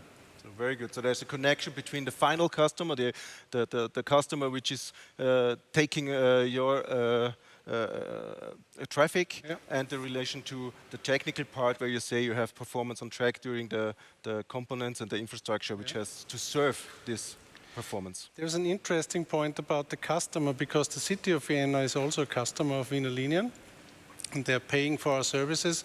And what they want, beside the transport itself, is they don't want to have disturbances in the urban area. So the interest of long-laying track structures is that we don't have to renew them and don't bring disturbances in the town. And that's a question of living quality at the end.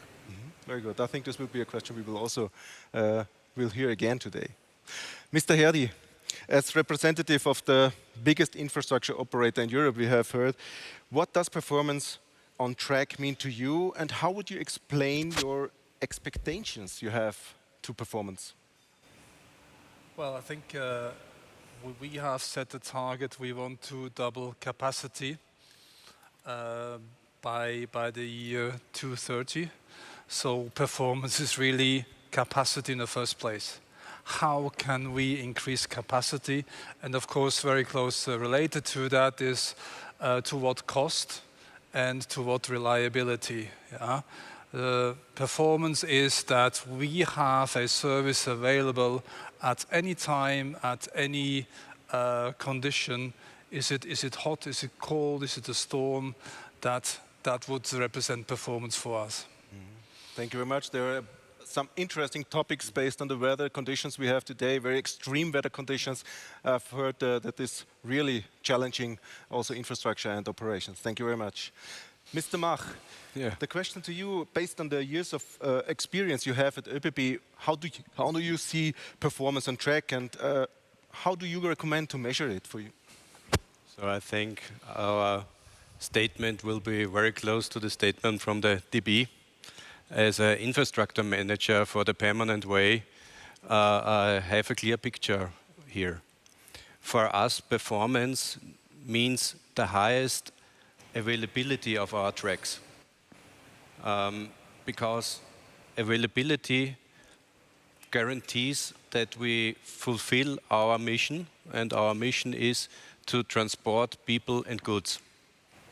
The second factor is the cost performance, where in the competition with the road, we all know that the road is very cheap, and as a result we have to reduce the costs in the railway sector. But with a clear commitment to life cycle costs.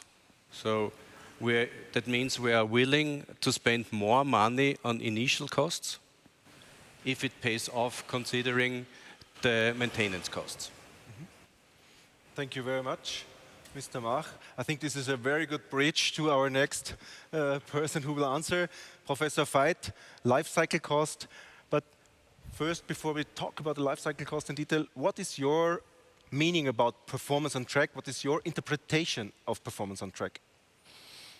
Of course, you can measure performance of track in different ways. You can do it from the final customer, you can do it from the train operator, you can do it from the infrastructure side, and I'm very close with the answers before, so to measure availability. But however, I think it's important to prove if this availability, which we can realize, is a sustainable one. Of course, you can increase availability, to say it very, very directly, in not maintaining anything. Then you can run a lot of trains, but it's not sustainable. So I think we should use figures for performance only if they are based on a sustainable system. Otherwise, it's not real performance for me. Thank you very much for this additional criteria of performance. Mr. Auer, what is your interpretation of performance on track, and how important is performance on track for you and your industry? I think it's the extract of at least the messages from the two persons sitting next to me. It's we from the machine side that treat the components in the best way. We not only have to talk about the highest performance in the sense of short times needed for the maintenance work. I think we also have to look on the performance indexes that are related one-to-one to sustainability. And that is, first of all, the precise and durable track geometry. And that's what we work on with our mission, end-to-end solutions for the installation, monitoring, and the restoration of precise and durable track geometry. Thank you very much. Last but not least, Guenter Neureiter, the claim of voestalpine railway systems is performance on track. And I think this is not based on a chat or something like this. How do you, or how would you see performance on track for your company and for the railway infrastructure in global? Performance on track, I would see definitely we are talking about to provide the best performing products for the best performing system at the end.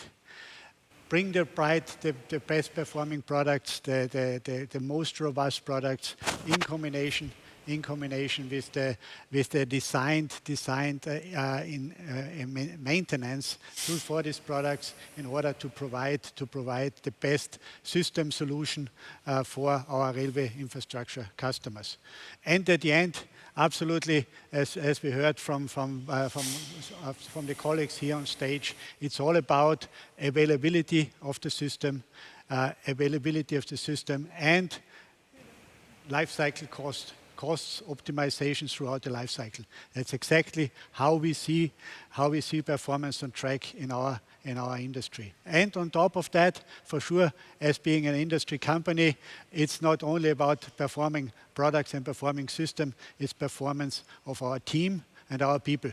And that's our job, more or less, to get the right people inspired, and work with the customers very close together to find the best solution for their needs and requirements.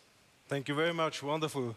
Amazing answers. Thank you. So we see that performance on track is not only a technical part. I have also understood it's the communication. It's more also the availability, of course, because this is what our final customer is really expecting from us.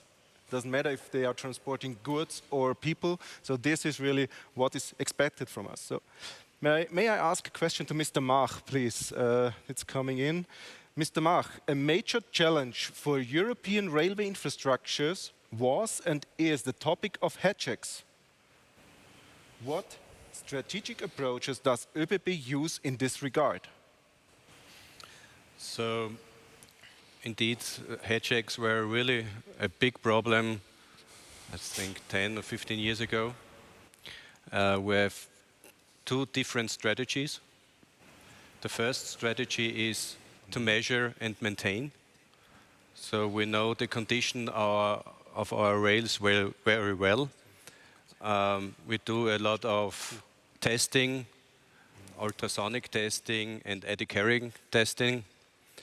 But we also defined rail surface treatment as a key performance indicator. And we defined that we have to miling or grinding 615 kilometers a year to get a good condition of our rails. The second direction is the rail installation strategy. We have been using the head-hearted rails with the steel grade 350 since 1969. That means we have more than 25 years of experience with this kind of rail. In narrow curves, we use the 400 grade, and we are currently testing the Domain rail. According to the manufacturer, it should be free of head checks. We have the testing area now for 2 or 3 years, and we see that the Domain rail has no head checks. But there is still a problem with the durability of the welding. Thank you very much, Mr. Mach. The second question is coming in for Mr. Veit. Professor Veit, you have been involved in life cycle cost analysis and assessments in numerous countries for over 20 years. Based on your experiences, what conclusion can you share with us, and where do you still see a need for action in establishing an operationalization, the life cycle costing approach? Sorry. Yeah, let's start with the experience, because that's very simple. We did a lot of projects, a lot of checking of different types of installation and so on. And all of that had one result in common.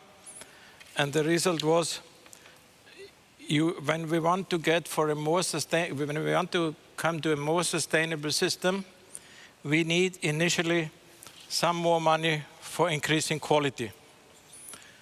And then it can pay back. It's close to your answer. And we did not find any solution where a decrease of quality finally reduced the cost. The decrease of quality always is a short-term saving coming into high total cost. That's valid for all the different components and different boundary conditions we looked. So that's very, very clear. Yes, we do that for 20 years, and it's still, I think the idea of life cycle management or life cycle costing is quite well accepted and widespread all over the world up to now. Unfortunately, there are still some hindrances which avoid a faster implementation. And you must understand, as a researcher, you are not too patient. You want to have the things going on faster. And in my opinion, the biggest problem is, it is well accepted as the target. We want to have sustainability, we want to have life cycle management. But just this year, we don't have the budget for doing it. So we just postpone it for 1 year. And this is the problem, that the life cycle management is in the vision and in the mission, and on the agenda are short-term savings. And short-term savings are increasing the cost of the system.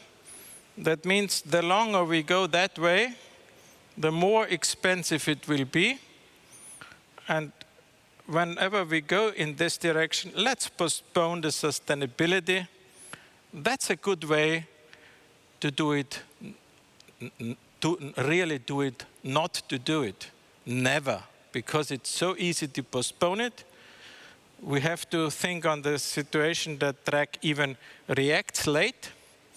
So you can do it a while, and then the costs increase and increase. And the problem to implementation, the hindering of implementation, the additional needed budget is increasing. That's still a problem. So we need to put the benefits more clearly. We can do the prognosis. We can show the benefits. I think we have to implement it in different things. And for example, how to handle the question with the rolling stock. If we can do a track access charge, which is wear-based, we can give the benefits to the one who decides for the car, and we can speed up the process of optimizing this. Might be that this is a solution. Quality guarantees can be a solution for infrastructure as well. The industry gives quality guarantees so that the infrastructure owner gets the benefits earlier. And that might speed up the implementation. But in general, I think it is on the way. It will come. It is already in a lot of areas of the world. In some areas of the world, it is discussed. It is coming. But nevertheless, from my point of view, it's too slow. Thank you much. Thank you very much, Professor Veit. So there have to be some incentives, I understand, to divide this theoretical question of investment budget and maintenance budget, to not divide that, to bring it together. But the benefits, first you have the cost. So if you can do contracts with incentives, might be a solution to speed up that process. How would you bring this together with performance on track? Is there a short connection? You mentioned track access charges as one solution, or one approach. Is there another approach when you think about performance? About? Performance? Yeah, of course, it just underlines what I mentioned before. If you do this prognosis to be able to define contracts with incentives, you have to go to prognosis, and this prognosis must picture a sustainable solution. Otherwise, you would stay on an unsustainable situation. So you have to go for such prognosis, for sustainable solutions, you have to do that. And then you can define such contracts, because a contract is always a risk sharing, and you have to know the effects in future. Therefore, the prognosis keeps quite important in that part. Thank you very much.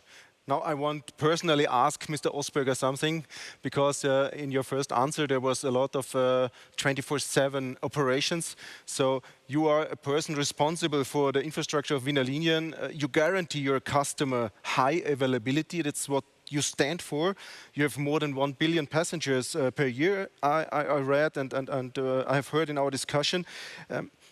In this context, how do you see the importance of the service life and the interaction between the maintenance and the track renewal? You know, this is what we're talking about. It's a lot of time to renew a track, and there's a friendship between these two topics. It's a relationship there. How do you see that? I think these are twins that bound together, because the laying time is very important, that we can have a high performance itself. And we have to spend some money on it. But from time to time we are reaching points where it's, from an economical point of view, better to make a renewal and to find an optimal point for that, because the working times in the metro systems are only 3 to 4 hours a night, summing up 12 hours a week, so there is not much time for renewal. So every day, every hour, every week we can enlarge the lifespan of the track. It will be better for me and better for our customers. Enlarge the lifetime? You mean also enlarge the time between the maintenance needed? So it's better to make less maintenance, but to gain life cycle or service life in addition.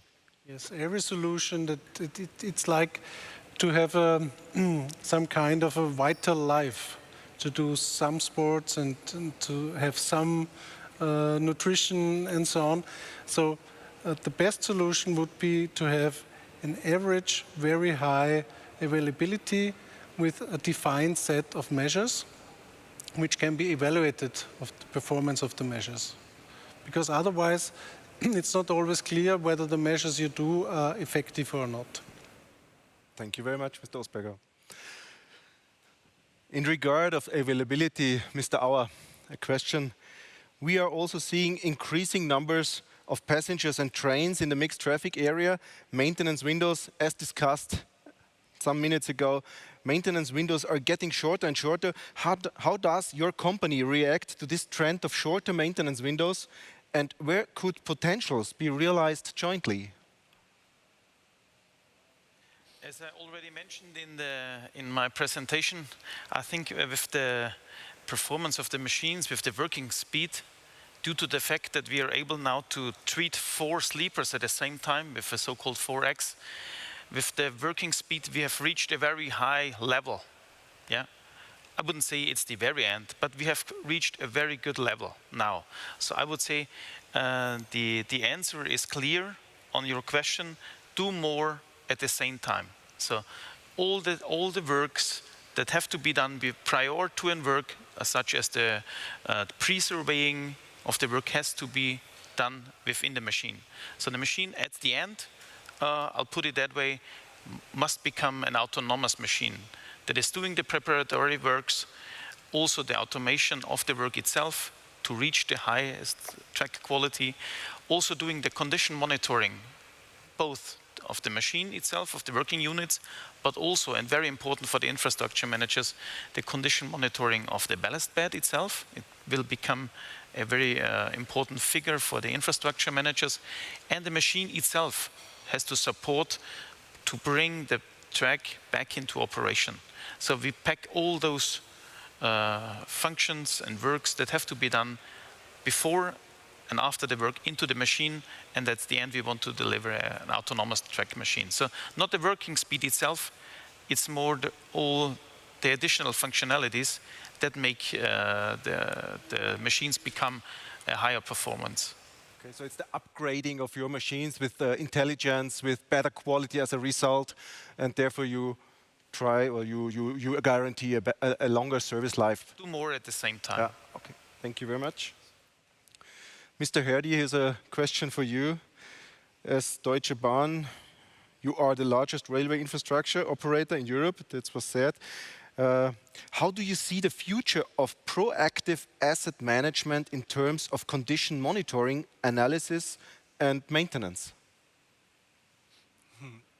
I see a bright future, if you allow me that term. I think a proactive asset management through condition-based monitoring is key for many things we want to do. It is understanding the performance, optimizing the maintenance will bring us forward and will be almost one of the biggest contributor if we want to, you talked before about increasing performance. Without condition-based maintenance, we cannot. I just don't see it happen. So it is really important. And there's so much potential in that. Thank you very much, Mr. Härdi. A question to Mr. Neureiter. Mr. Neureiter, you transformed the individual railway areas of voestalpine under one roof railway systems. Where do you see the greatest benefit of this transformation for your customers and your partners? The biggest benefit, first of all, I think it's we do have excellent experts, excellent people throughout all our group within voestalpine, and we experts on the railway side, railway track infrastructure side, on the different experts on the product level side, specialists there. Absolutely, they have been in their field very active and very close in cooperation with their customers. The benefit is to bring that together under one roof and get working on system thinking, on system development. Based on strong performing products, strong knowledge based as well as on the planning side, as well on the service side, which we have shown already in some subsystems on the turnout side very strongly, and the next step is bring it together as one team railway infrastructure to serve the customer the best possible way, and develop the systems for the infrastructure partners. Thank you very much, Mr. Neureiter. So there are no more questions. So please, if you have any questions, go on, ask us some questions in the chat. I will go a step forward and ask my question, what I would be interested in. It's an open question. So in your opinion, what are the biggest challenges facing the railway systems in the next 3 to 5 years? It's a very open question. So if somebody wants to ask it, maybe Professor Veit, from the science point of view, what's your opinion? What are the 3 to 5 biggest challenges we face in railways? I think the by far biggest challenge is the success. The by far biggest challenge is the success of railways. That means more and more trains, which gives more and more demand on maintenance. Florian, you said that you want to do more work in the same time. I think it's a big challenge now to guarantee that you get the same time, that the maintenance times are not reduced too much, because that would be a problem in quality and a big problem in cost. And I still have sometimes the feeling that the importance of maintenance is still a little bit underestimated. It's always spoken about the quality of investment. This will deliver service life. No. No investment can deliver service life. The investment can deliver a potential for service life, but maintenance transfers this potential into real service life. And when maintenance is not done properly, you can destroy every economic efficiency of an investment. So maintenance is quite an important point. I think that's, and that's linked with the question for time for maintenance. And I think we will have another problem or challenge in between. Some realize it, and then it's a challenge. We run into a lack of young engineers. We will have a staff problem. I think we cannot avoid that coming situation. In this sense, it's already too late. We try to educate young engineers. I think they are good young engineers, but the number is too little. We should have more young engineers, and it should be possible because railway is a high quality, a very modern system. You can give them examples which are excited. I just think these examples are not spread enough to the youth. But if you tell the young people that you have big, big yellow machines, very long machines, doing a track, and you have stones of this size, 6 centimeters, and then you work around with that, and finally you can realize a track which has a vertical standard deviation of 0.3 millimeter. No other transport mode is able to do that. That's a very impressive thing. And there are much more things like that. And we should try to get more young people interested in this system because we will need them to work on all the tools which we discussed today. This tool will not work for themselves only. They need educated staff. And I think that unfortunately is a problem and will become a bigger problem in future. Thank you very much, Professor Veit. So regarding to your last statement of young engineers, of fascinated railway youngsters which come up, what do you think is the secret? How can we do that? What is our approaches? Do we go to schools? Of course, there must be a task for everybody of us to fascinate people in every talk we have to our neighbors or to someone else. But what, especially from university, what are you doing there? Are you also going into schools to bring this spirit to the young guys, to the young people we have? Of course, we cannot solve the problem in trying to get more people studying civil engineer or on the other mechanical engineer into an infrastructure master. The problem is the total number of civil engineers is not enough, and this total number is even decreasing in the last years. So we need to bring more people into the technical studies. And that we can only achieve in putting in the media and so on, but that's not really the way they react on. We need to go into the schools. And we need to go into the schools latest 1 year before they finish the school. And then to discuss, to show them even earlier if possible. And we did it for a long time, and we're now modernizing that. So we have a program in our faculty for civil engineering to build up more initiatives into this, because that's the only way, I think, to get the number higher from the students starting at our university at civil engineering.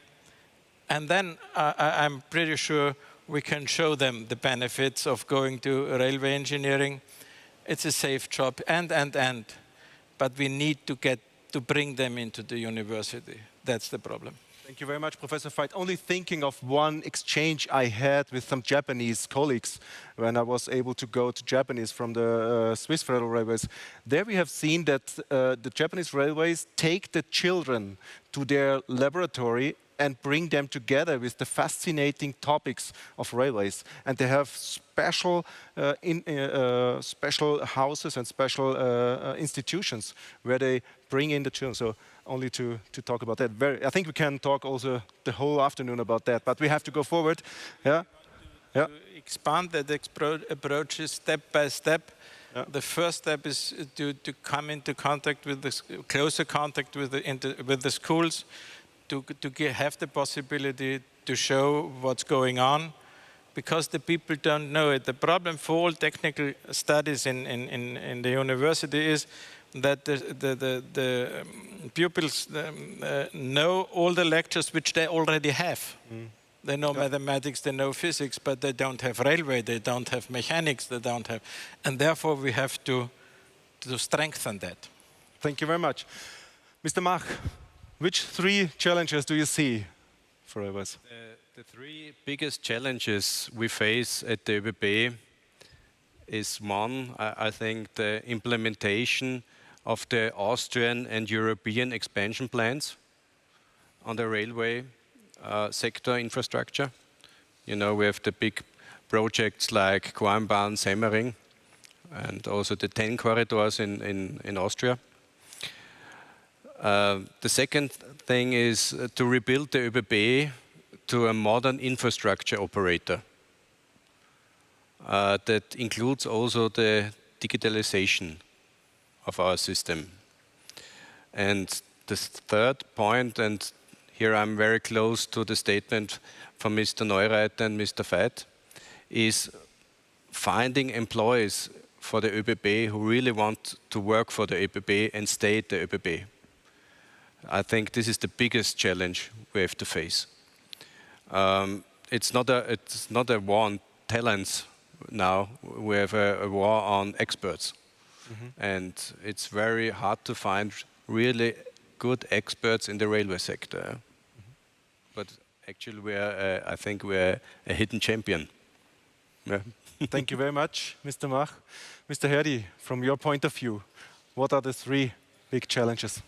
Well, it's the 3 in addition to what my colleagues said. I think if I had to point out 3 additionally, I would say first is, I actually don't know the English term for it, das 4. Eisenbahnpaket. Homologation is already very difficult. I think we really not doing us a favor in the railway by increasing the difficulty to homologate trains across Europe.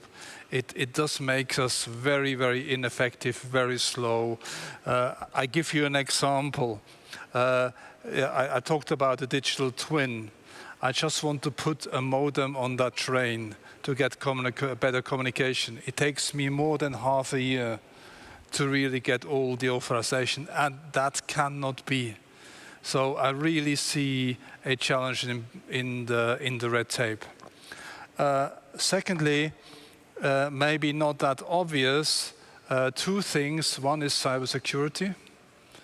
I am absolutely horrified that we just very close before a big bang. And this goes along with the third topic. It's the changing climate. Hurricanes, hot weather, cold weather, water will increase, and it will pose a very, very big challenge to us. Thank you much, Mr. Härdi. I think 3 very, very valuable additional points today. So, Mr. Ossberger, your 3 main challenges for the railway. I think the biggest challenge for Wiener Linien is to have possibilities that we can still work in the city. Because the next 10 years we have a lot of big projects, or we see a lot of big projects from Federal Railways, ÖBB, from the road operators and all the other operators of water and other pipes. So there are a few periods where we simply cannot work. So the big challenge is to have much more better planning and knowledge about the condition. And the second challenge is to enlarge the network and to catch up with the maintenance delay. Thank you very much, Markus Ossberger. Florian Auer, also 3 top challenges. I want to talk about homologation of yellow machines because it's too much focused on the duty we have, so I'll try to reply it more globally. First, I would say, again, thanks to voestalpine to connect the people again after Corona. I think one of the challenges is to connect the data between the relevant partners within the next 3 years.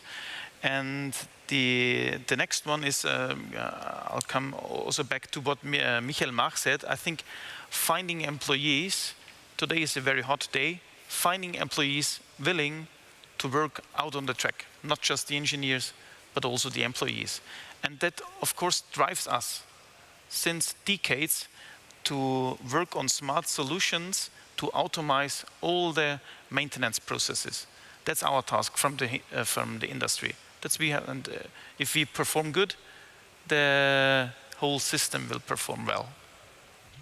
So maybe I have not understood right. You said you need people out on the track to make the work, or to earn the experience of the behavior of track, because it's a little bit in how can I say, it's a little bit in confrontation with the automation of track work.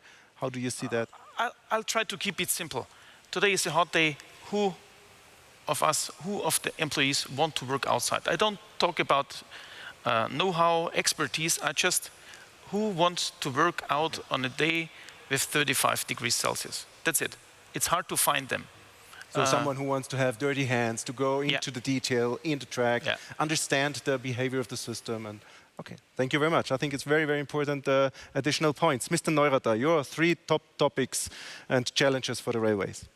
Challenges for the railway, I think number 1 is for sure to think beyond the borders what we do today. I think it's a great opportunity to go forward. It will be, as I said at my opening statement, it will be the decade of the railways this year. The next future, the next decade. And the challenge for sure is to see how can we materialize that, how can we go beyond what we currently do. There are so many activities ongoing and understanding about the interaction of the different systems. And I think one of the challenges also for us as an industry to become a viable, trusted partner for the railways to further strengthen and develop the railway system to become the choice of mobility going forward. The second topic, I think we heard already from Mr. Mach and also from Mr. Veit, is for sure to be attractive as an industry in the railway sector. Number 1, to bring young talents into our world, not only as an industry, but also for sure at the railway themselves, at the infrastructure of the railways themselves, bring the talents in, be attractive beyond other industries, and for sure bring, that's very valid, especially on the technician side. And the third, I would say, it will be for sure the digitalization going forward. Use the data what we all generate I would say in many different ways. Think also who has access to this data, who is able to generate smart information out of this data for the industry to better develop products, to better develop systems, but also beyond that to also to say, okay, how to better serve the customer of our customers in a better way. And that's what I think are major challenges from our side. Thank you. Thank you very much, Mr. Neureiter. Now we have another question. I hope I interpret it in the right way. Isn't the solution to increase maintenance time the increase of maintenance of track capacity? And yes, therefore huge investments are necessary. So the second part is more a statement.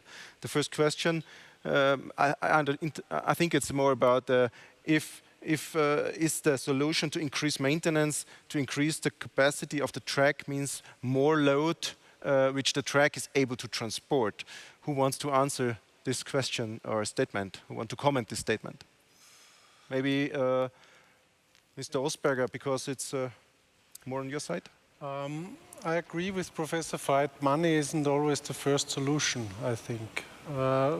Referring to capacity and maintenance, what we do is we do 3 things. The first thing is to improve components. For example, we are 3D printing components to make them more convenient so that people can change things faster or can do steps more faster and more steps in one night shift, for example. The second thing is, solution is maybe reducing capacity so that we can have to think about in urban areas about partial closing downs of one track and track change operations, and in some parts of complete closing down of tracks like the Stammstrecke of ÖBB or the subway line number 2 we have at the moment. What we see is we have a systemic effect behind that. When you close down an area, people will find different solutions for some times, but not for very long times. So maybe it's a good idea to think about the point of efficiency, closing down some parts of track or total track, so that you can raise the output, and people will change their habits for a shorter period of time. And in total, it pays off. I'm totally convinced. Thank you very much, Mr. Ossberger. Someone else who want to comment? Maybe we start with Mr. Härdi. Okay, I think I would say very clear to that question. The question is not more or less maintenance; it's the right maintenance at the right time. And we said the word before, it is predictive maintenance. We need to know when is the optimal time to maintain an asset, and then we need to know how. How much do we need to grind down, just so it's the optimal. And condition-based monitoring is key for that, and the entire day today was about that. And really, if we implement that, we can be far more effective. Thank you very much, Mr. Härdi. Professor Veit? I'd like to underline your statement and to add a point from a research point to that. I think it's for good luck, it's fact that we get more trains. That puts stress on getting maintenance time, to say it in a friendly way, so it reduces maintenance time. It will not come back. We can solve that conflict only when we enforce the research in a track system which requires less maintenance. So we need to go for more sustainable components, for more sustainable track systems, that we can keep the quality with a reduced maintenance demand. That would be a possibility to de-stress that conflict, but it will be a permanent conflict anyhow, as long as we get more trains, and I think the future will show a big increase in trains, and we have to handle that with more sustainable solutions. Thank you very much. So another question for Mr. Auer. Our railway system consists of important interfaces. Which of them would you prefer to work on tomorrow in order to quickly take a valuable step forward in terms of system availability? Our answer is clear. We work very hard on the interface between all this digital world, let's call it digital twin or 3D copy, and the users of the data, such as the machine operators as well as the infrastructure managers that plan the work. I think if you want to increase availability, there is one thing to be mentioned first. Nobody likes unplanned track possessions. And then we have, all of us, we have to decrease the number of all those unplanned maintenance possessions. That's it. The more process safe the planning of the work with the use of the digital world, the better it is for all of us, and the better the work-life balance of the infrastructure managers. Thank you very much. One question to Mr. Härdi. Deutsche Bahn sets a lot of accents in the area of digitization of the railways. In your opinion, which approaches show the greatest potential in the next 5 years, and why do you think that? Which approach of digitalization? I think that's the intention of this question. Okay, I understand the question. I think what I hopefully tried to put across in my paper, the biggest potential in digitalization is the collaboration. Really coming together as an industry and sharing knowledge and data in order to improve the system performance. Technically, we actually dare. We haven't implemented it. We can collect data. Now let's make something out of it. And I see like two distinctive areas. One is, and I think voestalpine showed very well their system today when they use data to improve life cycle management. That is very important, and this is one level we can optimize through digitalization. And then you picture yourself many of those systems next to each other. So the truck supplier will have one, the truck machinery supplier will have one, the operator, containery, and so on and so on. And they all will serve a purpose, but ultimately we need to combine that information together. That with some information from the tracks and from the trains and from the weather, we have an optimal solution. There I see the potential and the challenge. Thank you very much, Mr. Härdi. One question again for Mr. Ossberger. I enjoyed the statement about the youngs, but what do you think about the gender challenge? It seems to me that the railways is a lack of women.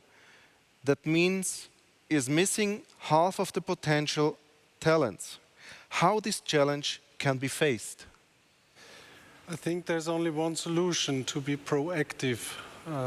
I do not know whether this is correct nowadays. I proactively address women and bring them in charge.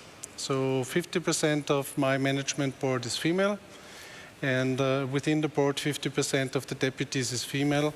And I think there is not so much a difference between men and women. It's more between the operational guys and the strategic guys, like an old couple. But what we've seen is a big improvement in the ability to find solutions and to contribute for the success of Wiener Linien, since we've been more diverse. Of course, the absolute share of females in the technical department is around 12%, which is not so much, but it's better than some years ago. Thanks, Mr. Ossberger. And when I have a look around our group, I think it's a relevant question, and I think it's valuable to ask this because there are not so much, but there are 2 seats free, so I think we have to think about this question. Thank you very much, Mr. Ossberger. Another question for Mr. Mach.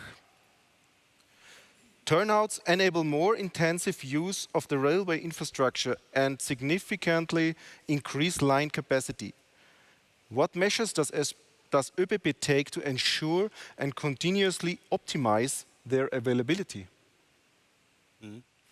In 2015, we had really big problems with our turnouts, especially on the high-speed lines.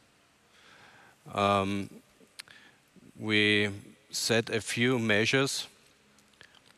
One of them was to simplify the turnout technology here with the partner, with the first.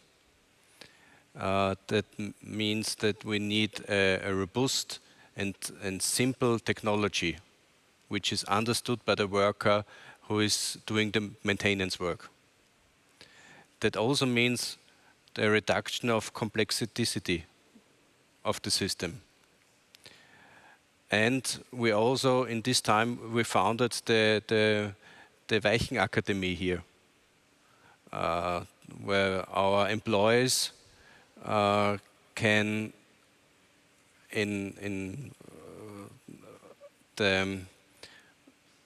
the focus here, the idea of the Weichenakademie was to focus on employees' awareness. The employees for the ÖBB get the qualification here of the field of predictive maintenance and also a fast breakdown repairs. It's all trained here at the Weichenakademie. I think this is one of the key points, the employee qualification. Yeah. Thank you very much. One question to Professor Veit.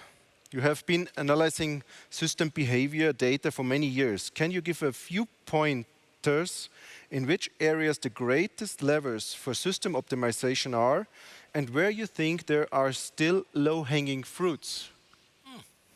I think to optimize the system. Yeah. We spoke a lot of today of targets, tools, ways to optimize the system. On the other hand, we should never forget that Europe and a lot of infrastructure managers in Europe, that's the world-leading companies in that field. And of course, the more leading, the less low-hanging fruit. But I think there are some. Especially, I think, on one really low-hanging fruit, that's that's together with water. Water is the biggest water. This, but not necessarily sparkling. Water is the biggest enemy of track.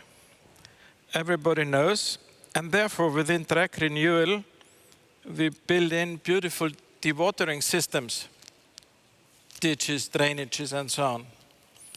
I see in a lot of countries that this is done, but the maintenance for these systems is especially poor. And I think there we are wasting service life. Because if the water cannot leave track, that goes to a reduction to service life. I think here we should concentrate more on this not high sophisticated, not complicated, very simple part of track, but it requires man hours, it requires labor work. Here we could concentrate. The other way, as I already mentioned, I do not think that we can improve the system without increasing initial quality. It's all what we can is together with quality increase, with more sustainability, and there are some solutions done in the last years which have a very high benefit. So you could say it's a lower hanging fruit, really low hanging, I wouldn't say, but a lower. Other ones are more expensive, but we have to go that way. Anyhow, there is no other solution for further improvement. The low hanging I really see on the water side. And of course, all what we are doing in optimizing track, first we have to do the homework in regard of water and in regard of subsoil. If these two systems do not work properly, we do not need to speak about optimization of track. That's the precondition. But then we can work with quality and only with quality. Thank you very much, Professor Veit. I am looking for another question. I think there is no question. There is another question. There is often the question discussed whether regular trains should measure the track or dedicated measurement trains. What are your thoughts? I think this is a question we should maybe start with Professor Veit. I think that's not an this or that. The recording car can measure the track very precisely. It needs separated time slots. It will have it has a certain frequency over the years. So let's say something between 2 and 5 times a year. And to the most of the questions we have to answer, to the most of the prediction, this is sufficient because track doesn't change so rapidly for good luck. There are some developments in track which have fast changes. And for these special developments, we could use, or we should use, measurement system mounted in regular trains. But it should be as a system focused on recording cars and some additional measurements where it's necessary because the degradation is that high. Maybe also the point of view from urban traffic sector. Markus Ossberger, how do you see this topic, measurement with the regular trains instead of measurement with the measurement cars? I have also a very clear view on this, like Professor Veit. I don't see the reason for regular measurement of the track, but I would see a reason to ask the vehicles for some answers on how they are performing on the track. So maybe it would be a good idea to have regular measurement trains, and they can be equipped very broad, and to have some additional equipment on the trains and the vehicles that can give answers on the performance of the vehicles on a special kind of track. The problem we would have with this would be the planning of the round trips of the cars, because you have to take sure that they run on all tracks in the network. Thank you very much, Mr. Ossberger. And I think, Florian, our measurement car is a topic of Plaza and Teurer, so maybe a short statement from your side to this question, please. Also from the industry, we strongly believe in the need for both systems, the traditional inspection vehicles as well as an increasing number of autonomous measuring systems. Luckily, the prices for sensors are decreasing. So you see maybe that a good balance. Both sides can maybe enlarge the knowledge of the trends. How can I say of the knowledge of the track, of the behavior of track, and about the condition of tracks and assets. Thank you very much. One question also from Mr. Ossberger is coming in regarding to measurement systems. Metro systems are often underestimated in their use and capacity. High numbers of trains, few train breaks or operation breaks, short maintenance windows. Continuous monitoring allows an objective assessment of the condition of the assets. Where and how do you see the future of new monitoring technologies in the metro area? So for the future, we have to separate tramway and metro systems. The tramway systems are regularly monitored like 10 to 15 times a year, because you have a lot of short intervals of braking, accelerating, and so on. In the metro system, I see the future, especially in the Roadmaster system, because the switches are the critical points of the system. They have a lot of equipment. We can use it properly, and I have a lot of expectations what we can do with this kind of data. And the other thing is for Wiener Linien to use the local area networks and the wide area networks for transmitting information from track to the data centers. Thank you very much, Mr. Ossberger. So there are much more questions inside. I want to ask one question which is very interesting for me. How is your feeling about the day we had, and what do you say about this event? Can you give us a short thumb up, thumb middle, or thumb down? All of you. How do you feel about the day? Today, all of you. Is it? Thank you very much. Thank you very much. So last question. Maybe I want to give the chance also to Mr. Neureiter. Derived from today's lectures, questions and discussions. What do you, as CEO of voestalpine Railway Systems, take with you from this event? And what are your lessons you say you want to bring into voestalpine Railway Systems? First of all, I would take the opportunity to say thank you to Markus Meyer and his team, the many helping hands behind here, who helped to make this possible today. This was the first time we went into this adventure to make a virtual event. Absolutely, many thanks to you here on the stage. As a presenter, for joining in, for coming to us, for your support, for your great lectures. We very much enjoyed it, and I think also what we got from the feedback so far online, very good response also internationally from our customers. And thank you for coming here on this very hot day to Austria, to Zeltweg, to Wörth, and be here on the stage for the whole day. I think this was a great lesson what we all had, and we got the impression and we could show there is so much competence was available here together. The railway systems, as you all know and we all know, is a very complex system. You know, a railway, to run a railway from A to Z requires a lot. Not only a good infrastructure, rolling stock, signaling system, and so on and so forth. Good people, absolutely, that's the key. Otherwise, it's not running anyway.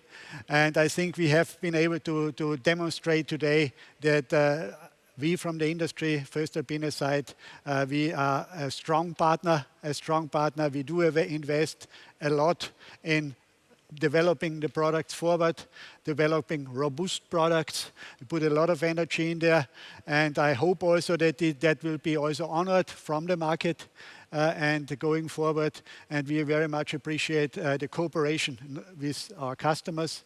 When I look at your faces, thank you very much for your cooperation. Thank you very much also to the university and university partners. Excellent. And thank you also to all my colleagues for working very hard to make railway systems even more successful company in the railway infrastructure side. And that's the takeaway. I think we all look forward to different events, different formats. Hopefully we will have an InnoTrans in person coming up soon again. But definitely we did see that this format is working very well. We will definitely take this opportunity going forward. And Markus, when I look at his face, he's very much excited about it going forward to the next virtual event. Definitely we have learned there is improvements possible. No doubt we will go and see where we can adjust certain things going forward. But overall, I think we have shown together with our partners, together with our customers, together with our university partners and cooperation partners, that it's absolutely great to work for railways, to develop railways forward. And hopefully, Mr. Veit, Professor Veit, that we will also help to be more attractive, make the industry and the railways more attractive, to be attractive for young talents going forward. That's what we all need. We as an industry, you as the railway and railway infrastructure company, and I'm looking forward to the next event and looking forward to a further successful cooperation going forward. Thank you very much.